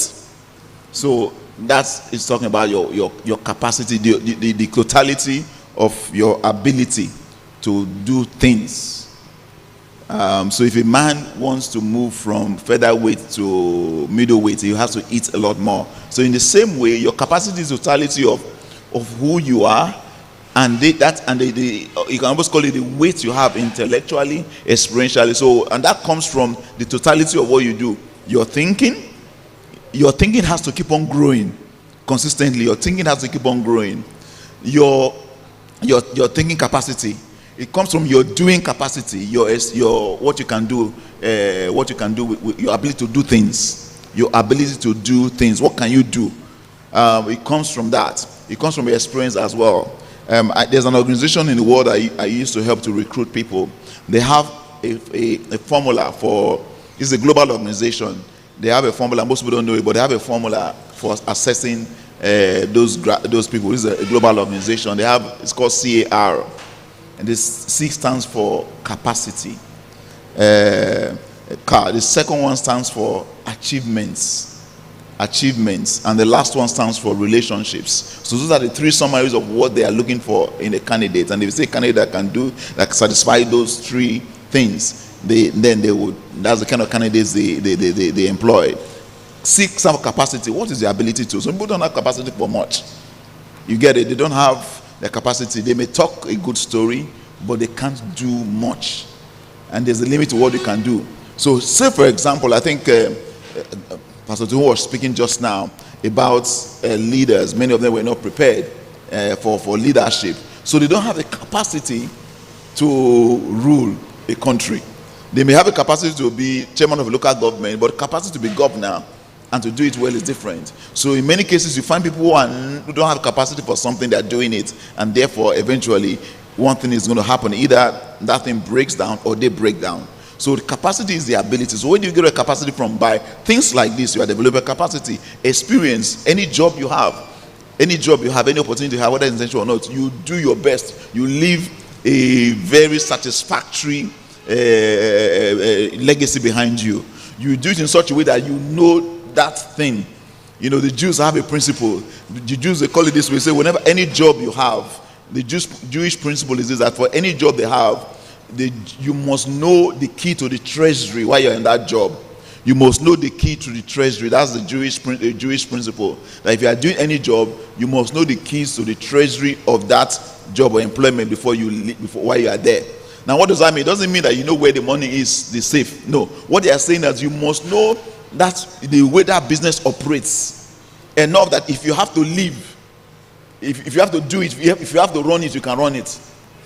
That is the real wealth of that company. If you have to leave and go somewhere else, they can send you somewhere else and you can replicate it. And if you have to then start it for yourself, you can do the same thing. So that is capacity.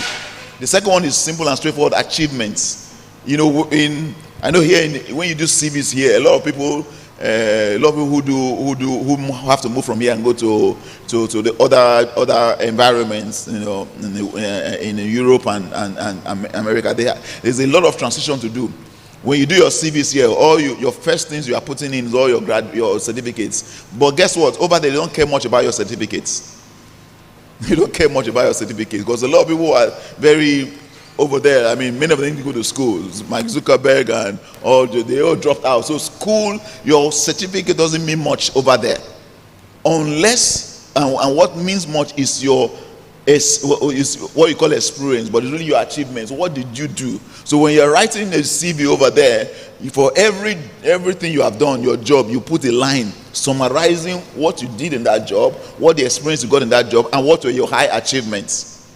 If you are writing your school, you're not just writing the BA whatever. You're writing what was it you got in the course of doing that course. What was the emotional? Oh, I did BA theater arts, and while I was there, I put on many performances. I wrote many dramas. Oh, that is really the value. That is your achievements there, and you are showing that you have developed capacity.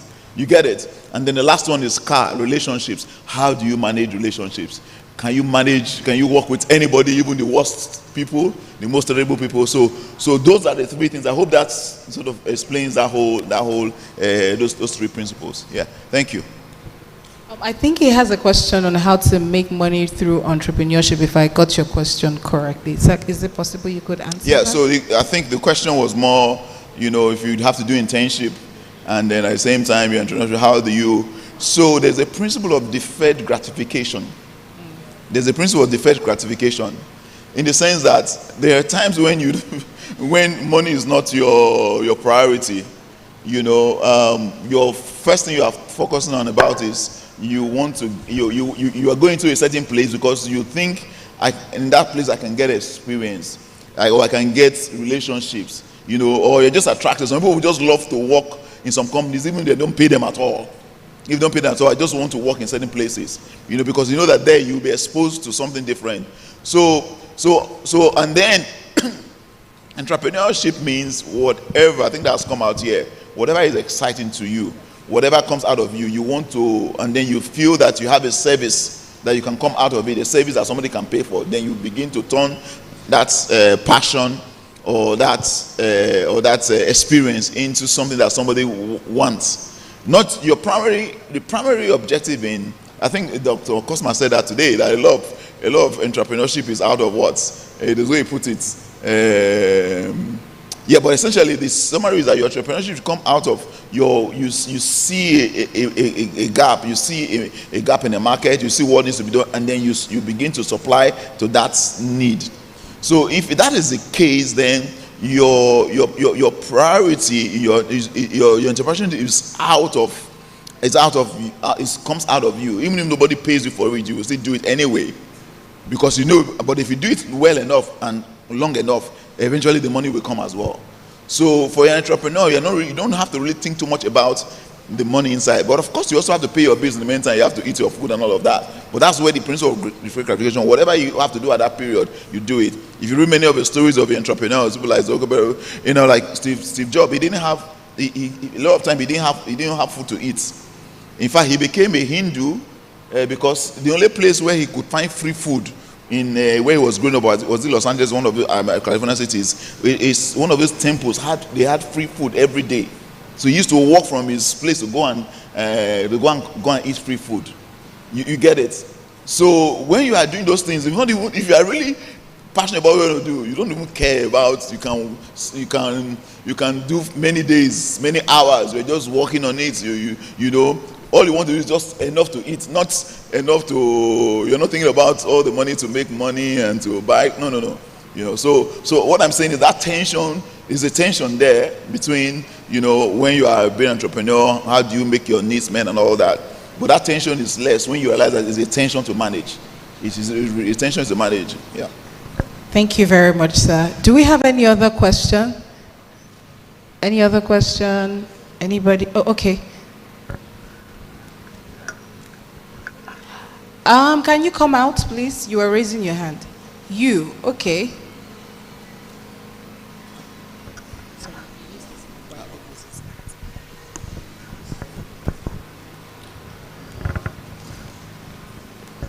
So my question is about an entrepreneur. We have lots of entrepreneurs that they are still running the small scale business, still making little.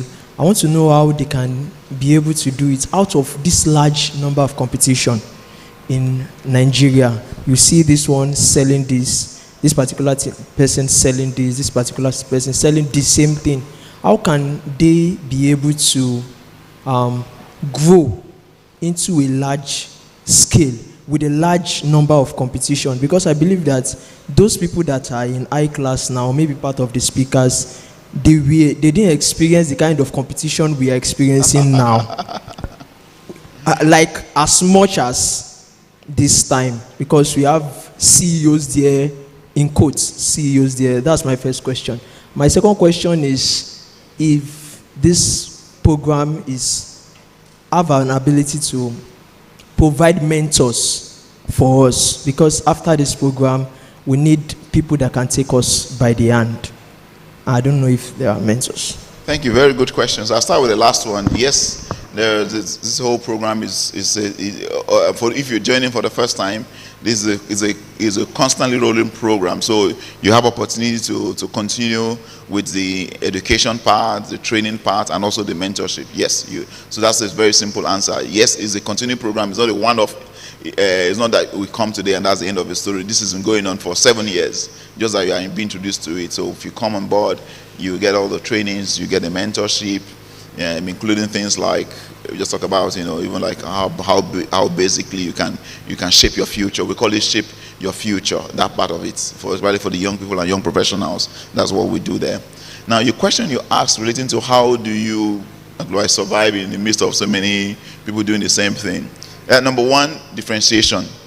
At the end of the day, the one of the things that distinguish people in life is difference. Everybody can be doing, 100 people can be doing the same thing, but if yours can stand out, with a difference, then eventually people would flow more and more to the one with the difference, and people will pay for it. It's something they're even ready to pay extra for that difference. Do you get it? So differentiation is the key. Differentiation is the key. Number two is constantly improving what your product or your offering, whatever you're doing, constant improvement. Because while you're in that your business, everyone else that is doing the same thing are also in that same business.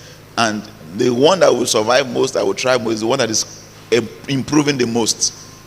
And then with improvements comes another level called innovation. You know, the way you are able to keep on innovating, and in a sense you have to out innovate other people, so that at the end your product is unusual, it is standing, and people are ready to pay more if necessary for your product than others. So that is the key. There will always be competition. I know what you said, that in the past there were not so many people. Yeah, maybe not. But the important thing though is that in life there's always competition. So the question is, how do you make yourself, yours and your product different? How do you constantly improve it? And then how do you out-innovate everyone else? It's not as if you're in competition with them, but how do you innovate out of your depth? I mean, look at the phones that we have. Some of you, there's a case study we do a lot on the business side. A case study of, some of you probably never heard of Nokia phones. How many have Nokia phones here?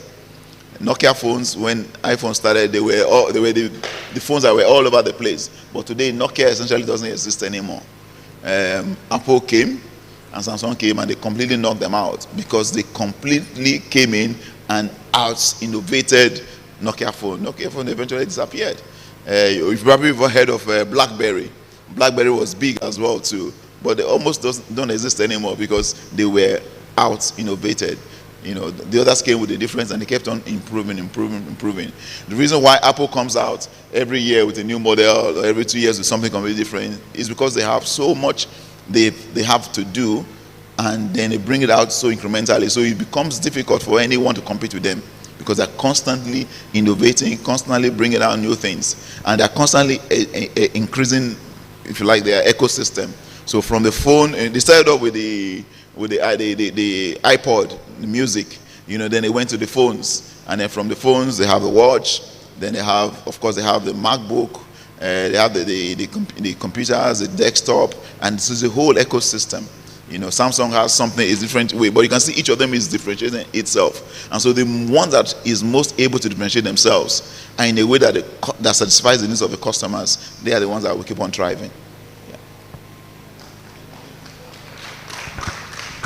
Thank you very much, sir. I think, is there any other question? Nobody. Okay, so at this point, I would love to hand over to you, sir, for your closing remarks. Thank you. Thank you very much. Oh, wow. We come to the end of the business today. So I want to thank everyone for coming. I want to start off first by thanking all the organizers, those who have been on ground, the volunteers. The Lord bless you more and more. And I'm sure you have been rewarded already by just what has happened today. Secondly, I want to give thanks to all the speakers. They've given a lot of their time today. They've given many hours, you know. So, and these are people whose times are very valuable, like everyone else's time is valuable. So I want to thank them all for having come here. And I want to thank you for coming as well too. It's so precious to have here. If we had a workshop without yourselves, then it will not be very successful. Of course, you have come, it's been very successful. I also want to thank those who have joined us all over the world. You know, they've joined us on YouTube and social media. So I know for you it can be sometimes interesting where you have to stay at your screen for many hours, but some have done that consistently. So I want to thank you for your passion for that. Now I want to say that what's the next thing that's going to take place? This doesn't stop here. So I talked about the various arms, this institute, the training. You know, we talk about the shape your future, helping the young shape your future, the people on campus, young professionals and youths to shape their future, to be well set up for the future. That is constantly going on as well too. And then we also have the discipleship program, the mentorship program, we have fellowship program. And then if you want to keep the date, in the next major event we're going to have, public event, is going to take place Friday and Saturday, 30th, the last in September, and the Saturday, the 1st of October. That's going to be this, a much deeper this thing. We're going to build upon what we have done now, and then before that day, we're going to build up together. That will be a residential program. Residential, in other words, 2 days, and it's going to take place, in a resort center. So we'll give you more details as the time comes. But keep those dates in your calendar. As a Friday, I think the Friday should likely be a public holiday as well, because we've selected the Independence Day in Nigeria weekend. That is the next public residential event like this. But between now and then, we have the institute going on. So if you haven't started joining the institute, please sign up for it and join the next cohort, the next class, and then join the next Shape the Future. And so that's what will be the next step. It doesn't stop here.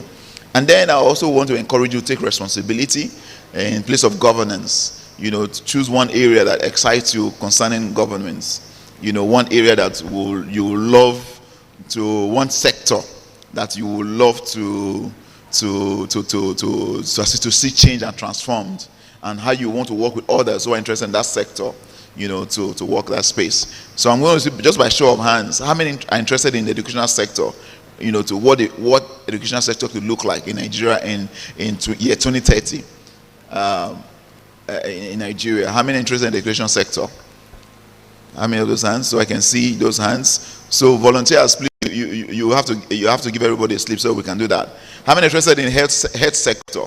You want the health sector to be transformed? I can see one hand. So they're going to give you a sheet of paper where you put your name, your phone number, your email, and then these sectors are interested. How many are interested in the power sector? Power sector. Okay, I can see that as well too. Now, which other sectors are you interested in that I haven't mentioned? Pardon me? Agriculture. Excellent. Agriculture. Okay. Which other sectors? Instead of real estate, because you should put it as infrastructure. That's talking about roads and everything. Real estate is if you like, the private side of it. But so infrastructure, housing and infrastructure. So that's another sector. Which other one? Pardon? Transportation. Very, very interesting. Because we need a train system that works and so many else. Also, transportation. If you're interested in transportation as well, put your name down. For those who are online, we'd love you to somehow connect with the team and then put your names down. What other sectors? Pardon me? ICT, technology. Okay, yes, technology can solve many problems. So technology. What else? Yes? What sector? Fitness. I don't understand that. Business. But that's too. What do you mean by business? You have to break it down. Pardon me? In industry. Okay, the industries. Okay, yeah, industrialization. Let's call it industrialization. Okay, industries and industrialization. Thank you so much. So that's where we conclude. So we're going to conclude now.